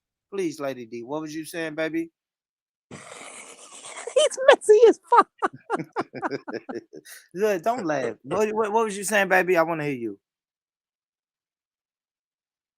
Huh? See, Exactly. because she knows that courteous is the least of our worries. That should be the least of When our was worries. this video taken, It please? don't matter because we When are. was All right, this all right, let me say. video? Please Let's say listen. In 1982. 1984, Let sis. In hold It on, was hold made in on, 1984. ancient hold on. No, Kemet. we not. I'm gonna tell you why 1984. we. Let me tell y'all now why we not gonna do this. Who gives a fuck? I Hypothetically, give a fuck. stop. But When no. was the video taken, When please? was Marcus Garvey? What the man? Shut up, man. Come on, guys. When was listen, When why was are you getting Marcus? excited, man? When Because was the what I'm video saying is taken, man? nine. But what I'm saying is when was Marcus Garvey speeches recorded? So we can't go Oh back my. on that. Like, what are That's we right. doing? There's no statute of limitation for Thank good you, message. man. When was Shut your Malcolm mouth X on a drink of speeches?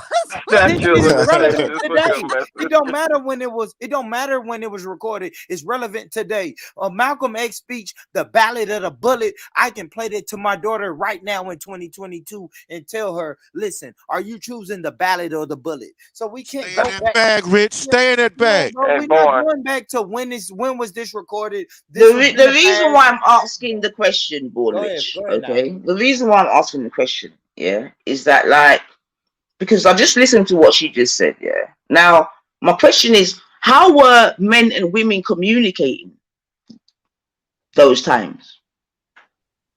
Play what she said again. Rewind it a Completely little bit. different, She sis. was I ahead of her I think time. we She were was a prophetess. communicating. I think we She was were a communicating. prophetess. I Damn think right, we were. Robbie. I was trying to think of something on the spot, but you came through. Good shit, Robbie. Robbie. On code. All On right. code, my dog. Yeah, play. Yeah, all right, All God of right, Robbie. Jacob. I See, this see came what out in one. yeah, 1988 that's too much. BM. Do you know I what told you BM to give stands the for? traitor, man. He's Hey, a this traitor. came out in Give me which 1988 one? BM. Do you know what BM stands for? 1988. No, it stands for BM, before Me Too. You know. Thank Damn. you. Oh, Thank all Oh, right, Robbie you. cool, coming cool. through. Rob BL. coming Hey, through. Robbie, let me give you Okay, so another one. all right, BL. just play it.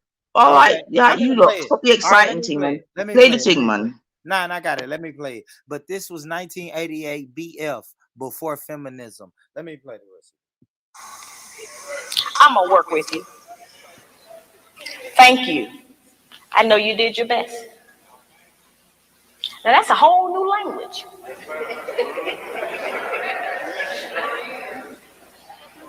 But just to say that during the course of the day, every day, with the man that you're trying to be with or want to be with, will make our life easier. We can't get it if we don't give it. We keep wanting them to give us and do something for us that we refuse to do and give to them. It don't work like that. The good black woman has self-respect. She don't have to go out naked just to get the attention of a man. Ooh, she preaching. No, she is Hey, not. born, No, she's born, not. born.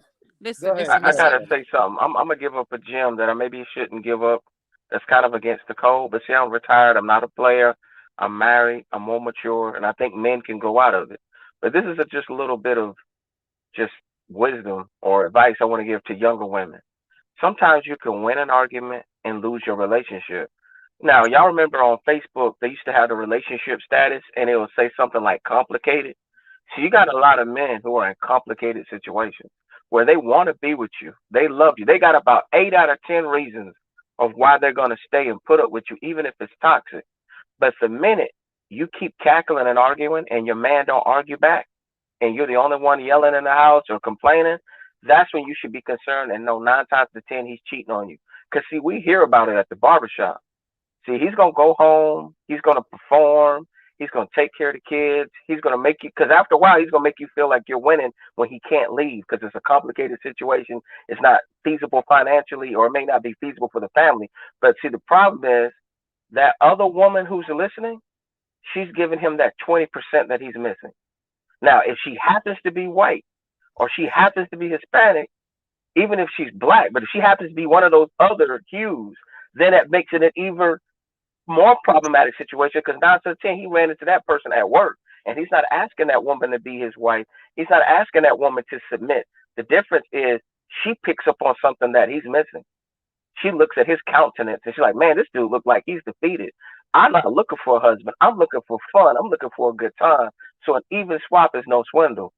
Just understand if somebody's arguing back with you, or at least trying to dwell and communicate with you, at least they haven't given up on a relationship and checked out. I know for a fact, even in my case, where I've been in some situations in the past where a woman thought everything was going great, and man, I was cheating my ass off.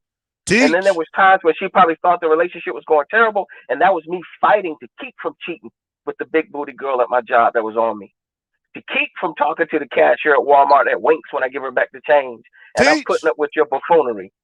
But you want to keep arguing and give me high blood pressure and complain, and you know what I mean, and compete with the Joneses. And I'm supposed to be a psychologist and a therapist to deal with all your insecurities when we're supposed to be working together as a team. Talk. You know what I'm saying? Talk, that's all I'm saying. Yeah, I know that's all you Rich, saying. clap it up, clap it up, Rich. We gonna get this work.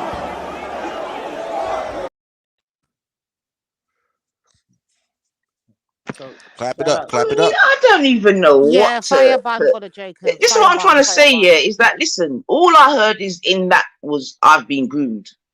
That's all I heard. Who used the word groom? We don't use the word groom in America. Yeah, that's all I heard, man.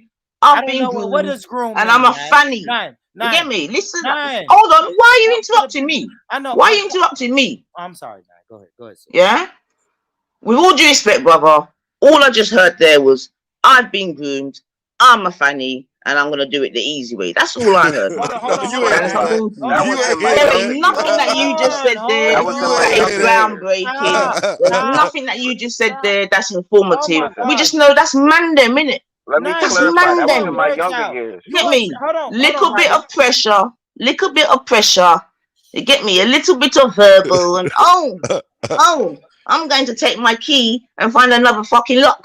You see what I'm saying to you? That's all no. You heard that out of all that he That's said? what I'm saying to you. Yes. That's what I heard, man. Because why? What? Bro, what are you talking about, man? Bro, Yo, I'm out, Reggie, man. don't mute That me. nigga's tripping. Why is the first point of call to find some big titty girl? And then on top of it, yeah, this is what I'm trying to say about the grooming. And then if it's someone that's outside the community, then that makes it even worse. That means we know it's in your iris already. It's in your iris already. You're not a You know man, what I'm saying so to I'm you? just telling you But how what I'm some saying men is think. there's nothing that you just said Not there all. that's groundbreaking. That's why I say nothing of the man have been groomed. That's why I call nothing of the man them fannies. Let me clarify. Yeah, so what you're supposed to do, Born Rich, is bring back up your fanny side. I know what You you're understand saying, what I'm saying to you? Robbie. Bare pum pums, man. See, that's You the understand problem. what I'm saying to you? That's the problem. We got a man. bunch of women, Robbie. Hold on. We got a bunch of women telling men what they want and what they need and what they need to do. But then when I bring the elder, hold on, guys. Hold on. Damn, Nine. What are we doing, Nine? But when I what we're doing, innit? When you're doing it, it's fine, right? And when I'm doing it, it's let me clarify. I built this shit. Anyway, let the sister play, man. And I'll be damned if I let you tear it down just because you don't like the way another nigga talk. Oh boy. Come on, man. I mean, if we're gonna have a conversation, guys, let's have a conversation, man. For real now. Like, I mean, everybody, not Nine, but everybody. Like, let's not just bulldoze the conversation. But what I do want to make apparent is Nine is telling men what men want, what men should have, and what that's a lie. Do, man. That's a lie. Bullshit. That's bullshit. That's a lie. But that's a lie. And then not even. But you just lied. Hold on now. Okay. But you That's lied. a lie. When have you heard me say that? Stick a pin in that. But okay, you lied. I lied. Well, okay, I said I lied. Whatever, everything. Well, take it back then. Liz, I take it back. All right, I take it back. All right, so start that statement again then. Okay, Nine. God damn it, man. But what I'm telling you is, Nine, you won't even listen to an elder black woman who's been here. This black woman got 30 years on you. No matter how long you live, she was here 30 years before you. And when she's telling you the facts, you in your feminist ways want to tell her, no. Hold on a minute. But Born, I think you're jumping the gun. Born, you're jumping the gun because 1 second, young man, because I was just responding to the young man, Born. Okay? So stop all that shit. Okay? I was responding to the gentleman. I called him. I said that he's been groomed. Hey, so stop it, man. Let me clarify something. When I was speaking about those scenarios, I was talking about like my younger years before I was committed, before I was in a relationship and started like walking with morality, right? But let me tell you this though, in terms of men being wired, when you mentioned the big titty thing, I just want to say, and I argue with my girl about this all the time because I guess women, they have a type, right? But men, I'm going to speak for myself and other men that I've talked to. We don't have a type. We're more like Dr. Frankenstein. Some days we may be in a titty day. We may have a titty week. That's why people can run up in your. That is why people can. Hold on, I mean, just listen. But that's why people can run up in your yard, man. I'm talking because you about got no discipline. I know, but you see that. What I'm trying to tell you, hold on, Robbie. I got you, Robbie. Yeah. But the I apologize. Exactly. I mean, of course she's gonna apologize, but she disrespects black men so much that she'll just talk over him. Who gives a fuck what you're saying, black man? Like, white supremacy. White supremacy. This is what I mean about being a fanny, man. But go ahead, Robbie. I mean, fanny. I just bulldoze over the conversation because you know what? Whatever you say, it don't fucking matter. It don't matter. So they just bulldoze over what you have to say. But go ahead, Robbie. I'm just saying, like, men feel different about every woman they see. Am I lying, right or wrong? Even your approach of what you talk to a woman and what you may want from her before she even opens her mouth. And now, her intellectuality and her spirituality and her morality may add more to it. Every man has their own preference. I guess, maybe this is what's problematic, right? Because a man may be married to a woman that he's happy with, that she has everything that he needs, and for the most part, he's satisfied. But in terms of attraction, right, you can't poke his eyes out if, say, you all are in the middle of an argument and you demasculinize him, and he happens to go to the gas station, and he happens to be in a breast mode, and he happens to notice somebody that is well endowed in that area. That doesn't mean he's going to ask for her number or whatever, but it's like if you keep running your mouth and keep pushing him away, if she gives him some choosing language that's feminine, then he may act on that. But the thing with men that I know is most men don't really have a type, because at the end of the day, the most sexy thing about a woman is a work ethic and her attitude. That's what gets a woman married, is her attitude. I'm just going to keep it a buck. It's not the sex that does it. It's not the cooking that does it. It's her attitude and how she makes you feel about yourself, and in turn how you feel about her. It's not rocket science. That's why you can have somebody who's an average chick that'll be with like a movie star. Because there's some celebrities that you see their wife like, man, she's still with her because you know what? She knows him from day one, and she talks to him like a human being, and he knows she doesn't have an ulterior motive, and she's passed all the tests. She didn't sleep with his homeboys. She wasn't there for the money. She wasn't sitting there cutting him off. Because that's what I tell my girl all the time. Look, you can win an argument, but you're going to lose when I go to the Chinese massage parlor. You know what I'm saying? That's just me clowning. That's being silly. Real quick, Robbie. That boy is good. Good shit, Robbie. Good shit, Robbie. Robbie doing his thing, man. And I can't argue with that. I know I can't, but let's go back to the Queen Mother, man. Let's let the Queen Mother. And I advise, this is me. As a black man, I advise all women of all different races to listen to the Queen Mother. It's not Born Rich saying this. This is the Queen Mother. This is the elder. She got the 40, 30, 40, 50 years on me. She's been here longer than I have. I'm going to take her word before I take any fucking feminist word or any other word.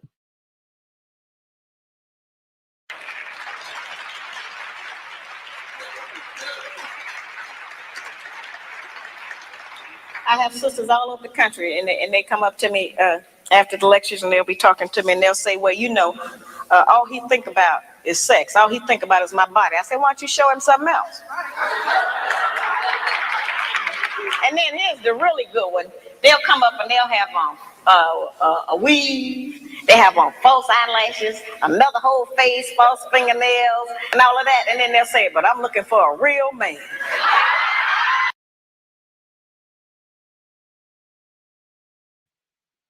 Moment of silence. Can we get a moment of silence for that, guys? I just want a quick moment of silence for the Queen Mother, because what she says is so real. It's so real. Fake ass women want a real man.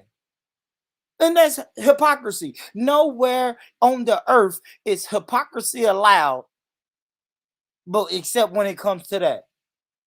weave, fake eyelashes, fake nails, fake toes, fake every fucking thing, but you want a real man. You want a real man. With You a wouldn't know hairline. a real man. With a hairline. With a Man, hairline. you wouldn't know a real man if he smacked you in the face. Right? I'm being honest, Lady D. You fake as hell, and if a real man smacked you in your face, you would say, "Man, you a pussy." And he like, You "No, know I'm what's a real crazy, man." Born? A lot of those This is fashion so tips that they disrespectful, use, brother. a lot of those fashion tips that they're using now, some of these, not talking about the sisters on the panel, but some of the women who put all that fake stuff on, they actually get it from gay men. And some of the hairdressers, right, that be doing the hair and makeup for some of these white women in Hollywood, it's gay men. So I'm saying all this to say, at some point, I remember back in the day, there was like a resurgence kind of what I call positive black feminism, where black women were like, hey, I'm sporting an afro, I'm sporting a natural. I don't care if I cut my hair low. I know I got a pretty face. You don't need to be perming your hair. Now I'm like, I don't even care if a woman perms her hair, because now you got so many wigs. You got so many, they're literally like Barbie dolls. You get ready to have sex with them, they're pulling off a girdle, they're pulling out a wig. You're like, it's a completely The different hate's person. real. The hate You're like, is that's real Medea. tonight. I'm gonna The ask hate you, is Robbie. real. I'm gonna ask you, Robbie. Does that woman deserve a real man? A real man. He don't have a girdle. He don't have a fucking fake Here's the eyelashes thing. on. I don't Like, think come on, any man. of What us are we doing? deserve anything. I think what happens is we attract what we put out. So if I act like a fake dude that's always capping, always act like I got it together, then I'm going to attract females that are looking on the surface level, trying to hit a quick lick instead of trying to build a family. And vice versa. If you're just trying to make yourself good enough to get chosen, but not to become a wife, then that's what you're going to get. You're just going to get chosen for a night. You'll be queen for a day.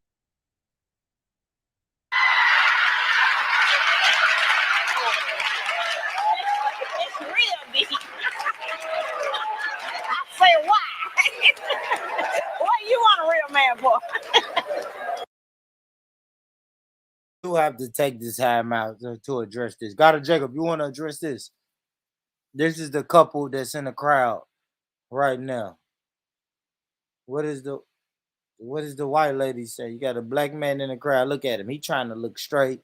He can't believe he brought this. His wife's just okay. All right. I don't want to. Okay.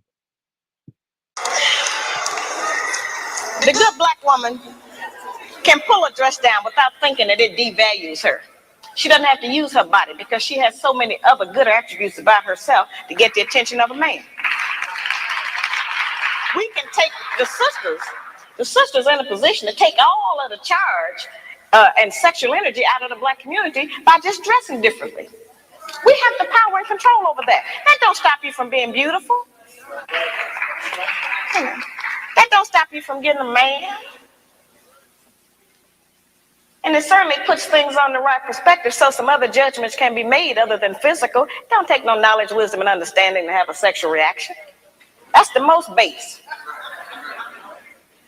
We spend less time doing that than anything else we do.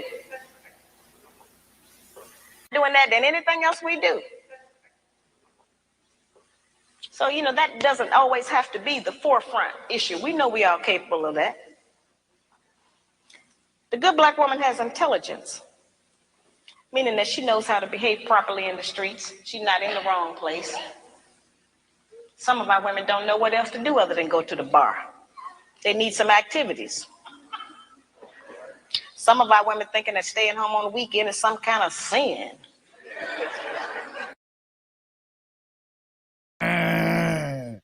Queen Mother talking that talk. She's really talking that talk. And she's giving the game and the gospel to our women. But for some reason, some of our women, they don't want to hear it. They want to ask me, Born, what year was this? What year was this created? Yeah, and I'm still I'm still saying the same thing. Yeah. So listen, Born. Yeah. First thing, yeah. She's speaking to a particular set of women. She ain't speaking to me. That's the first thing. She's speaking to black women. Because no. But I'm not. What she's describing is not myself. That's the first thing. It's not myself. Yeah, and I'm not sure the way in which she's put into. So, well, do you go to the bar, Born Rich? Do you go to the bar? I do, and I You see a do. lot of black So, women at the hold on a bar. minute. So, hold on a minute. I see a So, lot if of we, black if women at the hold bar on a now. minute, I ain't finished, man. Go on. So, if we listen to the Queen now, well, you're gonna go to the bar and you're gonna see bare man. Is that what you want, Bab? No, it's not that. Stop. Okay, then. So women going to the bar isn't necessarily a bad thing, is it? Because if women go to the bar, They're then not that means going to men a like bar you. looking for a man. Well, can I read it? Let her. Can we please reiterate what she said though, Nine? Can we not? Can we stick to your talking? She said that some women think it's a sin to stay at home on the weekend, and they go to the bar. I agree. Yeah, and they're gonna go to the bar, and they might buck up a Born Rich, and they might have a little. No. If you live Born Rich's lifestyle, you would be at home on the weekend. Why not? You would be at home. So what are you talking about? It's not a sin. So you'd be at So you'd be at the bar, and your female counterpart would be at home. I didn't say that. So what are you saying? What are you saying? I am saying it's not a sin to stay home on the weekend. Same thing the Queen Mother is saying. Don't worry about what the man. Listen. But it's also not a sin for a woman to go to the bar, then, right? She is speaking to women. Why are you asking me what men think? And this woman No, I'm not asking you what men think. I'm not asking you what men think. Yeah, I'm just giving the counter argument that at the end of the day, if certain women didn't go to the bar, then certain men like yourself would have no one to talk to. So what are we doing? Nanita, why do you? Isn't going to the bar a social occasion? Are we not allowed to be social anymore? I didn't know. Is that why more men are becoming gay? Because there's less women at the bar? Let me tell you. So you're you going to the bar and you're bucking up men, and as such, you're becoming gay? What's going on out here? But let her play still, man. That is the problem. A younger woman, younger than the Queen Mother here, instead of listening to her elder, she just rather talk and ask questions. And she said, I am debating what she has to say. Why? Why do we do that type of shit?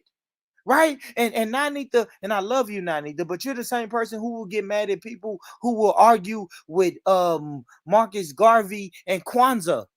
We argue with the principles of Kwanzaa, and you get mad. You say, man, why is black men arguing about the principles of Kwanzaa? And why the fuck is black women arguing with the principles of the Queen Mother right here? She's saying dope shit, but instead of Nanita listening, Nanita is saying, I want to combat that. I want to push back against this. I have a disagreement with this. Stop fucking disagreeing. That is the problem with some of our black women. Not all, but some of our black women are so fucking disagreeable that black men don't want to deal with them. We don't want to deal with it. We are saying cooperation. You know what, Born? The fuck, man? I say this with a broken heart, actually, and Go I ahead, couldn't figure it out. Look, just speaking for myself, or maybe I'm dating myself. In the 90s, I had my high school experience, right? And this is what I noticed in the dating pool from my age to even 10 years older. Black women in particular, and women in general, right? But you did start having the rise of I call it the toxic white feminist movement, right? Where it's just they're anybody killer. Black women at least had some morality to theirs, right? Which is why you could say a strong black, like today, if I say a strong black woman, there's a caricature that white people created of somebody animated, out of shape, loud, boisterous, with a word sound. Whereas back in the 90s, a strong black woman could be fit, feminine, pretty, but just on her shit. And white women even knew not to fuck with black women, right? They're like, I know not to say nothing crazy to a black woman. So let's just get this in my mind. I see the hierarchy where women basically challenged each other to be the best version of themselves. It's like what I tell my girl now, look, and I tell my nieces, if you're a pretty woman and you handle yourself like a lady, you ain't got to ask a man to open the door for you. You ain't got to ask a man to be polite to you because you've already taken care of yourself, and the energy that you emanate off is like choosable, right? So nobody's going to say, unless somebody doesn't have any morality. In this younger generation, I'm not going to lie, some of these young brothers are out of pocket. They sitting here shooting sisters, doing crazy stuff. Just like I said, that's what I'm going to get to. I feel like I'm in the Terminator, where I was in the past, and then there was a 10-year gap that I don't know what happened, but as soon right after, like, say 2010 happened, you started having rise of like the prototype Lizzos. You started having these Tyler Perry movies coming out where you have a man, quote unquote, acting like a black woman. Then you have white women, quote unquote, saying they talking black. Then you got the chick talking about catch me outside. There's like a caricature, right, that they made of what a strong black woman is, and some kind of way strength and anger got labeled on black women. So even if there's legitimate grievances and somebody can have passion and they're angry, it's like they have a stereotype to fight. But the problem that I see in terms of the dating pool is, and this is when I knew it, I said, man, they got it where fat bitches are confident now. I remember, like, back in the day, there used to be some chicks, and I'm talking about all races and nationalities. There used to be some, like, women used to put a little, I think, competitive peer pressure on each other to try to be the best that they can be, right? But you start having fat girls feel themselves because you have so many dudes out here simping, paying for sex, overdoing it, right? And acting like their mother, because now you have a whole generation of men who are feminized. So basically, you got dudes totally being in the friend zone. You got chicks that I'm like, wait a minute. If this was the 90s, you'd be a little bit more humbler, right? Because you know you're not a 10. But for some reason now everybody's giving out participation badges. Yes. So so if you even critique a woman and say she could do better, you'll have women that know they're 10s or 15s that'll be like, no, don't you fat shame her. Lizzo has the right to be twerking at the middle of a Lakers game. And you're like, man, I didn't tune in to see Hold that. on, Robbie. Let me say something to this. I've always said, who holds women accountable? Everything you just said, the question that I pose to everybody is, who holds women accountable? Because when men try to hold women accountable, now you're fat shaming, and now you're doing this and you're doing that. You hate black women. You want to go sleep with Becky. You want to go sleep with, you want to go sleep with Jada Francis. You want to do this. And I'm like, no, I love you, black woman, but I do want to see you do better.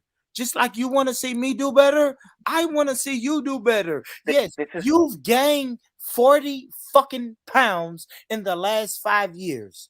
Who's supposed to tell you you're out of control? What happened this was, guy's what happened was, look, what happened was, hey, boy, hold on, Robbie. Hold on, was, Robbie, I know, brother, and I swear to God, I hate to keep cutting your wisdom, but I want to ask Lady D that question. If you see a black woman, hypothetically, she's your friend and she's my friend, Lady D. Nothing intimate, nothing in a relationship. But we've been hanging out with this black woman for 5 years. And in these 5 years, she's gained 40 pounds. Whose job is it to tell our black woman sister that she's out of control? But Born, you do understand that diabetes and obesity is at high numbers in Black America, right? You do understand this, right? Just making sure. But that don't have nothing to do with you eating fried chicken 3 nights a week. Like, I don't understand, but I don't know, man. Fuck it, man. Go ahead, Robbie. I'm sorry, brother, for cutting your wisdom. What I was trying to say, what I've kind of noticed is now what used to be kind of like a healthy form of feminism that I still feel some black women hold to, their voice is now outshadowed by these white women that look like the Bill Cosby accuser, that know damn well they don't want to be with any type of man. Then you put the LGBTQ community's spin on it. So now it's kind of given I don't say a voice, but a lane and a false confidence to women who knew before, just within the woman kingdom, that other women would have let you know, like, BITCH, you need to take that dress off. I know you didn't wear that. You know, or you know damn well why you trying to holler at my dude. I don't even need to be worried about you because I know he ain't gonna go for somebody like you serious, because in terms of reproduction and competition, you're not even in my league.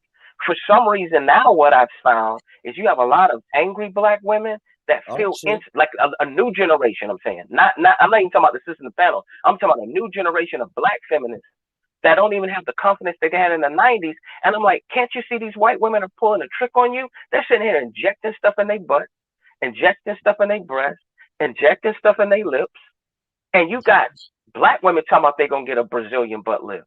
I'm like, you don't need a Brazilian butt lift. You just need collard greens and black eyed peas and squats. This Man, that's chick needs feminism. everything she can get Yeah, but because she's bony as feminism, hell. man, feminism is the way of the land, man. But shout out to the black sisters. But The thing is, yeah, I'm sitting here and I'm listening to you, yeah. So first thing I want to say is that I believe that, and that's why maybe I'm going to shut up a little bit more, because I think a lot of what you're talking about is an American experience, and I don't necessarily think that we replicate that exactly over here. So that's the first thing. Second thing is like I said before, yeah. You mentioned the word Cinderella. You see what I'm saying to you? And that's why I said, no, was it yourself or Kale? No, I think it was Kale actually. Yeah. And that's why I'm saying that's an important thing, right? Because as much as you're here trying to diss how certain women are going on in terms of their looks and whatever, it could be argued that they're doing that because they think that that is the ideal of beauty, innit? You see what I'm saying to you? Yeah. And like I said, because men have been groomed to think that's the ideal type of beauty. Obviously, women have also been groomed to think the same thing. That's why you have certain black women out here doing all them type of mad things. Okay, look, would you agree with that? When it comes to America, I would disagree. Because how many men would really now? How many men would really approach a girl who's just got an afro? A lot of men. I'm gonna look at more than just the afro. I'm gonna look at more. Hey guys, I am speaking for Tennessee. I can speak for Tennessee. Yes, a lot of guys will approach black women with afros. We don't care about that shit in Tennessee. This is not New York. This is not California. This is not none of those big cities. We don't give a fuck about your afro.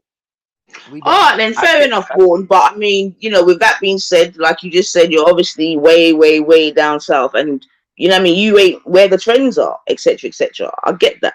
You see what I'm saying to you? But unfortunately, and I'm sure when you even look on your TV, Vaughan, you can see what the ideal is.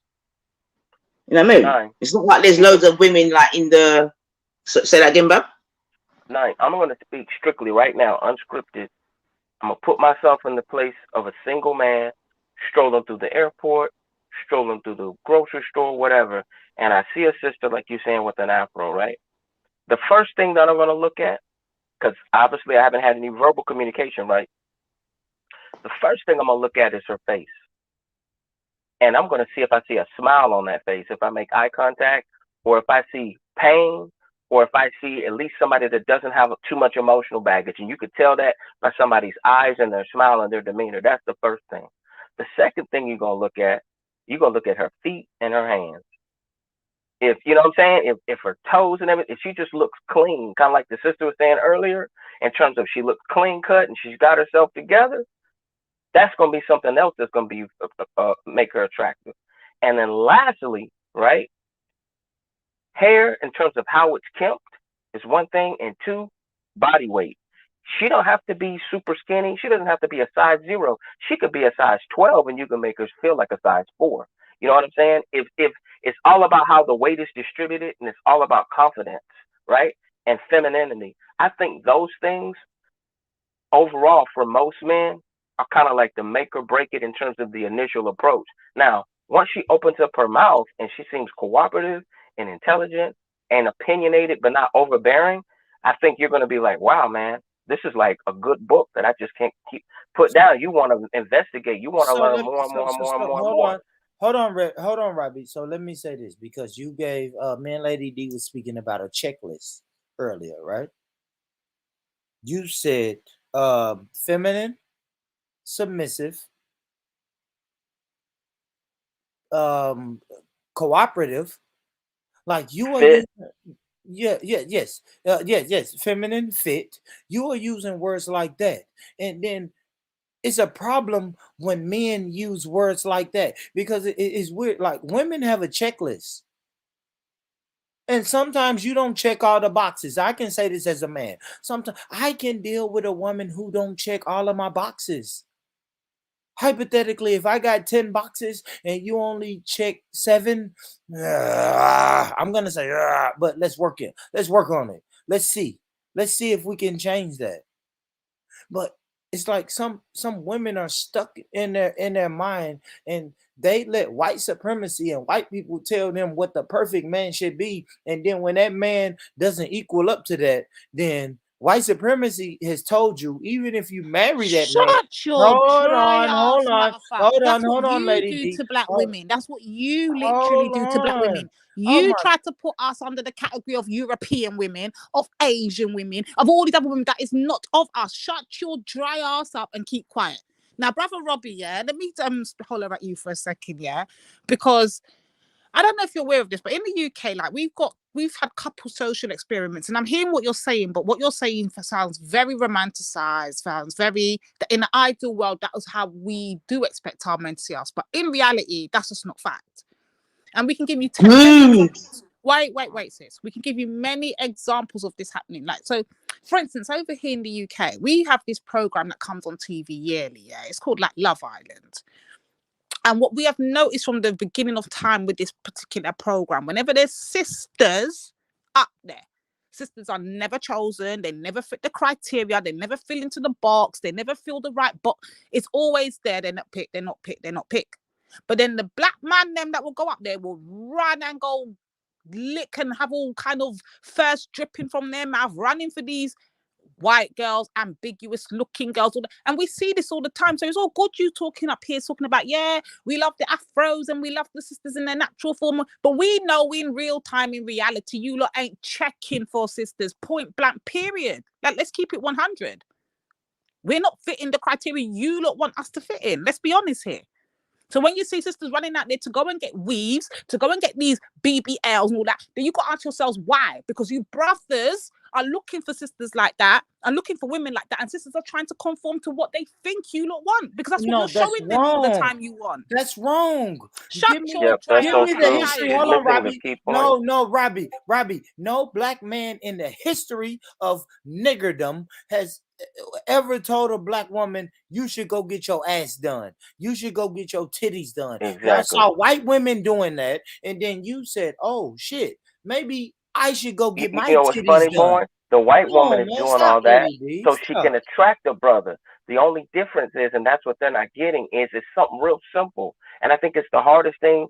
The more westernized our culture is, that's why you got men dating a lot of women who are foreign. It doesn't even matter, even if they're in the African diaspora that are outside of America, because what you want is somebody who doesn't complain too much, that's solution oriented, and that's not always argumentative. Even if you do have arguments to be made, it's all about the approach.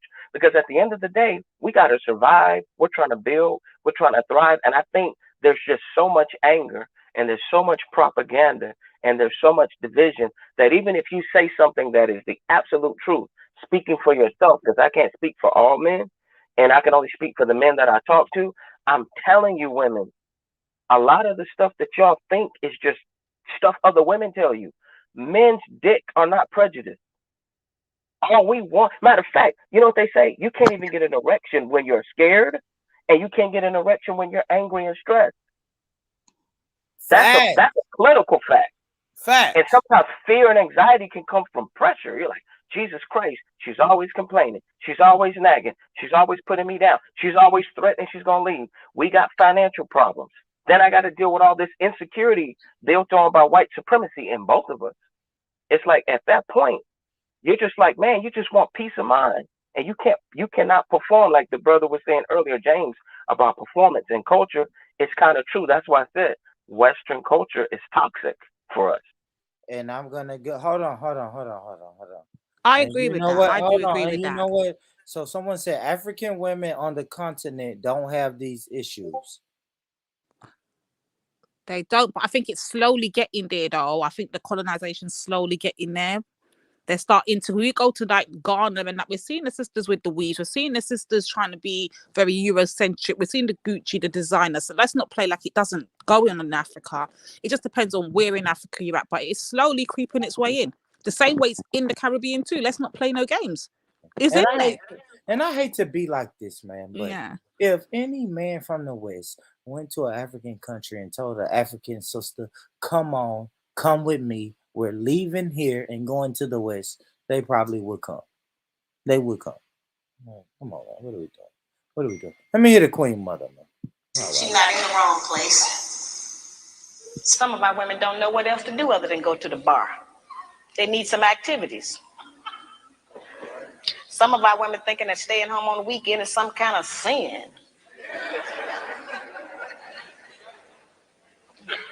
Some of our women think that if they don't have a new outfit to wear every day, that they go self-destruct. You know, we have a lot of just that kind of nonsense going. Every time we buy new outfits and clothes or whatever, all we're doing is sending money out of our community. We don't own no clothing stores. If the white man closed the shoe factory, we'd all be here barefooted tonight. We don't own no shoe factories. You know, very base things that we don't own, that we put our money into and demand we have to have them. A lot of times our men look at us and know that he ain't never going to be able to make enough money to give us all of the things we say we want. And don't no man want to be with no woman who he constantly got to deny her the things that she says she wants. And that represents failure to him, to have to always, you know, not be able to provide us with what we ask for. One of the ways we can do that is to start being satisfied with less.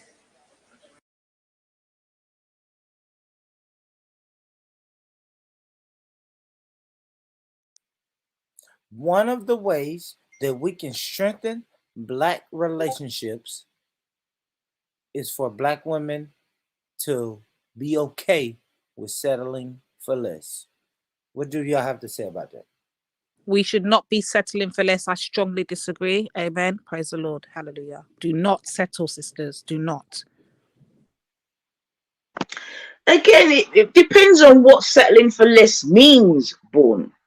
Do you see what I'm saying to you? I agree. If you're talking about, if you're talking about, I can definitely agree there's situations where you'd have to spend a certain money. I can definitely agree with that. You know what I'm saying to you?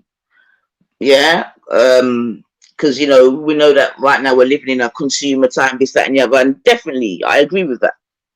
But selling for less, again, you got to be very careful with that, man, because... Let me ask you this, yeah, just to help you out here. Which other nation of men or people tell their women to settle? Show me a nation of people that do that. Okay, I'll tell you a nation. What nation has polygyny? What nation really has polygyny, right? Because the women are going to always argue about polygyny. Somebody is settling for less if I have 4 wives, right? Right or wrong? Let me ask the women. For real, genuine question. If I have 4 wives, is any of my 4 wives, quote unquote, settling for less?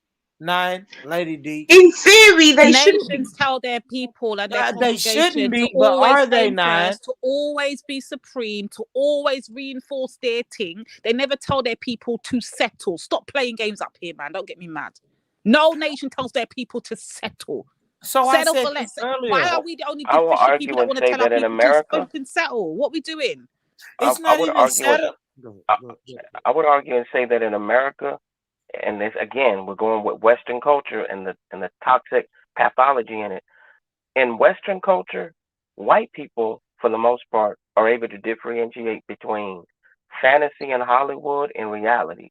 The reason why I say that, black dudes will see a rapper in a rap video and try to emulate everything he has. That's why fashion can be pushed through a rap video, right? But you'll have a white dude with some Walmart McGregors on, Walmart Timbs, some Wranglers on, and he'll have a badass chick that's faithful to him, that's not putting a lot of pressure on him for all these expensive purses and crap. And you know what? They'll try to flip houses, or they'll work on getting their own house, or they'll focus on getting a degree, and they understand, like, you know what? I don't have to like possess or show materialism, right?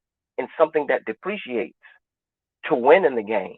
Because that's what I always say, that they try to make black people the face of poverty, but in reality in America, man, the middle class is eroding. You got a lot of white people don't have it like that, but in terms of the cultural pathology, they understand and know how to differentiate between fantasy and reality because they deal with statistics all the time, and they understand that less than a certain percentage of people make over $100,000 a year, which brings us back to Kevin Samuels. When you talk to black women in America, and they're not paid actors, You have a lot of people who say, man, I deserve a man that makes over 6 figures. And I'm not saying you're wrong, but we're just telling you statistically, regardless of what color man they are, that's going to be a tough, that's like me saying I want to make it to the NBA at 40. Nobody's going to sit here and try to kill Brother, I my think you're dream and say missing it my can't point. happen. Brother Robbie, you think you're missing my point. I'm talking as a nation of people, yeah? No nation tells their nation of people to settle. They always told them to find a way out, beat this thing. We're supreme, we're above them. The reason why we remain at the bottom is because we keep settling. Like, let's be 100. But she's That's not talking why about we remain nations. at the She's bottom. talking about relationships. But And still, that's even what in builds relationship nations. wise, we're at the bottom, brother. Like, we're not doing marriages up like every other nation. We're not staying in long term. We're doing more single parenthood than any other I'm gonna be nation. honest Like, with you. come on. I think that's projected insecurity, and that goes back to what Bourne says about other people's standards, because they will sit here, talk about you on the front page, and on the back page, they're all over the Ivory Coast, they're all in Mexico at vacation resorts. There's some beautiful parts of Africa that I cannot believe they did not show enough African Americans. That's what some of us will say, man, I don't want to go over there to Africa. They make it seem like every disease comes out of Africa. They make it seem like Africa's just poor. And then there's probably like beautiful places in Nigeria. There's probably beautiful places in South Africa. There's probably beautiful places all along the coast. And we don't know it. There's beautiful places in Jamaica that we probably don't see. But they'll go ahead and take their scrawny butt over there, you know what I mean, and go on vacation and keep it a secret. So that's what I'm saying. We can't believe the mind game and the hype. They want to make the same way they treat our land is the same way they treat the black woman's body. They'll make you, even though you have all of the resources, they want to make you think that you're lacking. You got all these damn diamonds and you're broke. And we got all these excuses that brainwashed niggas are use. Well, it's because of our culture. It's because we have to change. No, nigga, it was imperialism. It was deliberate. It was military action. They're not letting you get a hold of that military technology for 2 reasons. 1, they're afraid that you're going to do to them what you did to them. But also 2, they're bitch made. Without the Gatling gun, they would never defeated Africa. The British were scared of the Zulus. They were outnumbered. They had more courage. They had more heart. That's the same crap we deal with right now with these punk police. That's the only reason why they can stand firm, because they have a firearm. But let us go toe to toe and be mano a mano, testosterone versus testosterone. They can't fuck with us. Let another woman stand in the same room with you, and your hair could be nappy as all outdoors. She's still gonna look at every aspect of your body that she doesn't have. Sorry, brother BC, I'm gonna ban you. I'm gonna ban you, BC. But if European society tells you some kind of way you got to work twice as hard. See, the one thing that I've always taught myself living in America is the catalyst to capitalism is contentment. That's the weapon black people need to use. I'm not saying you got to settle for less. I'm not saying you can't have nice things. I'm just also saying, like, think about it. It's not like we're about to go to the red carpet. Do I need Louis Vuitton to just go buy some milk at Walmart? Do I need to have a Gucci bag? Do I need a $90,000 car that I'm leasing just to impress other broke black people? That's the kind of nonsense that I'm saying, that what truly is happiness? But that goes back into the whole capitalism mantra.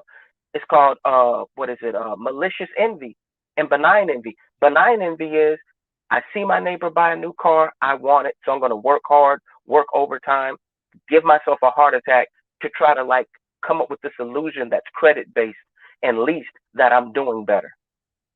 Malicious envy is when you're poor, you barely have 2 quarters to rub together, and you're willing to sell drugs, you're willing to do something genocidal or homicidal just to impress somebody that doesn't even matter, to buy stuff you can't even afford. That's all I have to say about that. Keep devil up under my feet. Keep devil up under my feet.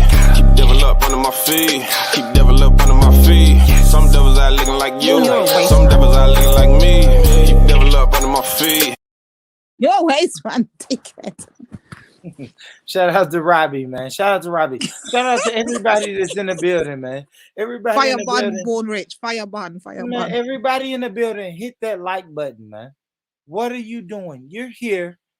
Hit the fucking like button, man. You don't got nothing else to do. You hit the like button. I mean, the conversation is dope. Conversation is dope. I want to play a little bit more of the Queen Mother, but let's go. Yeah.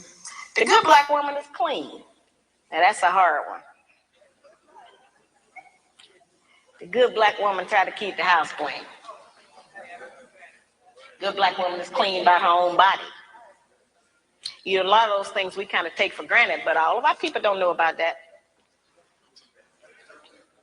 There are people who are angry with me because I even described the fact that some of us as sisters don't have the proper personal hygiene, as if that don't exist. We have too much falsehood and pretense going about our condition. Everybody that's dressed up ain't clean.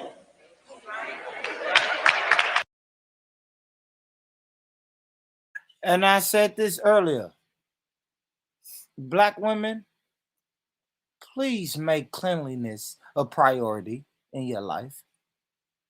And I'm not saying all black women are dirty, but this dusty Negro right here, this dusty. I am not saying that. I am saying cleanliness, and don't get offended. See, that's the problem.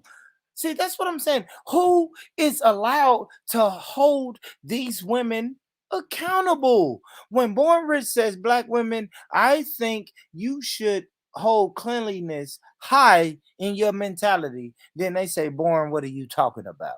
It's not Born, what am I talking about? The Queen Mother is telling you cleanliness. It's not guaranteed. So you've met women that are not clean, then, Born. Is that what you're saying? I have, Nine. Yes, I have. I've met unclean women. Yes, fuck unclean. I've met dirty women who don't care about their hygiene, who don't care about their feminine areas, who don't care about nothing. So when the Queen Mother is saying, black women, let's really put a high priority on cleanliness, Born Rich ain't talking shit. The Queen Godmother is saying that. She's a woman, and this woman is 30 years older than me. She knows when black women is not prioritizing their cleanliness. She knows way more than me. And I'm saying here in my little 30 plus years. I mean, I think we can. I mean, all right, I hear that, but I don't think we need. Does it need to be specific to black women? Isn't that just women in general need to be cleansed? But this Queen Mother is talking to black. All right, but one let it play. But that sounds mad. Let me tell you something about me. Hold on, Robbie. I know, but hold on. Let me tell you something about me. Nine. I don't give a fuck what non-black women are doing. I don't give a fuck what non-black men are doing. I don't. Only thing I don't. That's not true. No, I don't really care what white people are doing, but white supremacy. I do keep an eye on white supremacy just because I know that is the ruling system. But I don't give a fuck what non-black people are doing. I'll say that straight up. I only deal with black women. True. So anyway, let the team play, man. Let's get let's. What are you saying now? You saying that's not true? What are you talking about? That's not true. I said let the team play. Yeah. So come on, man. Come on now. I don't give a fuck what now. But she's not talking to me, man. So you get me. I just want to let her talk. It's not even you, Nine. I have a daughter that's sitting right here listening to this whole conversation, and I implore my daughter to put cleanliness at the top of her list. And I know she's going to go to school and have friendships with some black girls that's not going to be clean. They're not going to value cleanliness. But I want to tell my daughter to value cleanliness. Can you define clean? Can you define clean? Is clean like also diet and spirituality? Washing your private parts. Please let the team play. I know we're not going to be out here trying to define cleanliness. Please, let's not do this. Let the team play. I beg. Just let it play, man. Exactly. So you heard what I need to say. So if black women should automatically know what cleanliness is, it shouldn't be no stinky, musty, dirty black women ever on the earth. Yo, Benji, let the team play, man. He's just sounding hella disrespectful right now. He's taking the fucking piss, man. We have to look at our. Yeah, you think you hear other black men talk? That's what I'm trying to say. You think you hear other men talking like that? Just because we don't want to deal. One of the most difficult things that I deal with out here is trying to teach our people the difference between an actual fact and an opinion. Our people think that they can accept or reject truth based on how they feel about it. Your feelings don't change the truth. The truth.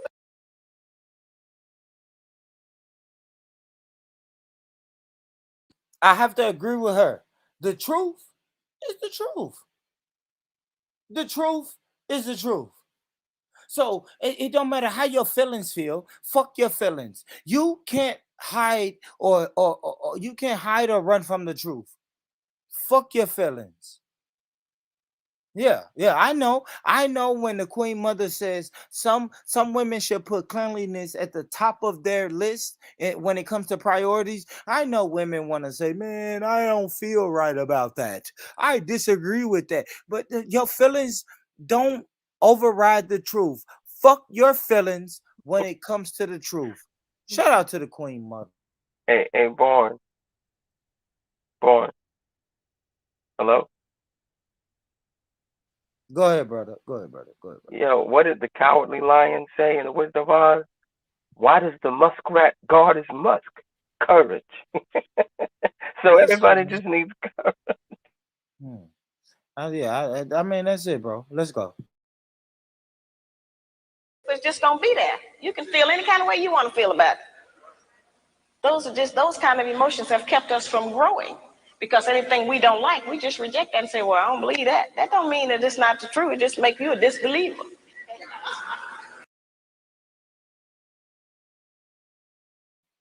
Hey, guys, the truth don't run.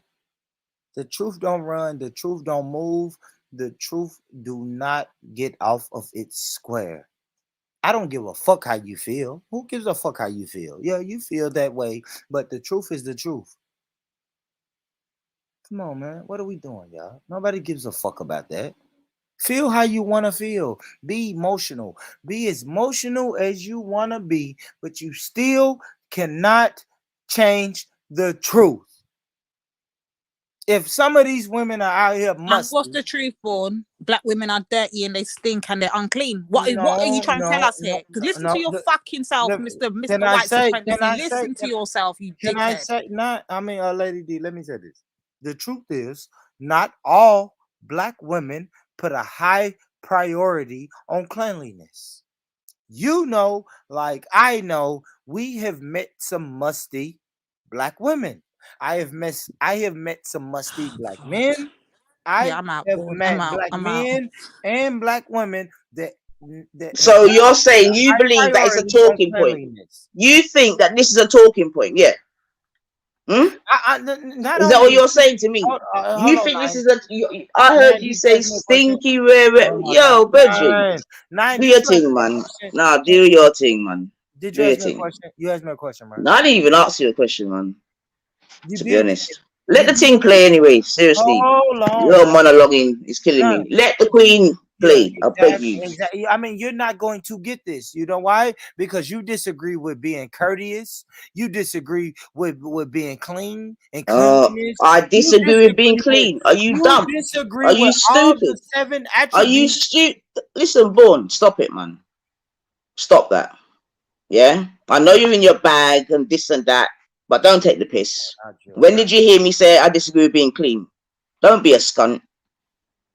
Yeah? Don't be stupid out here, brethren. All right, I got you. I beg you. You just need to watch your mouth. Don't start your little skunt. Listen. Watch your mouth, innit? Don't lie on me. Don't fucking lie on me. I won't. Yeah? Well, then take it back, innit? You never heard me say I disagree with being clean. How fuck is that, man? Okay, now I take that back, but you need to watch your fucking mouth now. I need to do nothing of the kind if you're gonna say that kind of bullshit. Do you understand? That's what I'm telling you. The woman practices non-possessive loving. Now y'all know that's a hard one. Now envy is wanting what someone else has, and jealousy, of course, is just selfishness.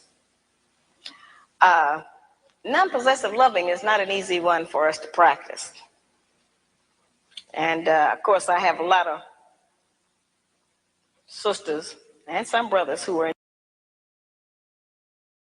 in disagreement with me saying that. But the actual fact is that our men are outnumbered about 5 to 1. And nature is going to require that the men take responsibility for more than one woman and her children. Most of our men have children by more than one woman anyway. Jeez. What do you think about that, Nine? I mean, if we're gonna go to pure statistics and mathematics, it's going to be incompetent upon a black man to have more than one woman. Just science tells you that, right now.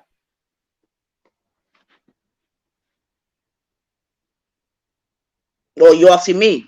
Yeah, I'm asking you, Nine. Listen, man. You see, if man them can afford more than one woman, then do your thing. Can you afford more than one woman, born? Can you put more than one woman in a house and this and that? We've had this conversation before. Or do you just want to be out there loosely doing your thing and then allowing all the responsibility to fall on that person anyway? What are we saying out here? No, I think spiritually and mentally, I can handle more than. Well, do your thing, innit? Spiritually, you should have bear with me. Says pause. What did he say? Spiritually and what? He can handle what? He said spiritually. Oh, where's the fucking financial part? Where's your be a man, born? Don't go crying to white daddy.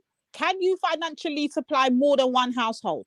Can you financially supply your fucking compound that you've got nobody trying to lock your door down to come into? No, you can't. So let's not be a no nature boy out here in these fucking YouTube streets, you know. Trying to fucking mix up the Asian thing with your Western practices and then try and remix the thing and come get it to us. Yeah, you idiot, my you know. Because you want to talk about you can spiritually give love, you can spiritually, but you can't fucking financially do shit. But go out here and create more fucking single baby mothers, innit? Stop your chatting, rude boy. Shut up, man. All right. Shut so up. Let me say this, because any type of relationship deals with cooperation, and it's gonna be a teamwork, right? So yes, with a little cooperation and a little teamwork, yes, I can handle multiple households financially. But it's going to take a little bit of teamwork and a little bit of cooperation, and maybe a little financial investment from me and my partner. But I would expect my partner to do that if I'm in a monogamous relationship. You know what I'm saying? Like my father would, my partner would have to help me offset some of these bills in this home. Would have to help me. If you're gonna send her to go work, then you're gonna send her to come home. You're gonna tell her to submit. Then you're gonna tell her she has to shop at the fucking thrift store and make sacrifices and all this fuck shit. Meanwhile, you're just fucking down next girl and breeding up the place and creating more fucking single parenthood in the fucking black community. Like, when you make sense, come back and holler at us, innit? I think How about we do that? You would say that. I think that's weird, but fuck it. I think that's factual that I said that. Lady D, do you have children? Are you married? Yes and yes. Put your husband on a good example. You're a good example for everyone. Then, salute. My thing is this, you know, brother, we're not saying that man can't be out here doing polygamy and all that. We understand how it is. But you see these new age man, them called the born rich fucking new age men, them, this metasphere, I don't know what the hell these Negroes are, yeah? Trying to come out here, trying to pull a bit from Islam, trying to pull a bit from Asian African practice, trying to remerge it all together, mixed up with a bit of white supremacy and then hand it back to us black women and think we're going to fall for this bullshit. Man, get out of here. We've got to stop creating these men. We really got to, sisters, we need to do better and stop creating more born riches. Say no to born riches. Stop creating them. Like, this is ridiculous. Without us, they can't exist. So we need to put It's not us creating them though, Divine. No, we it's are not creating us. them, sis. It's not us, man. Like I said, they've been groomed and this is the result of their grooming, man. But it is what it is, man. But let the team play though. I am enjoying listening to her still. Let the team play. This channel is Born Rich, right? His other channel is Born to Mac. No, it's not. It's Born for Karaoke. And I'm happy. No, I'm joking. I'm saying it like, because there was an album called Born to Mac. I'm just taking a play on words to say, look, man, you popping your collar, man, because I think it goes back to what you said earlier. When you speak, you're not speaking to all women. So if the women on the panel and it doesn't apply to you, then some of the things he's saying, he's talking about the people that we deal with when we get off of these panels, when we get off of these platforms, and we got to deal with day-to-day people who are asleep. that don't even want to hear about anything, not only black, but anything black and positive, get out of here. That sounds too much like church to them. Well, that's why I'm saying let the team play, but I do believe that this is more for America. I said that at the outset, man. 100%, man. Yeah. And I want to preface this by saying this, man. One of the most beautiful girls or females in my life is my daughter Maggie. And she's sitting right here grooming my beard. Why? Now I need to say I'm being groomed. You right now. Maggie is sitting here grooming my beard. Well, my struggle beard right now because she loves her daddy. And we just want what's best for the next generation of black women. That's Hold all. on a minute. You've been talking about stinky, rare this, rare that with your daughter beside you. Absolutely, because when I close this laptop, Say I'm nothing. gonna have a Say real I'm nothing. done. I'm conversation. done. I No, checked out. listen, Maggie, listen, close your guys. ears. No, My daughter, listen, close listen. your ears, Let me tell Maggie. you this, guys. When I close this laptop, I am going to have a real conversation with my daughter. When I wake up in the morning and I'm not on anybody's live stream, I am having real conversations with my real daughter. This shit here is, come on, guys. Come on, man. Come on. And my daughter is sitting here, but you know why? Because she want to hear the Queen Mother. So let's listen to the Queen Mother.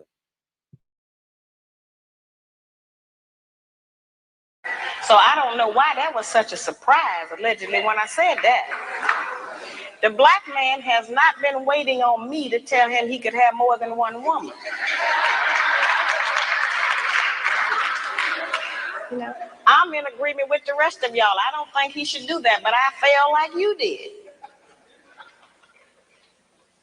There are some things perhaps about the nature of our man that we have been given some definitions about that are not true.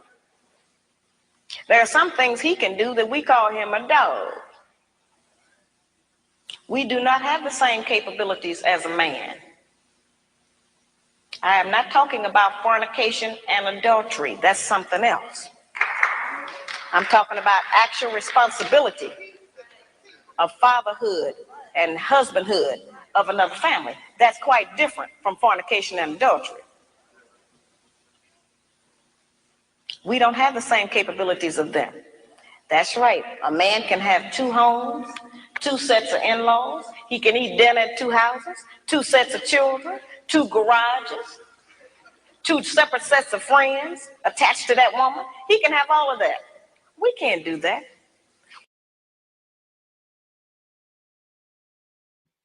Sheesh. Okay. Let's see what she's saying. A black man can have 2 households. And not only can he have 2 households, he knows how to compartmentalize and really work those 2 households. And not just be a deadbeat or a baby daddy. He can physically, mentally, spiritually be there in those 2 households and provide for those 2 households. I've seen men do it, and I've been seeing men do it since the fucking 1980s. Men, they've been doing it. This is not new. The Rasta's been doing it. The Rasta man that had 2-3 households since the beginning of Rastafarianism. What are we talking about, guys? The Muslim brothers, our Islam brothers and sisters, they have been having 3 or 4 wives since the beginning of Islam. The pastor in your Christian church, he's had a wife and been messing with this mother of the church and this woman in the church and running those all of those households since the beginning of time. What are we talking about in 2022 that the men are not capable of running multiple households? Slow your roll. What Slow are we your roll. doing, man? You are not practicing the Rasta way. You're not practicing the African way. You're not practicing the Islamic way. You're trying to remix the Ras Clark thing, adding, sprinkling white supremacy, and hand it back to us black women like we're fucking idiot out here. What are you doing? What are you doing? Like, for real? Did we not tell you to go and revise your blueprint and come back and holler? Did we not tell you this? Have you done it? We're in 2022 now. We told you this way back in 2021. We're in 2022. Have you did it, sir? A yes or no would be suffice. Don't watch me. Shut your Don't watch mouth, what man. I'm I tired of do. you, man. I'm Don't watch tired of what I do. But men are doing it, and they're doing it with ease. They're doing it inside of white supremacy. They are doing it. The Rasta man is still doing it. Shout out to my Rasta brothers. Shout out to the brothers, man. Rastas are having So what are you complaining about? Just go and do it then. Yeah, that's what we're gonna If there's do. so many different blueprints, what are you up here balling about? Go and do it. I promise I'm not balling. I'm not balling. Oh, well, go I'm and do saying it, the man. women need to get on. The women No, need to no, no, no, no, no, no. Just go and do it. Go and find those of a similar nature and kind and do it. Well, that's what I'm gonna do. Simple. Then that's it, then, isn't it? And I don't want you in my way. That's fine. Go and do it, man. Go and do it, man. I don't want you or any other feminist to get in my way. When No one cares, man. What are you talking about? Getting your way? Go and find. Listen, we want you to find a girl. We can't sleep with one man 4 nights a week and another one 3. Ain't no man gonna agree with that. We can't have one set of children. We leave in one place and go and stay in another place and take care of another set. It doesn't work for us. Now, that does not mean that we can't have sex with more than one man.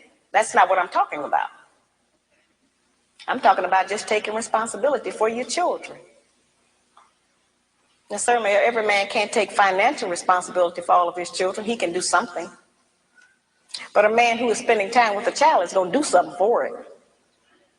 Because then they'll find out what we have since we've been taking care of them by ourselves. You don't like to always say, no, I can't do it. No, I ain't. Jeez. It's not about no deadbeat shit, because a man that can't take care of all of his children financially, if you spend time with him, you're going to find something to do. Me and my baby, we've been snowed in for the last 2 days. Right, Maggie? Huh? We've been snowed in for the last 2 days. We found something to do. I'm not the richest daddy. I am not the richest daddy. I'm not the richest father, but me and Maggie, we have great time. We create memories. Me and Maggie is gonna always remember that we were snowed in together. We went out, played in the snow. We did all of that. We drove to the store, almost crashed. All of that shit, man. Me and Maggie, we're gonna always remember that. Yeah, it's a sister's duty to come and save Maggie. We're coming to save Maggie. We got you, Maggie. We're coming to save you. Don't worry, sis. Thank you, thank you, thank you. Okay, Maggie, let's don't say thank you. All right, here we go, man. Let's go back to the Queen Mother. Queen Mother killing. As a matter of fact, guys, why y'all in here, man? Well, I don't know why y'all ain't hitting that like button. Y'all wilding. Them likes looking real funny, man. Them likes is looking real funny, man. 28 like, 42 people watching. We should be at least be able to get to 35. We should be able to get to 35, man. Hit the like button, man. Hit that freaking like button, man. The Queen Mother is talking that talk. And I dropped the link in the chat, man. Y'all already know. Y'all already know. If you want to pull up. Zelini, bring your ugly ass on the panel, man. Don't act like that. Zelini's gonna cook you, so you carry on with your bullshit. Zelini will cook you. Zelini, my brother. Ultra, get your ass on the panel, man. I see new people coming in now. They waking up now. Kane, what you doing, Kane? Jump on the panel. See, y'all scared of this conversation. And you know what? That's what I notice about a lot of black men. They are nervous. They get nervous when Born have this conversation because you're an idiot, Born. You're an idiot. Let me tell you why. I'm being honest. They feel no, but you're like lying because I had this very same conversation with Brother Zelini the other day on True Illuminati, yeah. And let me tell you, so you see when he puts away and actually puts out what polygamy is and how the social construct of the man and the woman is, he actually makes sense, Born. You just chat breeze and expect us to run with it. Like, that's the difference, Born. You need to go revise your plan, get back to the blueprint and come back again. And your blueprint. So the children will make you get it up. You spend some time with it. You know, that's an important thing. The effectiveness of the principles that I just described, their usefulness has not diminished just because modern opinion has changed about them. There is not a black man in this room who does not still enjoy it if his woman bake him a cake. Well, our young daughters are being raised and taught that that's old style and that's out of fashion. We are not making those rules. Somebody else is, and they're imposing them on us and making us think that we have to qualify under them.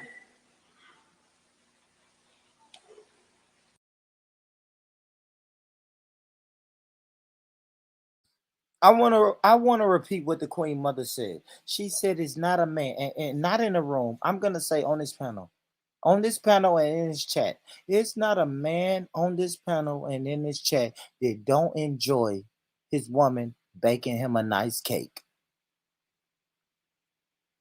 My brother Ultra is in the chat. Beefy is in the chat. These brothers are married. They appreciate a woman baking them a cake. But now in 2022, they say, man, I don't know, man. You simping for that nigga, and you don't have to bake him a cake, sis. You can do whatever. It's feminism that we can do. We got our own rules and rights. And man, bake that man a cake and shut up. Bake that man a cake. He's a simple man. He don't ask for much.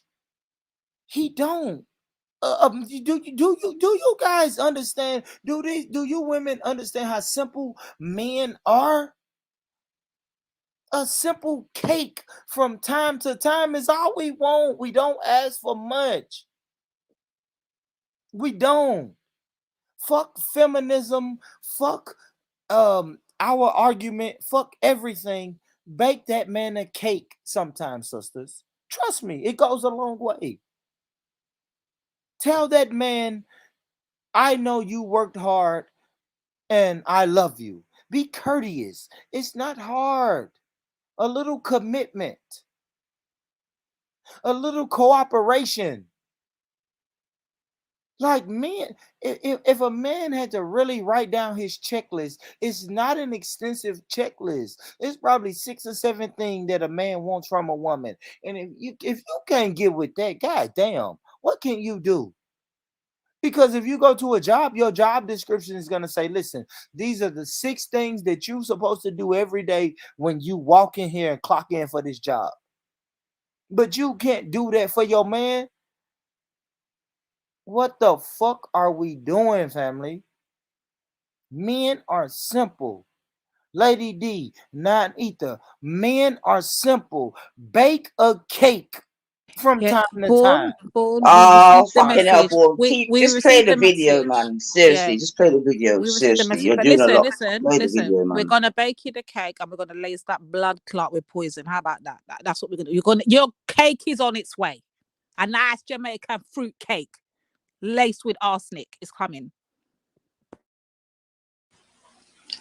I tell the brothers, just like I tell the sisters, if you have a woman that you've been working with for months or years, and you can't get that woman to get in agreement with your program, then get rid of her and get another one. And I tell the sisters, and you can't get that woman to get in agreement with your program, then get rid of her and get another one. And Oh, y'all know I gotta stop it right there.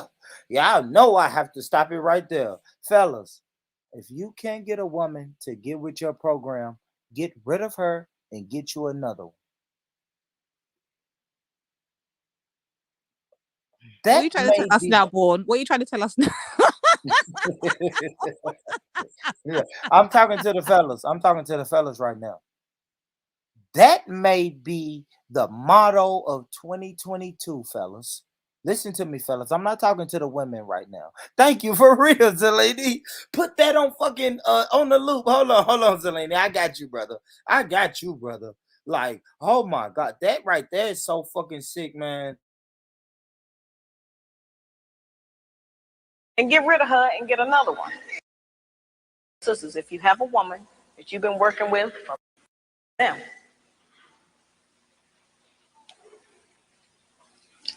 I tell the brothers, just like I tell the sisters, if you have a woman that you've been working with for months or years, and you can't get that woman to get in agreement with your program, then get rid of her and get another one.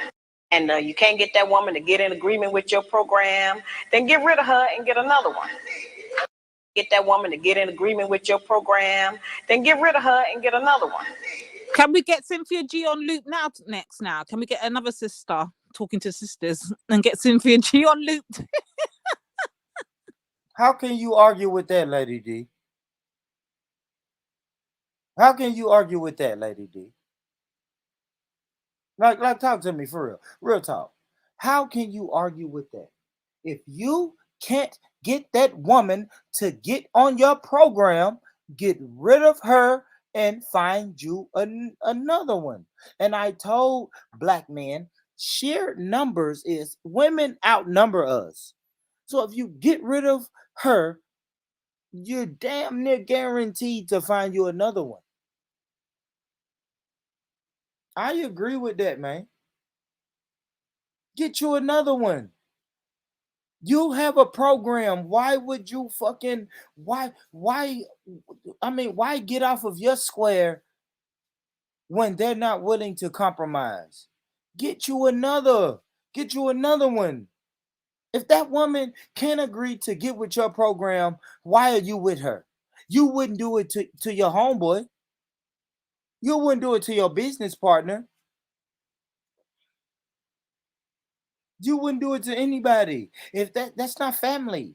Family is the only person who won't get on your program that you still give another chance to. But anybody else, that's not fucking family. If that woman does not agree to get with your program, get rid of her and find you another one. Period.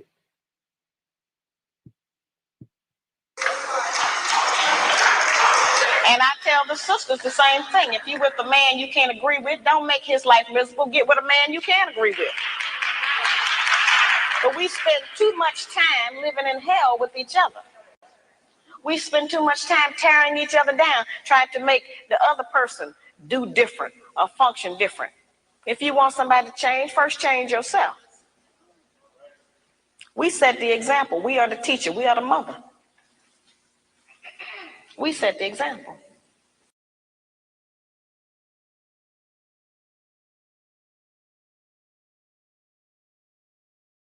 So yeah, man, there you have it, man. That was the Queen Mother, man.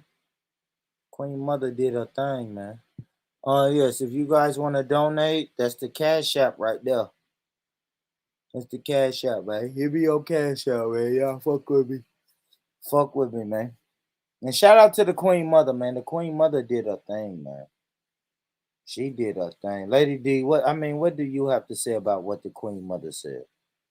Yeah, I'm saying you struggle bandits are using the Queen Mother Shabazz, yeah, and you lot are trying to get her to use your stupid ass talking points. When all it really is your struggle bandits. You can't cope with the fucking powers of a black woman, and you lot just fail at every hurdle. You want to run to the fucking weak women, then go ahead. Fuck Hey, off. Lady D. Bye. Hey, Lady D. You want to play that other Stop video? making you bitches. That's what's gonna happen. We're gonna. You want to play the video you got, Lady D? You want to play that video? Go on, get it. Let's get it. Put that link Yeah, pull there. it That up. link Pull that it I up. gave If you. you Play can't that grab one. it, grab it, Lady D. Put it in the back chat or whatever. We'll review that one. I know that's the one you want to get out. We'll get on it. And you know I'm born finna really. But shout out to y'all, man. Shout out to everybody, man. Shout out to all of y'all tapping in. I don't know why y'all scared to join the panel, man. What is that? What is that about? Why y'all scared to join the panel? What's going on, Zelini? Zelini, pull up, man. What y'all doing, man? Tash, pull up. Why y'all won't pull up? Hey? Beefy, Ultra, like this is a dope conversation. Sarah, at least pull up and say what's up to you, homie. What y'all doing, man? What y'all doing, man? Y'all being weird, man. Don't be weird, man. Pull up and holler at your boy. Pull up and holler at your brother, man. No, man. It's women on the panel, and then the brothers are scared, man. Shout out to Robbie. Shout out to Kel. Shout out to God of Jacob, man. Shout out to real niggas who jumped on here, man, and really said what they had to say.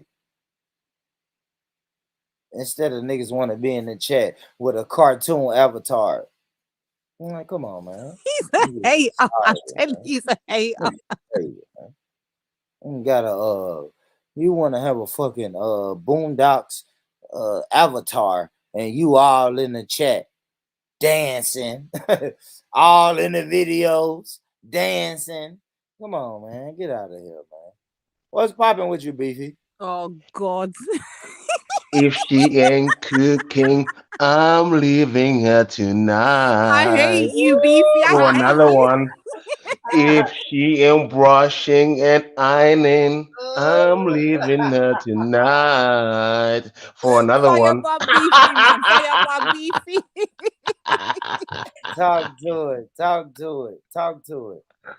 Talk to it. What are we doing? What are we doing here? I don't know. I was listening to the Queen Mother, and I think the Queen Mother was spitting facts, Beefy. She was on point. There's nothing wrong she said there. Nothing. Beefy, that's not Nothing the wrong. point, brother. Brother. The What's point the is point? these struggle bandits, like Born Rich, this new age struggle Let's bandits. see. I'm confused. Yeah, the struggle What bandits. did she say wrong? Can you just pinpoint one thing she said wrong, please? She didn't. This is the point. Is So what are we what arguing they're about? doing is trying to use the sister for their agenda is the point. What It ain't agenda? gonna work. The truth has got no It ain't agenda. gonna work, rude boy. It ain't working. The truth ain't got no agenda. I'm confused. That's all Lady D want to say, man. Ain't no agenda, man. That was a strong black woman, man. Come on, man. She was That's on everybody's point. auntie. That's everybody's auntie at the cookout to sit you down and say, listen, baby, you need to go be to doing Africa, this. yeah? You go to Africa, even like here in the UK, you go to most African households. That's how most women talk. I don't know what's going on. Like, come on, man. Come on, man. I don't know what communities people are living in. I don't know what's going on. Hey, Lady What, D. my community, Lady my D. people's, it's how the women talk. Hey, Lady D, do me a favor. Give me a timestamp on that because that's I a long don't know, Bon, because our intros are very long and all of that Yeah, stuff. But exactly. just, I know. yeah. I See if know. you can skip I don't through have it. time. I can't do it. That's what I'm saying. You can jump off and find it. Like you can jump off and find it, but I have a panel and a show to run, so it's hard for me to just try to listen to her in the background. You know what I mean? You Lady D, I that's don't what know I'm what saying. you're It's talking hard about. for me to go Allow through me, it like man. I really need to go through it. Oh, somebody said this. Y'all chicks sound weak, running from your biological responsibilities. Nanita, you hear that? Y'all chicks sound weak. You're running from your biological responsibilities. What do you have to say? Another comment. White women invented feminism. Who's run away from their biological responsibility? Yo, do you know what it is, Paul? At this point, are you actually just entertaining or on some? Because you know you're a man that when you're ready, you'll just, you know. So who's running away from their biological responsibility? Who said that? No, what I'm doing now is just reading comments. Who put that up? Who said that? Pay no attention to the man behind the curtain. What's he talking about, man? I don't know. And why would you highlight that, Bourne?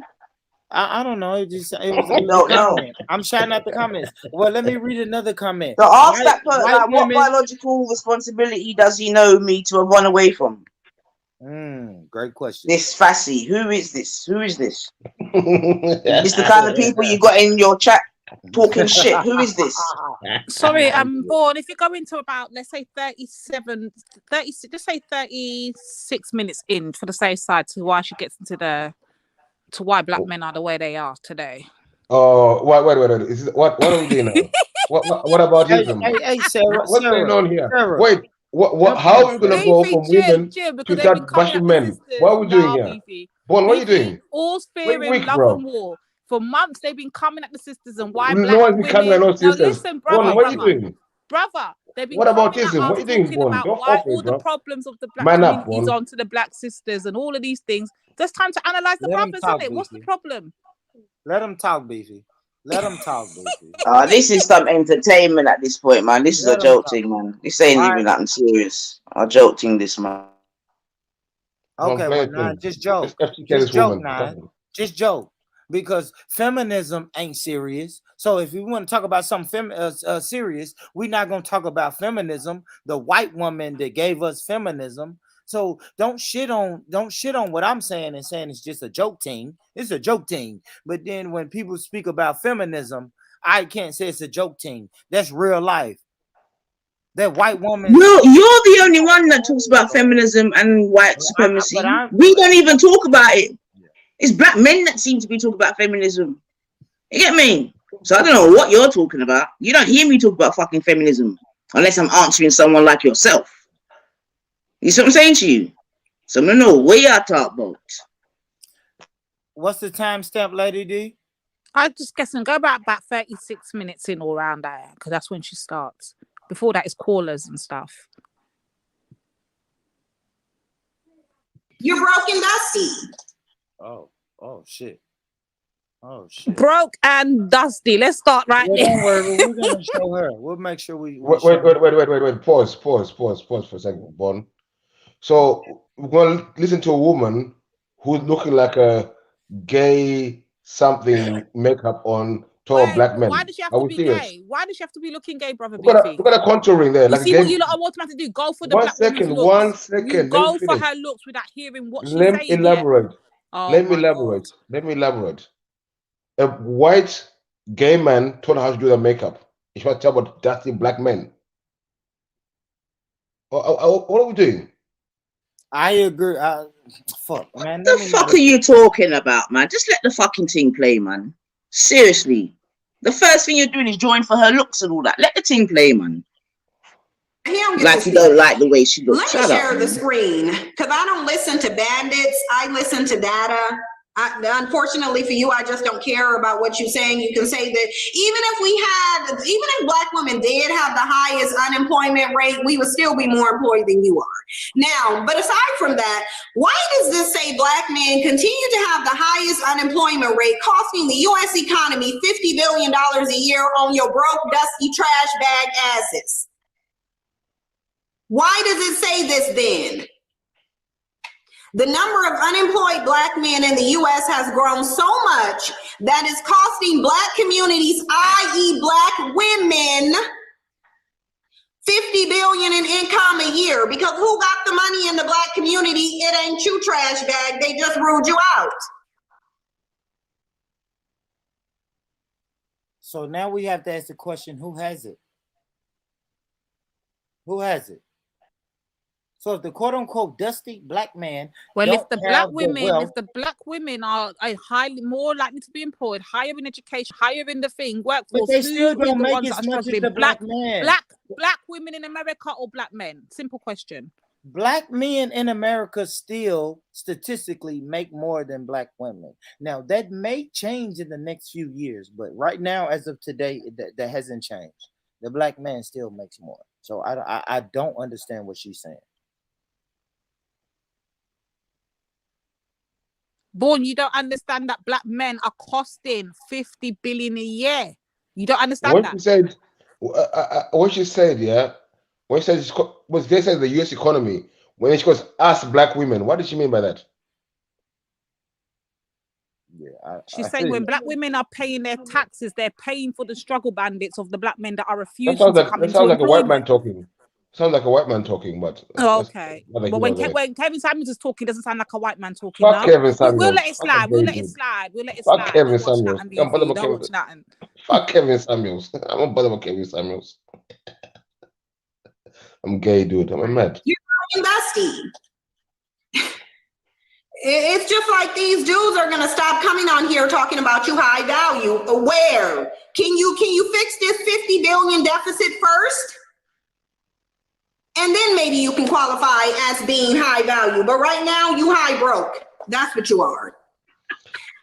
The study found that there's an employment gap of about 1.4 million jobs between black men and their Asian, Hispanic, and white counterparts. Black men are absent. Notice that they are not comparing them to women. First and foremost, can we look at the fact that this study ain't comparing black men to women? Right.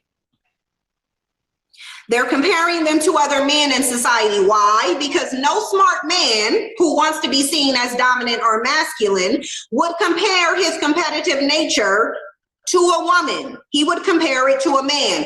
Take note of the date of this, December 28, 2021. Merely 6-7 days ago, so a week ago. Now, it says black men are absent from hundreds of thousands of jobs, but sitting they silly, goofy looking asses up on YouTube talking about their high value. Because they have a high rate of being in prison. What you said, Lady D? I heard you. I was just coughing and saying facts. Facts about what? Yeah. What did she say, Lady D? Did you say facts? That's a fact. These men are out here talking they're high value, they're high this, they're high that, but they're not. They're not even in the employment circuit, majority of them. Sis, can you point out one man on the panel or chat who said the high value? Yes. Thank Born you. rich. Thank you. I've never said Born that. rich. I've never said that, Lady D. Don't do that. Don't do that. You know I haven't said that. You know I haven't said that. Go on any other panel. Go on any other panel you can think of. Yeah. Where have you heard man I've say never high said value? that, Lady D. You know You're following what Kevin Samuel says. If he put on all men, a gay man, talk about high value, and you listen to him, you're gonna put on all us men. What's going on here? And what is going on? Let me read this comment. M. Zeleny said, "What man hurt her?" Why does it have to be a man that's hurt her? Why can't she just be going from statistics and data? Why does it have to be a man that's hurt her, Zeleny? That's no one man hurt her. No, what I heard her. Question. Zeleny, what? No hurt her. White supremacy hurt her, but she used to bang on white people. Then they started threatening her channel. Now she's banging on the black folk. Now she's getting bare views and bare endorsements. But that's neither here or there. You know what I'm saying? She's gonna say what it is, the truth. What are we doing out here? Sheesh. Shut your mouth and play the woman's video. We heard Shabazz for about 5 hours. Can we hear a bit more Cynthia G, please? Thank you. Being murked or simply being looked over for position, said Al Vernon Austin, who authored the study published by the Center for Economic and Policy Research, not some trash bag bandit on my phone lying. Now you can get off mute, bandit, if you haven't already left. And you have. So let me see who else want to come on here and lie and say black men got some money that they don't have. 318. Thank you for having me. This is Queen Tosa. I was just here to get some insight, and this is to some of the ladies that are babying those men and run into their every need, and I feel like that's a problem. Women can't raise a man, and you can do the best that you can, but I think that these guys are still stuck on the titty. Right. So if women, I discovered the 8 immortal What are we kings saying of about Samaria that, Braun? Do lived you a think total most men are looking for mothers more than looking for wives? They're looking to go from one mother to the other rather than looking for wives? What are we saying? I don't know. No one wants sex with their mom out here. What are we doing? What are we doing out here? What are we doing out here? Exactly. What is she saying? What is she saying? Don't make sense. Do black men want to be kept, or do they Idiots. want a woman to submit? What is it? What is it you lot want? That's what she's asking. We want a woman to be a woman. Simple. I don't want to be going on no man. What's going on, young MA? What are we doing? Oh fuck! I can't zoom this in. Oh my I want to zoom this in. Shout out to the sister though. Fly Dragon says she looks cute. Shout out to Cynthia. She looks cute. She's like cute transvestite. Beefy, we're not having none. That's No Beefy. more Beefy said violations that. on the panel, Beefy. Yeah, No Beefy more said that. violations will be allowed. women can raise a man, and That's Beefy said that. What are we doing out here? black men are leaving black women single mothers. Guess what that means? What does that say? Hold on, guys. Hold on. Let me mute my mic. We should be doing not giving birth to their children. Yeah, I think it's a big problem. I think it's a big problem. And let's also add mental health into the situation as well. There's a lot of conflict here. Yeah. This is a bunch of mentally unstable mistakes, essentially. Bixby Tanisha said, doing the Lord's work, saying, keep it up. Thank you so much. I'm trying to pause in between these things and get to these super chats because I almost never get to them. Crazy Cat Lady said, did that Dusty say black women have the highest unemployment rate? Delusional Dusty. Yeah, he ran his delusional ass off the phone line too when them stats stuck. The card kept popping because guess what he knew was coming next? Pause for a sec. Show me the proof. Pause for a sec. Talking down on women, on black. Lady D, I'll ask you a question. What percentage of the population do you think the black female makes in the Western world? In Well, I American think she's UK? more talking on America, brother. So No, if no, it's okay, no, 13%, if Black America's 13%, as we're told, we then got to figure out how much of that 13% is contributing to the economy. I think that's a better way to do it. Okay. Listen, 1 second, 1 second. Chill, settle. I'm just asking, what percentage do black women numbers they make in the economy? 1%, 2%, 0.5%? What are we talking? What numbers are we talking? I don't know. That's what I said. If we have to go into it, No, I can't tell you off the top of my head. Don't you think it's a bit mad the way she's talking about the black woman in America or even in Britain contributing all that money to the economy when only make like not even 2% of the workforce, even 1%? What are we doing out here? What? They must not add up already. What are we doing?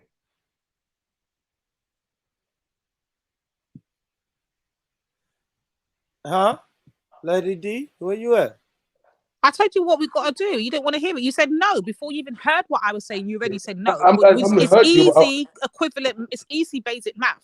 If Black America is 13%, then all you got to do is look at the 13%, look at the numbers on employment and what's not, black men and black women, and then you can break down how much from there black women are contributing to the economics and the black man. So simple.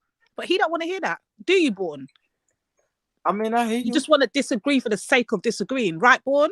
I hear you. I said I hear you, baby.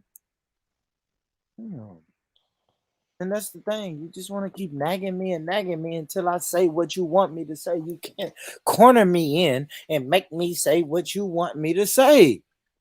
Well, she keeps on saying, the black woman is the economy of America. Like, that's not making sense at all. And so once it don't make sense, our argument is done out here. What is she doing? What are you talking about? Thank you. The argument is done out here, man. Using a white man's numbers and money to put down a black man. What are we doing?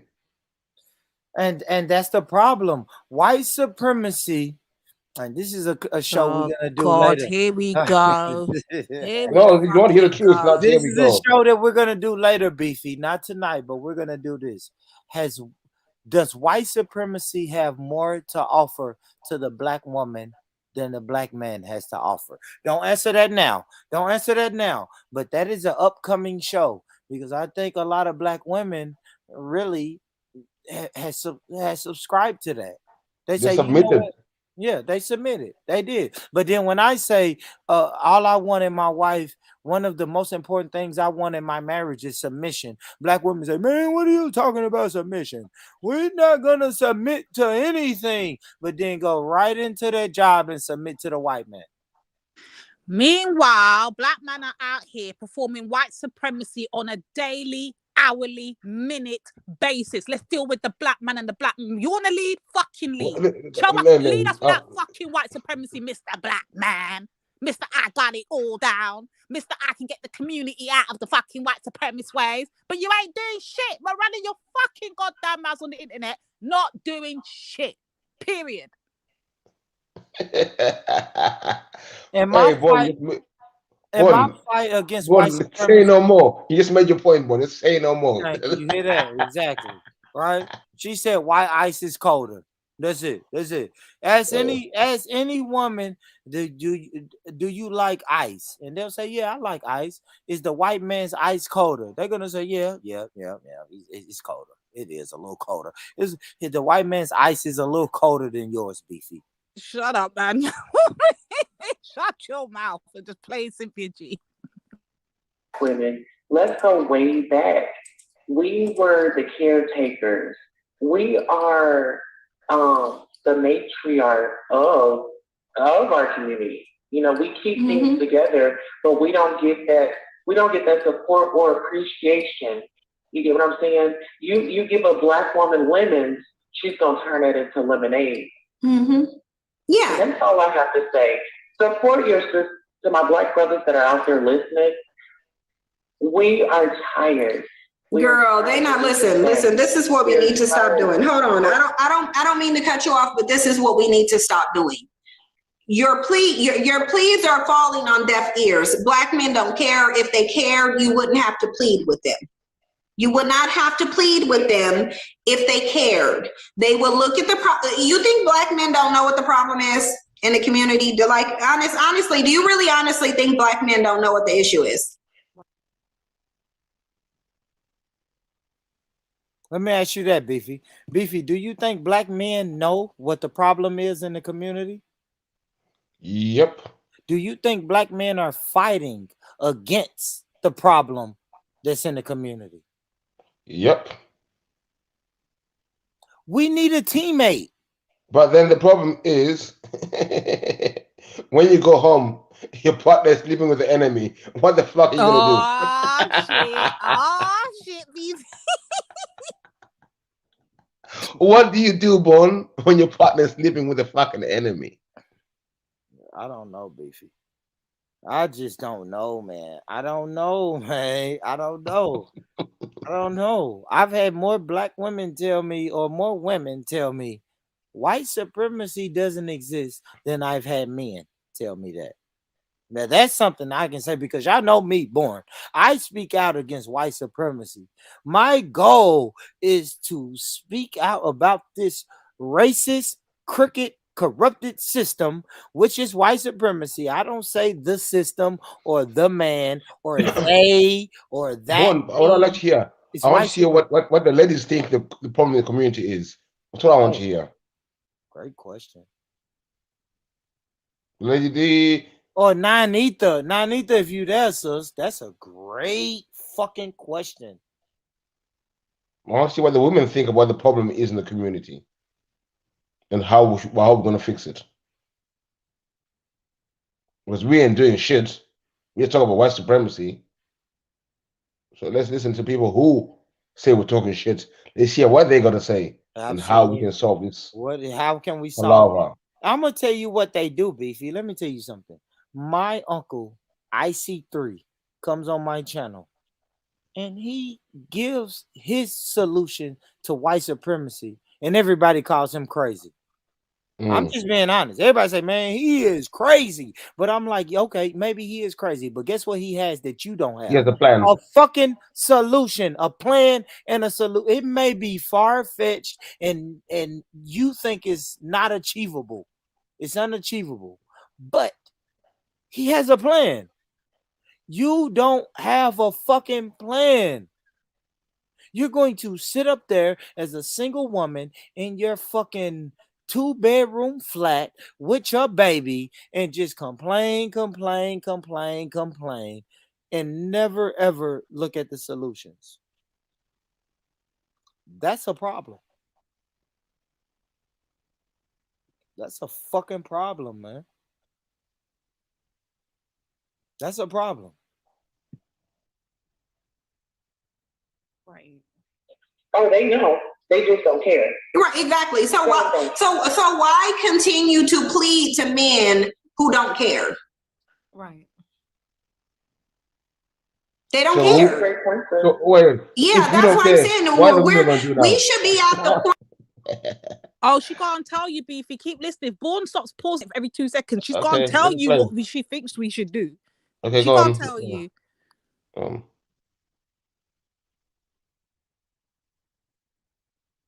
Who don't care. Right.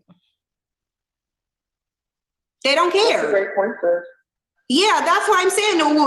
We should be at the point to where black men shouldn't even be able to plead their way out of this. Oh, well, it's too late. We would go find Becky's womb. Hashtag get Becky's womb. That's what they need to go do. I won't be here long, but I will say this. This is Queen Tosa. Double up on this content. Bring it to the forefront. Anytime you have a conversation, I'm definitely going to show up to the table. These are conversations that are uncomfortable but need to be had. And I want to thank you for putting yourself out there and making that happen. Thank you so much. I appreciate it as well. All right. You have a great day. You too. Thank you, everybody, for letting me come up. Yep. You have a good day. Thank you to Scorpio Baby. She said Happy New Year, Happy 2020 to anybody who celebrates it in January. If you celebrate it in January, then to you, Happy New Year. I know I do not celebrate it in January. I'm not gonna celebrate a new year during the season of death. But anyway, let me just read a little bit more of this report and then we'll get back to the phone lines. So what are So it says Black people need to take this report. Hold on, because Beefy, I know you can fuck with that, right? I don't celebrate New Year's because I don't celebrate. No. Before that. Boy, I asked Lady for what her solution was. The lady said, keep listening, Beefy. Yeah, she's going to get back to it because she goes back and forth. She goes to report. She picks up the phones, but she's going to tell you. She tells us straight. Okay. Black women, stop producing these black men. Stop it. All right, we're going to get there. Because, Lady, you did tell me 36 minutes into the video. We're only 34 minutes into it, so we'll get to it. Okay. And take it to their elected official. But listen. Yeah, I did not understand that part. I don't either, because it's no other male group's responsibility to fix the Black community but Black men.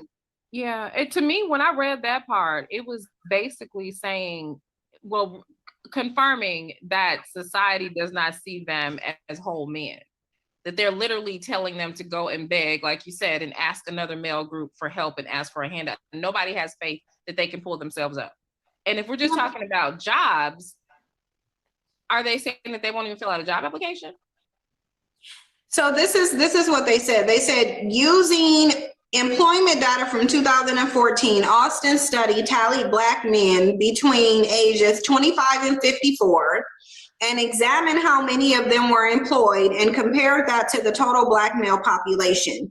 He concluded that the Black men would have to nab about 947,000 jobs that year to equal the rate other men are working relative to their population. So he's saying in 2014 and beyond, Black men would have had to consistently get 947,000 jobs in order to even meet up. Now, this is before you can even compete. In order for you to compete, meaning you got to be on equal level first to even compete. So in order for them to get on equal level, they would have to get that many jobs. And now, mind you, they're not saying to equal the rate other women are working relative to their population. They said other men. So once again, comparing Black men's brokenness and joblessness to that of Lady D, I want to ask this question. No, it's about equal men, not enough men, Black men getting jobs. Do you say the employment field is fair to Black men? Not at all. Definitely not. No, definitely not. They're not. There's no way they're on. Black men are on equal playing fields towards their other counterparts, i.e., Asian, white. No, definitely not. And is that the Black man's fault? No, I'm not saying that it's the Black man's fault. Not at all. So now, when she's reading these statistics and about unemployment and everything, does that make sense? It doesn't. I understand the point you're making, but the fact of the matter is, what she's saying is, we already know our struggles out here as Black men and Black women. But if we've got the exact same struggles where we're not getting fairly employed, we're not getting fairly, we have to just do better in it. We have to try and get into it. No matter what the circumstances, get into it. Other groups are doing it. I don't Asians are doing it. Mexicans are doing it. Why are we struggling? No, you see, that's the thing. That's a fallacy you fall under. Right. We live in a system where the Black man is at the bottom, designed that way. So there's no working your way. So the Asian man is next. Your Chinaman there. They've all got their roles. They play in society, and they're happy with their roles, but they're not at the bottom like the Black man. Right. Yeah, I'm agreeing with that. It's designed this way. Yeah. It's not like it's how it's designed. It's not like only in the UK. It's global. So now, when we talk about this unemployment, the system is against us from day dot. From the time when you're born, the system is against you. So how are we going to say it's your Black man's fault for not progressing the system? It's not designed for us to be successful. I understand it's not designed the same way. The system's not designed for us to stay in whole families. But the fact is, we're in the system, bro. And this is what I was saying. While we're in the system, what are we doing while we're in it? Like we can't just We're keep gonna saying fail, we innit? can't go with the settle attitude. We can't be doing that. That's our Wait, argument. say. If you're in a system that's programmed for you to fail, and you go into the system, you are gonna fail. What are we doing? No, but I hear that, brother. But what we're saying is, okay, it's designed for us to fail. It's initiated for us to fail. But there's nothing we can do. The fact of the matter is, we're in the system whether we like it or not. Yeah, the system is created. This so-called quote unquote white supremacy is there. There's nothing we can. It's not going nowhere. So while we're in it, what are we doing about our circumstances? While we're in this jail, while we're in this prison of white supremacy, what are we doing? Bitching and moaning, or we're putting boots to the ground? That's our argument. I'm sitting here in my corner digging my little tunnel, looking for a way out. Digging his tunnel, I'm doing. tunnel. That's what I'm doing. Then whatever everyone else is doing, that's what I'm concentrating on. My freedom. I'm concentrating about building the system and making the system work even better against me. I'm an idiot. Doesn't make sense. Why am I empowering a system that's against me by participating and then providing more finances so they can imprison me more and make my life even more tougher? All right, then, brother, what's the other solution? The other solution I'm hearing Born Rich and all the other brothers proposing is to break out the system. But then when we ask them, what have you got in place of this system? What's after we break out the system? Crickets, bro. No one ain't telling us nothing. No. See, sis. Me, so I tell people, yeah, when you break out the system, you do what you got to do. I can't tell you what you do. What do you want to do when you're free? Can you tell me? I honestly can't, because I don't know life outside of the system. See, that's I'll be lying. I'll be lying. That's the problem. You see what I'm saying? But you got no aspirations to be free. You can't see freedom. You don't want to be free. That's the problem with people. I can't tell you what you have to be when you're free. That's not freedom. If I'm telling you what to do, I don't need you to tell me what I have to do when I'm free. I'm going to do my shit. I can't tell Born Rich what to do when he's free. He's going to do his shit. That's what freedom is all about. Why can't people grasp that? You got to decide your own destiny. Why are people so shook of that? They need someone to tell them what to be, how to be, who to be, where to go. I don't need that shit. Make people happy like that. That's the fucking problem. Male and female. Oh boy. Well, let's just see. Let's just see what she comes up with. Let's see. Go on, boy. Facts to the brother Beefy. Shout out to Beefy. Shut your hey, and while y'all in the building, make sure y'all hit that like button, man. Hit that hit the cash app for Born Rich as well. What are we doing out here? Matter of fact, man, let me get something to Beefy, because Beefy is giving them that work. Hold up. We gonna get this work. So shout out to Beefy, man. Beefy giving them that work, man. And all right, let's go back to and I'm gonna tell you this though. Let me say this though, because I don't know, man. Cynthia G is a motherfucker on this internet. So let me say this. And I've shared a panel. I've shared a panel. No, let me say shout out to Q Butter, because Q Butter has this sister on his panel, and I've shared a panel with Cynthia G before. And what I do tell fellas about Cynthia G, if she's not talking to you, let it fly. I know it's jarring, and the shit that she says is controversial, and it's make men say, oh shit, I gotta say something. How dare this girl say this, and her wig looks like this and she looks like that? But I always say, listen, bro, if you're not a dusty nigga or a dusty Negro, she's not talking to you. Well, if you ain't dusty, you ain't working. What are you doing? What are we doing out here?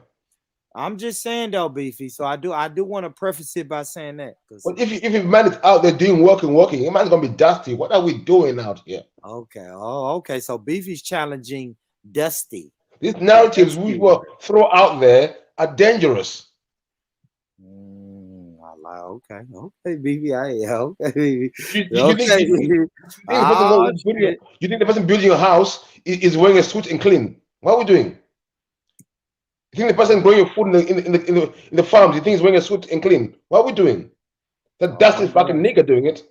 Beefy a motherfucker. And yeah, I just put the cash app for donations in the chat. You don't get a work. Scroll. You get a work.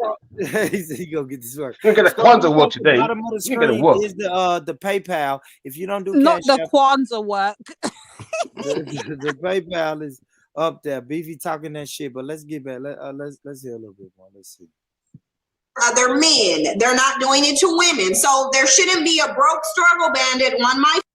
I've never felt so close to the possibility of disclosure. The Nephilim, the giants. You can't.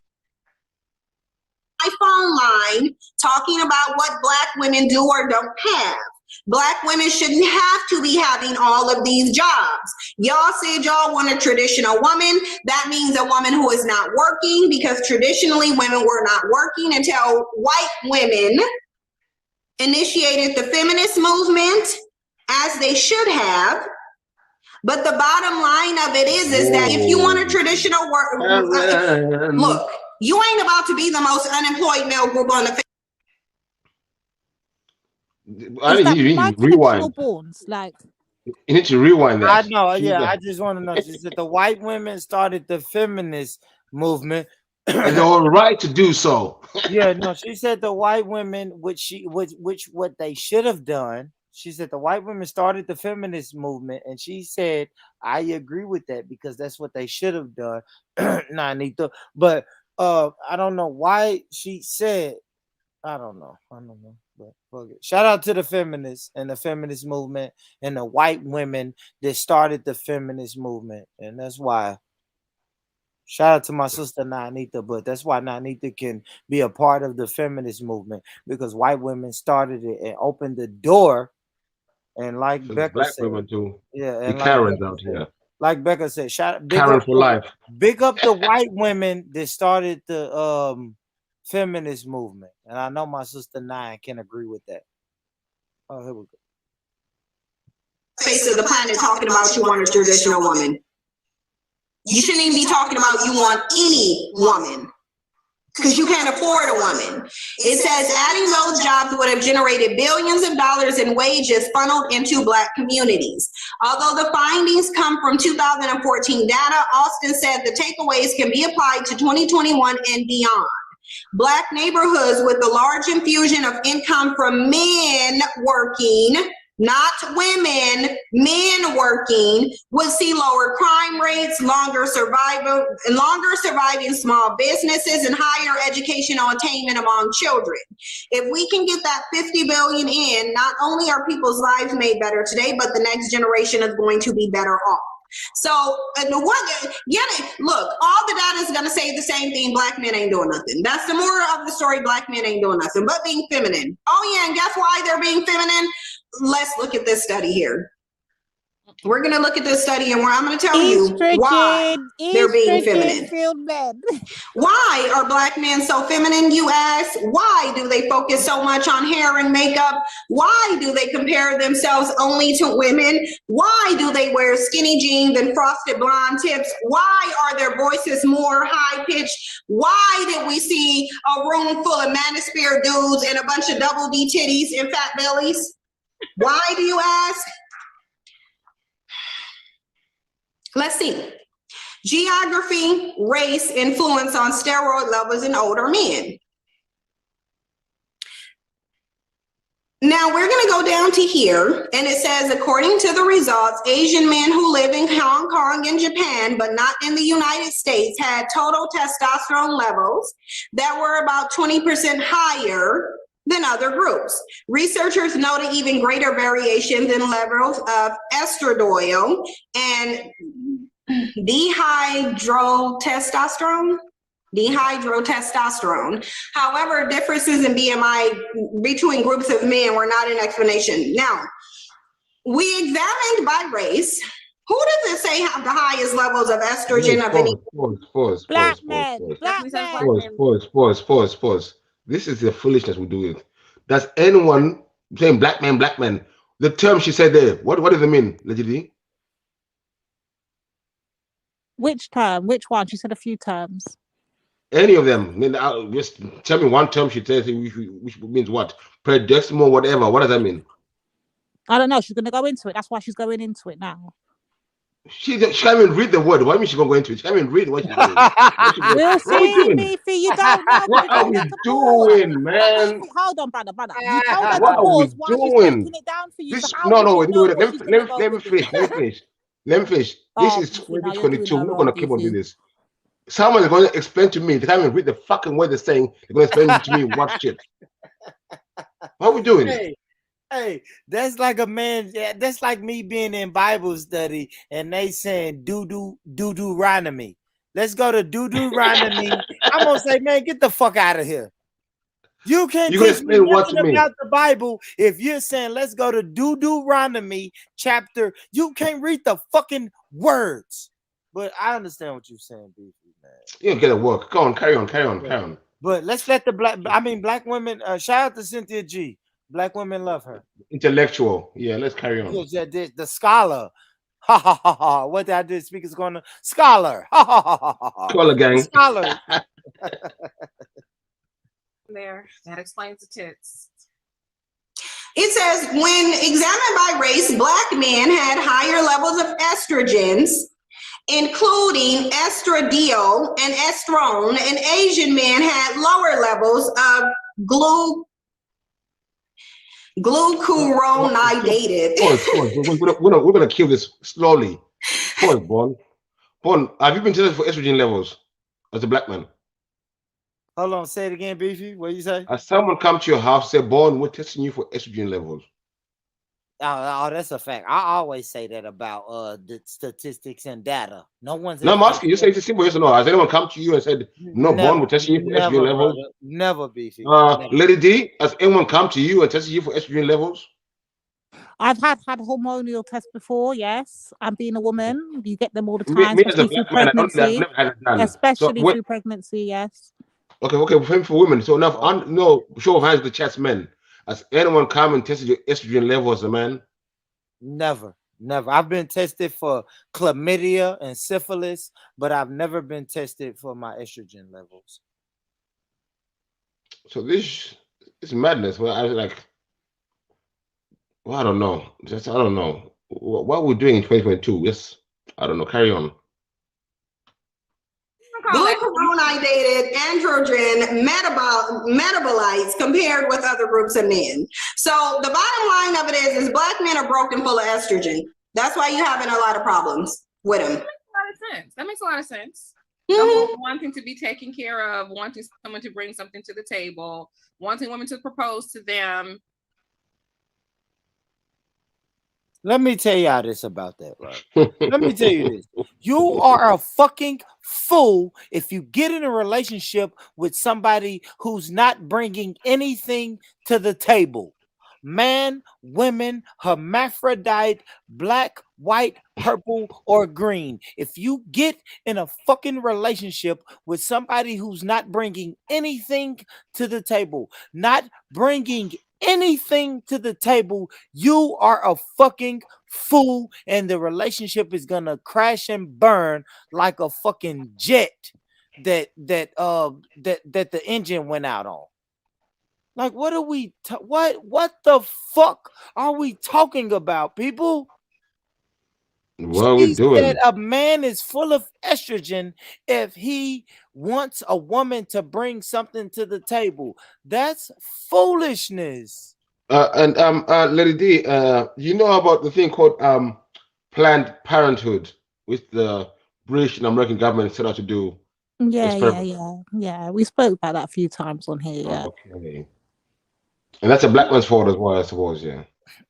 No, apparently on this panel, everything's a black woman's fault. Hence, No. I never said it was a black woman's fault. I never said it was a woman's fault. No, this is what we hear all the time on here. 1 second, Lady. No, you don't hear that on this channel. Shout out to we hear it from you every fucking show. Shut up.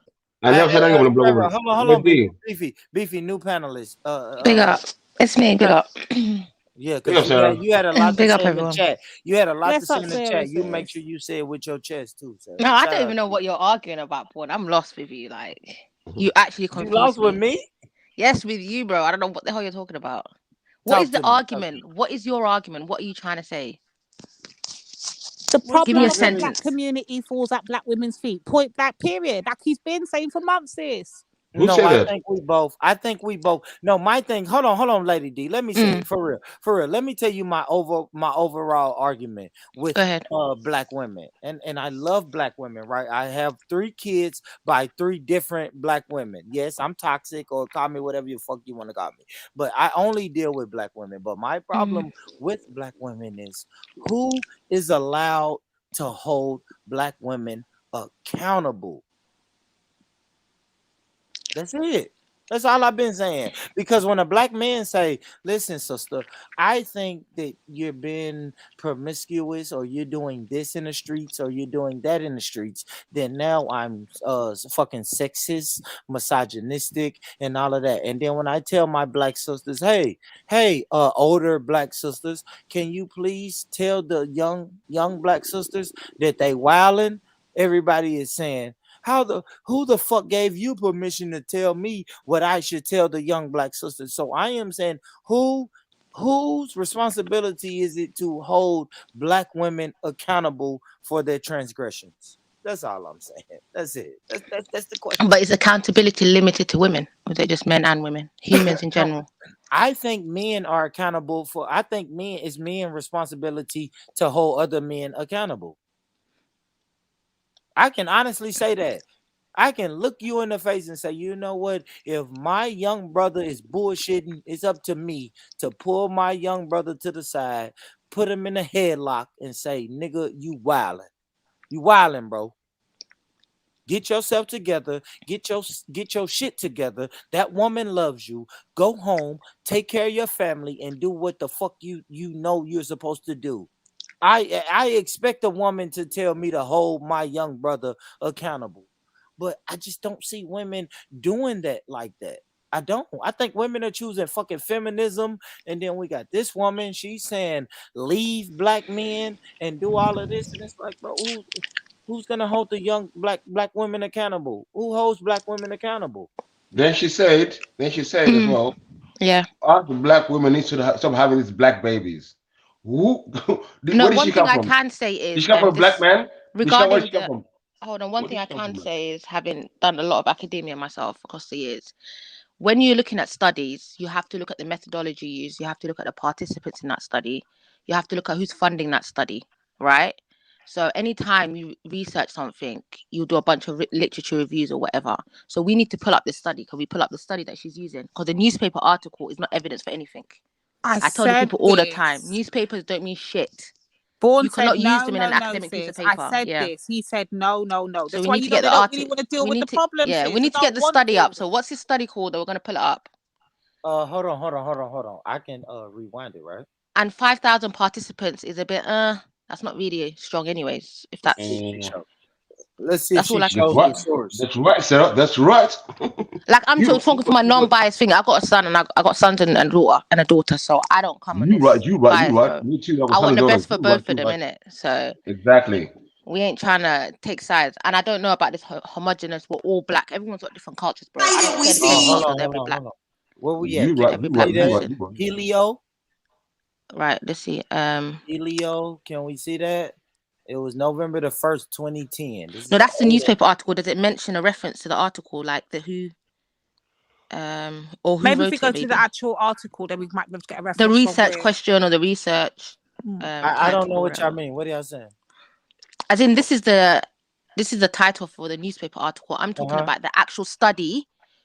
Where did the study come from? I mean, what was the question? I don't know the study that we're looking. The one that she's using. Yeah, does it mention the name of a scientist or the researcher? The estrogen of black men, right? I mean, I guess you could Google it, right? Who has the? As in, what I'm saying is, this is secondary. This is secondary material. Where's the primary study? Source. Where's the primary material? The source, yeah. Yeah, I don't know. I don't. Yeah, I wouldn't. And that's what they do. A lot of these articles have an agenda, so we have to be very careful when we're dealing with these articles. They push certain narratives. Can I address one thing in the chat there quickly? Yeah. Only one source up. Baby Sniper, listen. Who holds you accountable when getting 3 pregnant women without wiping them born rich? Listen. God does it. God said, go forth and prosper. Go forth and multiply. There's only 2 commandments God gave. But B. I have been wild. I have been wild. Hey, But listen, you know what I Bonrich. can say? God only gave 2 commandments, Bonrich. Be and go forth and multiply. So only 2 commandments I follow in the world. Thank you. Yeah, but I think you're just making babies all over the place. Who's taking care of them? Go forth and multiply. I am. The Who's Lord taking care of God them? is this. Now, I don't have a problem with it. Do what the hell you want to do in it. But I'm just I saying, got faith in mother if in you're the in Lord a, God and Mother if Nature. you, if I you got want faith in to, God. if you want to bring down the Go system, and get God now. the all day. system should not be in an entanglement with you, in a financial entanglement. They shouldn't be paying for a quarter of the bills, half of the bills. If you want to be fully free from the system, make your babies and take care of them fully. Let me see. If you can't let do me say that, this. then continue trying to do that. It's as simple as that. Let me tell you this. Like, All right. So about born, right? A little personal. Let me get a little personal. go right? ahead. So my 18-year-old son, he's about to be 19. I've had full custody of him since he was 9 because his mom passed away. My 11-year-old daughter, I mean, come on, guys. Y'all heard me go live. I've went live every day, and my 11-year-old daughter has been right here beside me every day. And my 3-year-old, she's over here 2 or 3 times a week. So nobody else is taking this is no child support because America, let me tell you something about America. America, if the government gives your baby mama a penny, they're gonna put you on child support. So I'm not on child support. So nobody helps me except me and my 3 baby mamas, or 2 baby mamas, because one of them passed away. So me and my 2 baby mamas, we figure it out. Yes, we do. That's the only help that our family, my family and her family and us, we figure this shit out. So it's not like I born rich is getting anything from the government or anything. Now I can't speak for, and that's what I was saying about what Cynthia G said. I can't speak for dusty Negroes. I can't cape for them. I can't, because that's not me. I don't even know what their life is like. I don't know what it's like to have a baby and say, man, I ain't fucking with that child. I don't know what that's like. So I have to personalize that. So it's like, it's not me when they saying who's taking care. When they say born rich, you got 3 kids, 3 different women. Who's taking care of those babies? Me and my and the mothers. We're co-parenting.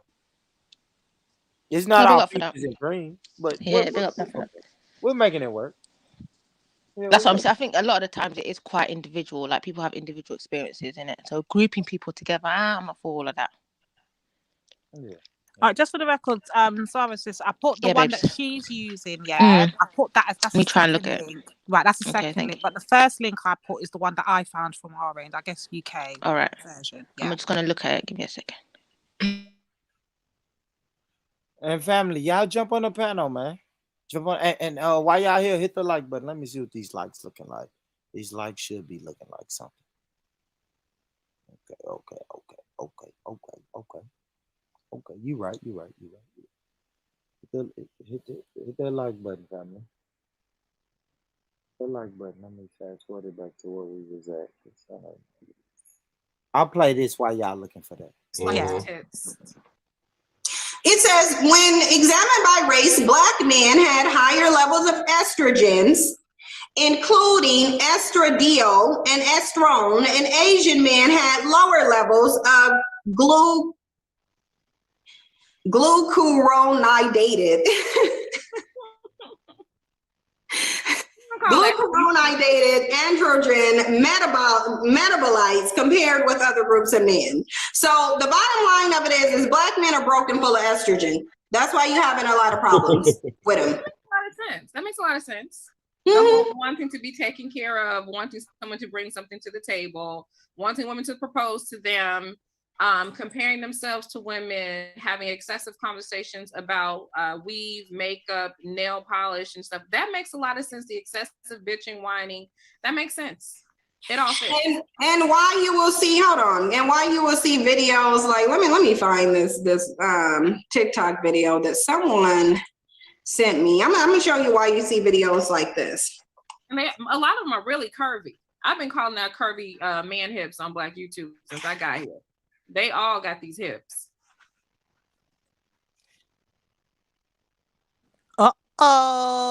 Black men, talk to me. Where are you getting hips and breasts from? What's going on there? Let me tell you this. We have what you call food deserts, and the food is not good for us.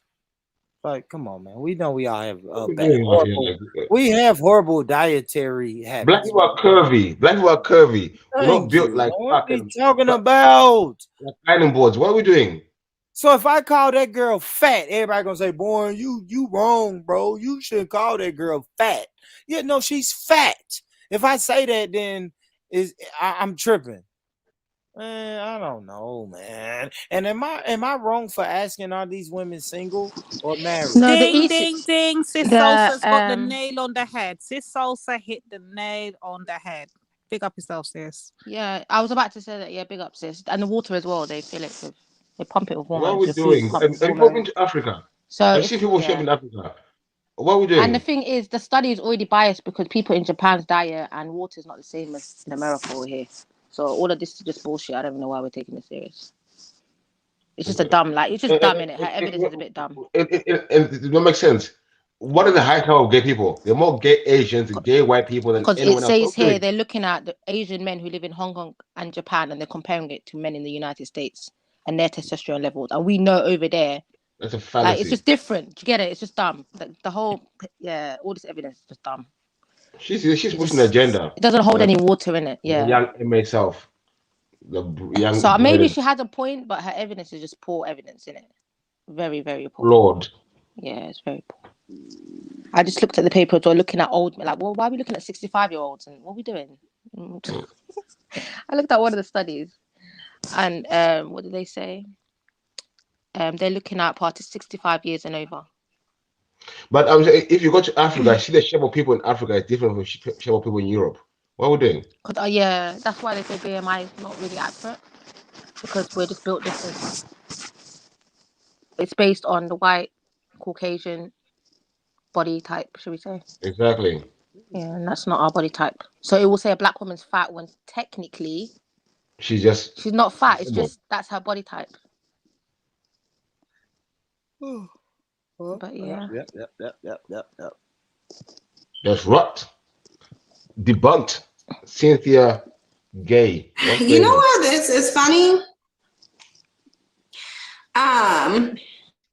I just literally closed out this video. Oh, is this it? Oh, no. Okay, I didn't close it out. I just didn't realize it was on Instagram. Now, let me play this video for y'all. Without the music. You just got to read it. You just got to read it, but it's going to have to be without the music. So what you have here is a black man showing how he went to this woman of no color, not so that he could be a dominant man. Did you know that the average adult has 5 to 20 pounds of toxic poop in their body at any given moment? Lord, Seems these crazy, damn right? adverts are All so that annoying. poop just sitting there, rotting away inside their intestines. But so he could be a woman. This girl been begging to take me out for months, he says. And then he shows a woman of no color. Okay. Now he ain't opening the door for her, so she getting a worse black man. But she will feed him. So he's sitting here with a margarita. She paying the bill because she's the man in the relationship. And guess what he takes? His man purse, frame him over his titties. He got to be a C cup. And he gets in the car like a woman. Becky's the man. He's the woman. That's the position he wants to be in. Now he wants to convince black women that when he comes over here, is because he wants to be a man. But really it's because he wants to be a woman, and black women want them to be men and they don't want to. That's why he's even putting this man purse on. Guess who else got a man purse? A murderer. Guess who else got a man purse?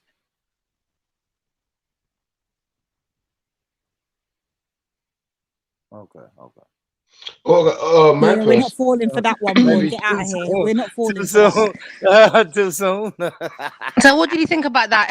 Yeah, what You do know you he's think gonna about try to that? play Jedi, right? You know he's gonna try to play Jedi. Is that what you want, board? Yeah. Is that where we're going? Is that where you're taking us? That's where he's going. Mr. Elio, This is where you're taking us, yeah? I'm done with you, bro. I'm actually done with you. Now go ahead, Sarah. What you Wait, saying? wait a second, wait a second. That guy was gay What anyway, you so saying, yeah. Sarah? Sorry. Wait I'm a just saying, is second. that Wait what a you guys second. want? What's People to open. wrong? This is the thing. No, hell no, hell no, Sarah. Hell no. Listen, we already know that black men out here are treated badly by society, white supremacy.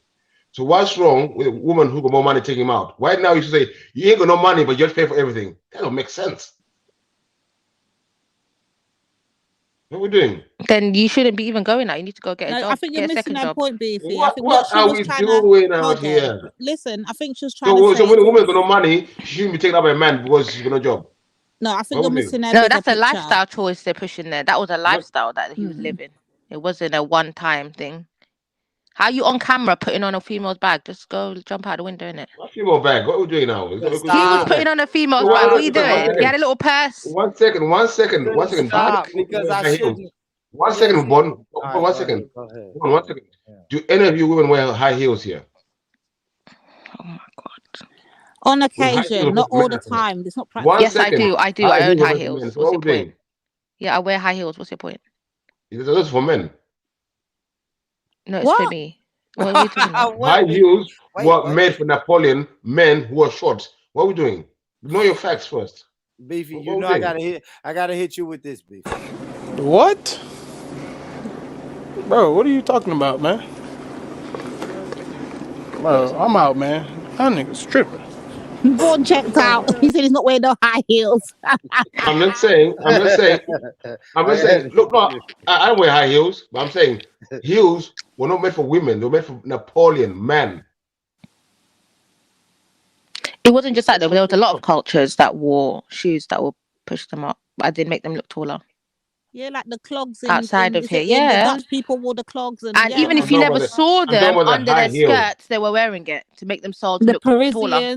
The Parisians were wearing clogs as well at one point in stage and It time. doesn't have to be heels, but they were platform shoes that were a bit off the ground. Like, what are we doing? Who wears a man purse? And sorry, you're not going to compare that to a man picking up a purse that my 5-year-old, I would buy for my 5-year-old and putting it around himself on a camera and then are you dumb? Like, what are we doing? His daddy need to come get him. Like, forget the white woman at this point. Where's his dad at? Why is your child on the internet looking like this? What went wrong? That's what we need to talk about, bro. Respectfully, but I know that was a hot mess. We can't defend that, man. You know you're giving me so much ammo for my next roasting session. Oh God Almighty! Oh no! Don't do that! Don't do that, bro. Don't do that. We're not gonna do that, man. Don't do that. We're not gonna go there. A 5-year-old purse. I love it. I love it. All right. 5-year-old purse. Anyways, let's go.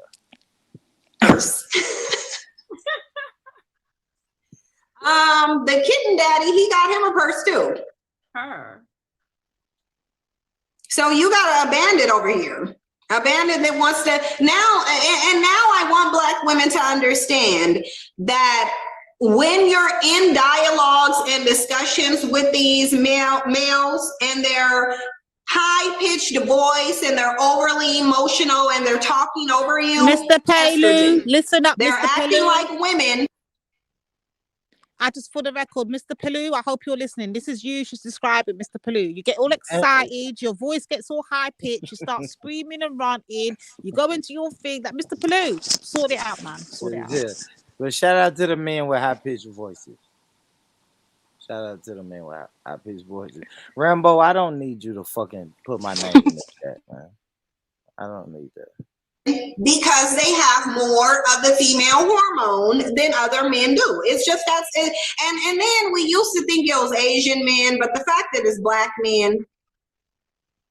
And I think there was something to them saying that only the Asian men who are in their own countries where they are running things, i.e. when you are subjugated under another man's system, it will literally turn you into a bitch.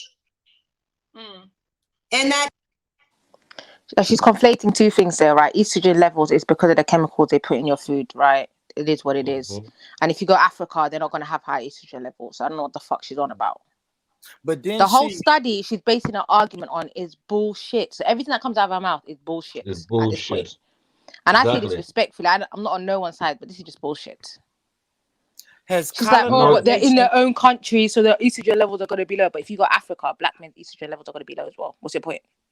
Yeah, but if you come around my circle, you thought you idiot, nonsense. Let me say this though, but she did make a good point though, right? Now, yeah, it's if facts you're that under the system, estrogen- if you're under the Mm. system of white supremacy, which means you've been colonized, are you a bitch to the system? No, I think if you submit, you're a bitch to the system. I'm gonna fight, bro.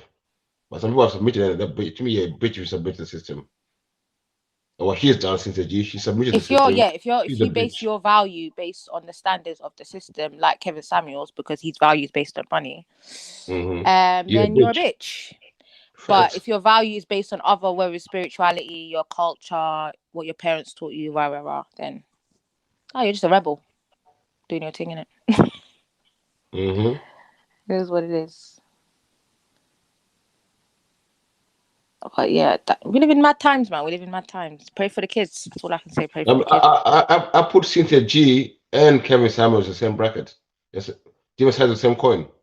She's a male version, he's a female version. That's the thing, though. That's what we're getting now. We're getting the whole manosphere is basically male feminism, and feminism is feminism. So now they just got people just fighting each other over dumb shit. But it's what the system does. It's what the system does. I think we are getting extremes, and then I always say this, guys. I always say we are listening to the loud minority. That's true. Exactly. That's what's happening, right? Because it's the thing as well. When I walk outside, hold on, Beefy. When I walk outside my door, I have to admit, a lot of my homeboys are married with their wives, and they may argue, but then they go home. They don't shit on them around me. And you know what I'm saying? Like they don't come around me and say, "Born, man, this bitch is tripping. She's going through this, and this, and I have to deal with this." They don't really do that. I have a little conversations with my homies, but for the most part, for them to say, "Listen, I've never had a black woman come to me and say, man, my husband or my boyfriend is full of estrogen. He seemed like he got more estrogen than I got." Like I only hear that shit from the loud minority. And then I hate to say this, guys, but god damn it, man, most of the people who are talking this talk online and on YouTube, they're single. They're single just like me. They're single. The married people that come on these YouTube streets, they don't really speak like this. Nobody shits on their husband. I know you guys don't want to hear me say Jupiter. Jupiter would never come on my panel and shit on Hector. I know that's a horrible example, but she would never come on. But who's done that on here? Though? I haven't heard anybody shit on their man. What are you doing? You said what you say? That's a lie. I haven't heard anybody do that. Shitting on their partner on here is Born. He literally said it earlier. He said as soon as Maggie gets out the room, he's gonna tell you about Maggie's mom. Like this Born. Nah, but I was joking. Yeah, that's not classy. What Born is saying, and even my daughter. What Born is saying, Born is saying is very simple. It's very simple to grasp. He's saying if people are married, they don't come here bashing men or women. That's just a fact. Yeah, that's true. That's a fact. Well, that's your reality is different. Then, That's a fact. That's a fact. My sister Tash is in the chats. She never shits on her husband when she talks to me or on the panel or anything. I don't think you should shit on a husband or a baby daddy. Like that just sounds dumb. Yeah. If he was a tramp, you slept with a tramp. If he was broke, you slept with a broke guy. You open up your legs for a broke guy. So what are you doing? Like it just sounds dumb. Like don't do it. Shout out to my brother God of Jacob. God of Jacob never came on here and shit on. It's not classy from both ends, from men or women, to shit on their partners. It sounds dumb. Man. These are single people. These are single people, man. And I fuck with Kevin Samuels. I listen to some of his rhetoric, but he's gay, man. He's gay. Can we stop saying that, man? He's gay. He's a homosexual. Okay, so what are we doing? Earlier. So I said this earlier. Exactly. Hold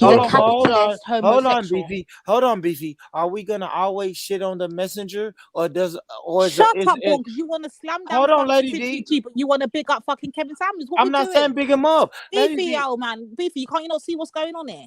Bon, one second, guys. No, wait, Hold on, Bon. Beefy. Hold on, Beefy. Stop, bro. Because I brought this up earlier. I played Shahrazad Ali earlier, and you know what somebody told me? She's a Muslim. Why are we listening to her and she's a Muslim? And I'm like, come on, guys. Like, if we're gonna shit on everybody, nobody said that. We said, do you not think her James, perspective? hold on, Shut Lady your D. mouth. What I actually said was, James do you not said think her that. perspective is influenced by her religion? That's it. No one said nothing about her being Muslim, you know. So to me, all I'm that's saying, trying Bon. to diminish. Hold on, Beefy. So to me, that's trying to diminish the facts that's coming out of her mouth because she subscribes to a certain religion. Y'all are saying Kevin Samuels, even a broke clock is right 2 times a day, guys. So y'all saying Kevin Samuels can't say any truth because he's gay. And it's like, No, because he I'm can't say the truth because he chats shit. Not just that. Let me ask you, Bon. This is one thing I don't do, Beefy. It's one thing Beefy does not do personally. Yeah? Me, Beefy, I don't take relationship advice. Yeah, or I have to be a man in relationship from people like the Pope, who's never no pum pum. Yeah, Kevin Samuels, who sucks dick. Yeah, so I ain't gonna take no relationship advice from those type of people at all. Yeah, then I'm gonna take advice on how for women to look for from a lesbian. Well, that's not gonna happen for me. I'm not gonna listen to the motherfuckers talk about how to be a woman. You know what I'm saying? It's levels of shit. People are put in the mainstream for a reason, Bo. Don't fall for the trap, man. These people are placed there for a reason. They have an agenda, right? And the agenda he's pushing is a capitalist agenda where he places the value of a man on his money. So a tramp, a bummy guy, spiritually he's a bum, yes. I'm talking about spiritually.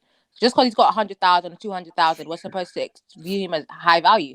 Exactly. Your spirit is dead. Your fucking Exactly. spirit is dead. You're not doing shit. If you lose that money today, you're just gonna be a dead spirited person. Like you have nothing to offer. Louis Farrakhan, some people will call him a fucking sellout, a mason, and a fucking pawn of white supremacy. Yeah, all of the above. Hold on, Beefy. You're not in America. Hold on, Beefy. No, Beefy, stop. Yeah, stop, Beefy, because he's in America, and I've seen Louis Farrakhan personally change my neighbor's life.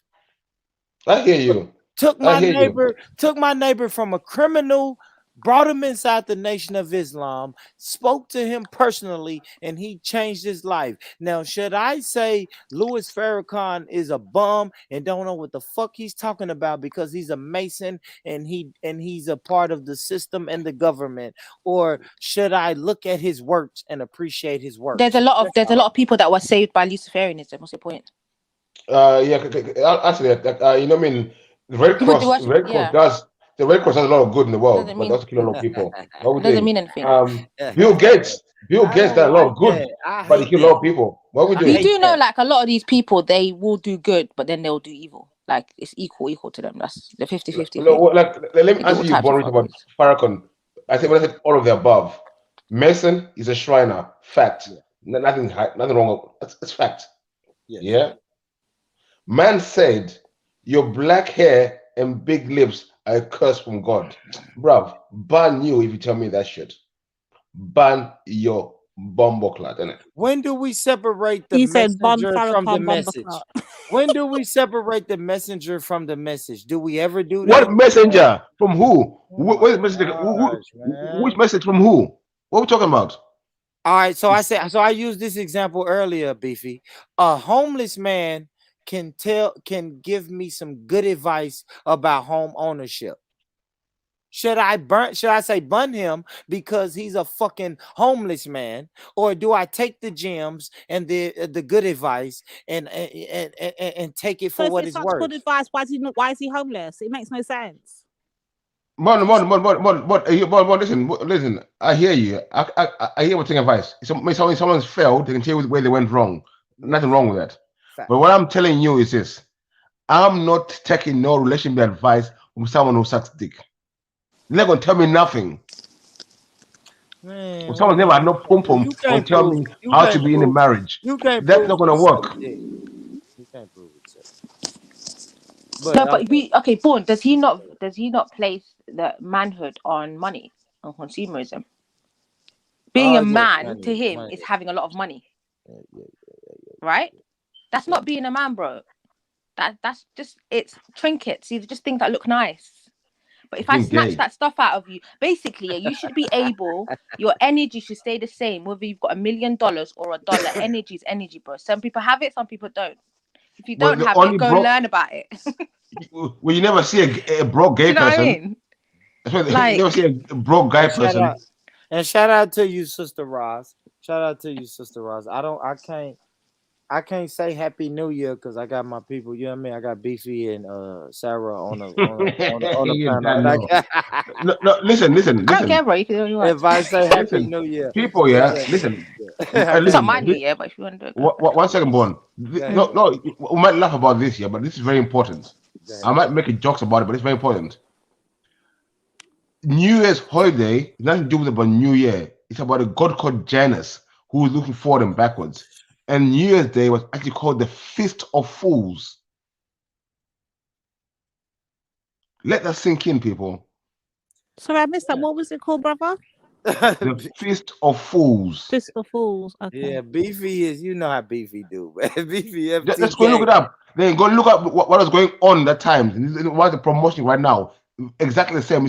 You give things energy, you wonder why shit happens to us. You know what I mean? Simple things. We give so much things, shit energy, and then wonder why things bite us in the ass. I don't get it.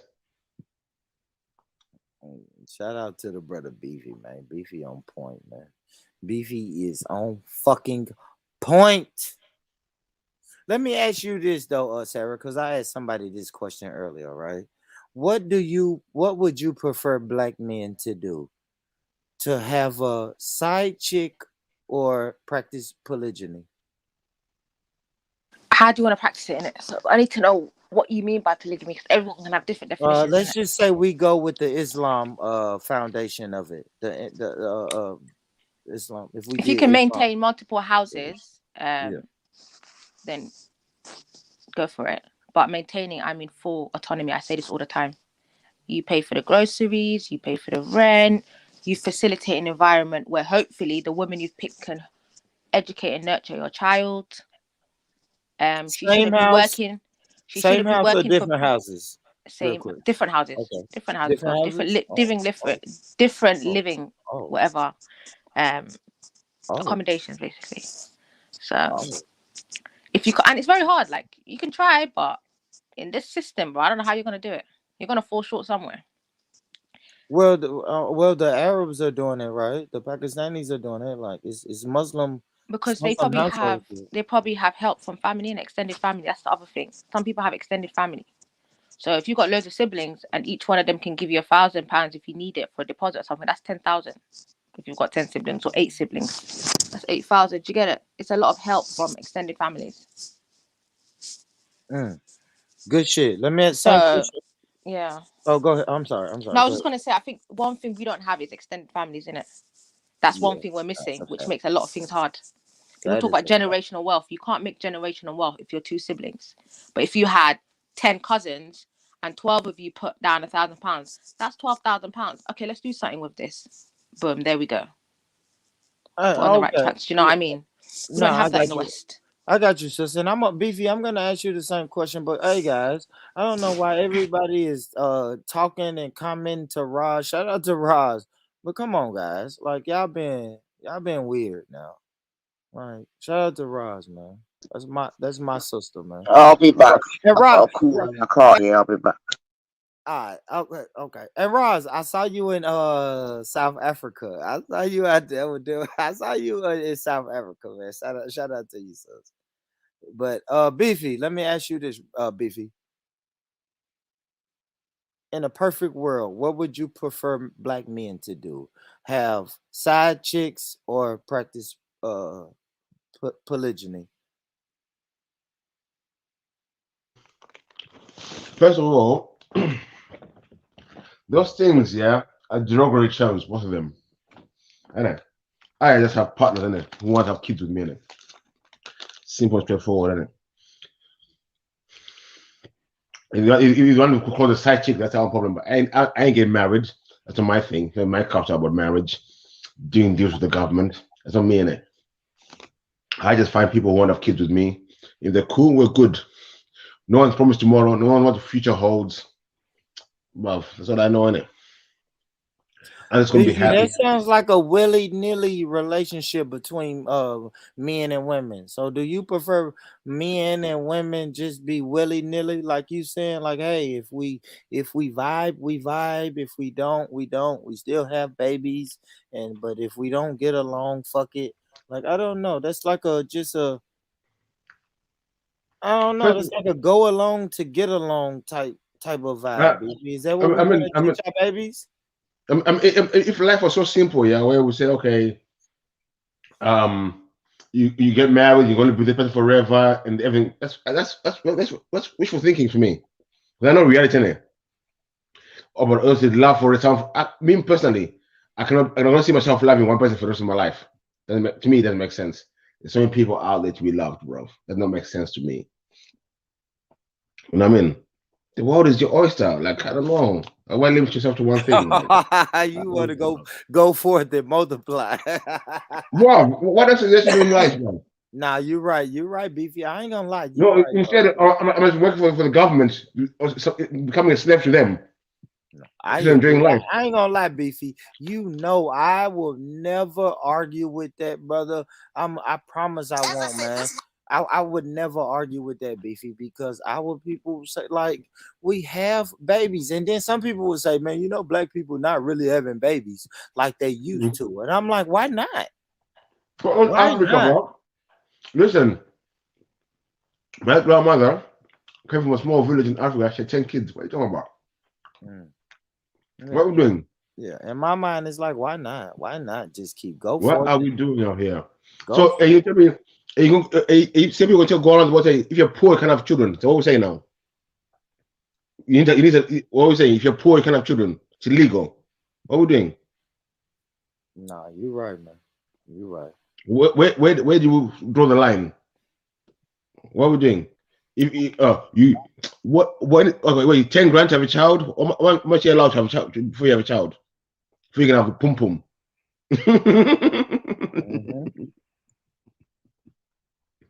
Yeah, someone show me how much it says you should have before you can have a child. Where is the limit? Where's the standard? What are we doing out here? The queen has got all that money. You think she's fucking happy? She think, you know, I should have fucking well-rounded. Get the fuck out of here. You know what I mean? I feel you, bro. Hold on, BG. Hold on. You're gonna be like Jada Pinkett and fucking Will Smith raising fucking fucking weird fucking children. They got money. They're rich. Are they fucking happy?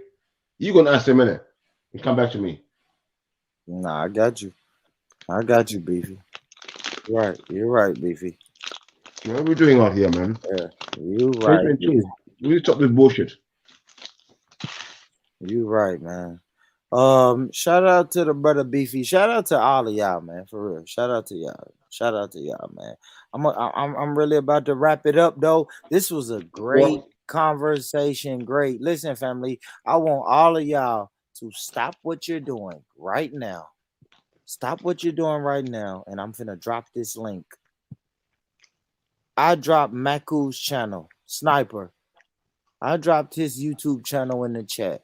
Y'all go over there. The brother is live right now. That's why I'm about to go. Y'all get over there. See you there. Support Maku, man. This is our brother, your brother, all of our brother, man. Get your ass over there, because that's why I'm about to go now. And it's perfect. We've been going for 6.5 hours.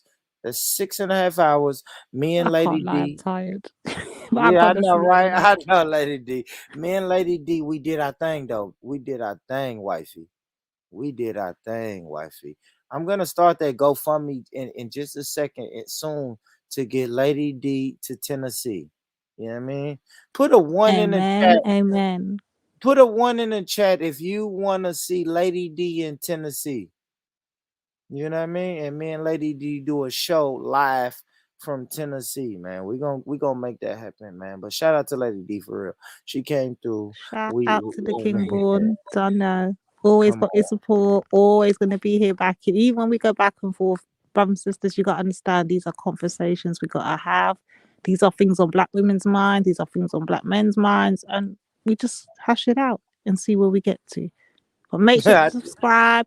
Make sure to hit the like button. Make sure to share your friends. Make sure to tell your people to hop on the panels and have their say. It's all love. Yeah, that's a fact, man. I will be back, man. Oh, hold on, guys. Before y'all leave. Fuck. Let me do this, man. Please, y'all, man, because I fucked up and I didn't do this before. Hold on. Because y'all know it's funny. Y'all know all of y'all who fuck with the karaoke. I did a karaoke show today, but I didn't see none of y'all ass in the around. So let me put this in the chat, man. If you're not subscribed, hold on. Let me see how many subscribers we got. We should at least get 3. Oh shit, we got 102. We had 93 today. Now we have 102 subscribers, man. Listen, click that, y'all. Click that. That YouTube link right there is the karaoke channel. Click that link, man. Karaoke was lit, y'all. If you want to hear fucking Brother Robbie singing Michael Jackson, subscribe to that channel. If you want to hear Did he do his thing, Born? Because I man, missed it. he I did came in good. so Robbie late. was good. Robbie was Oh, good shoot. today. Robbie was real good today. If you want to hear Sosa singing fucking Beyonce, click that link right there, guys. Subscribe to that channel, man. What I say we was at? Hold on. How many? What we at? We at 102, guys. Let's get that up to at least 106, man. Click that YouTube link I just dropped in the chat and get your ass over there to the karaoke channel. I'm gonna do more of that, man. If you want to have a good time, it's not about black women and black men and racism and white supremacy. No, it's just a place to where you can pour you a little drink, smoke whatever you need to smoke, and come and vibe, catch a vibe. You don't have to be over there and you don't have to get on a panel and really do karaoke, but come over there with us and catch a vibe. I'm going to drop it again, y'all. That is the karaoke channel, man. When we get over there, we catch a vibe. That shit was so dope today, man. Get your ass over there and catch a vibe with us, man. It's called Born the Number 4 Karaoke. That's the name of it. Born for Karaoke. Get your ass over there, man. And let's catch a vibe. I may do karaoke tomorrow. Well, not tomorrow, later on today. It'll probably be like 10:30, 11 p.m. y'all's time. But I'll probably do another karaoke session tomorrow. So get y'all ass over there. And then me and Lady D will be on this channel real soon. Real soon. Probably Sunday. But as for now, with another good subject and a lot of conversation. Yeah, man. Absolutely. This was dope, though, Love ladies. to the family. This was dope. We had 2 good videos and we broke it down. That was dope. Right now, man, go up to that first link. What did I say? Subscribe to Sniper's channel here. Go find this. Go find this comment. Yeah, go find this comment in the chat, man. Let's go over there and let's flood Sniper shit. And when we pull up, let's say Born Rich sent me. Born Rich brought me here, so he will know that we there. And let's go show the brother some love, man. And Lady D, thank you. I'll catch you on Maku's channel. And for everybody else, man, listen. Come here, Maggie. Come here, baby. Bring Maggie. It's 5:26 in the morning, and Maggie is still walking her country ass around here. Come here, baby. Let's tell them. If no one has told you today that they love you, let me be the first one to say, go ahead. Tell her, Maggie. Like the thing that we did. He said 3 times. If no one today has told you that they love you, let me and Maggie be the first one to tell you, I love you. I love you. I love you. I love you. Peace, y'all. Thank y'all. I built this shit. Me. Brick by brick. And I'll be damned if I let you tear it down just because you don't like the way another nigga talk.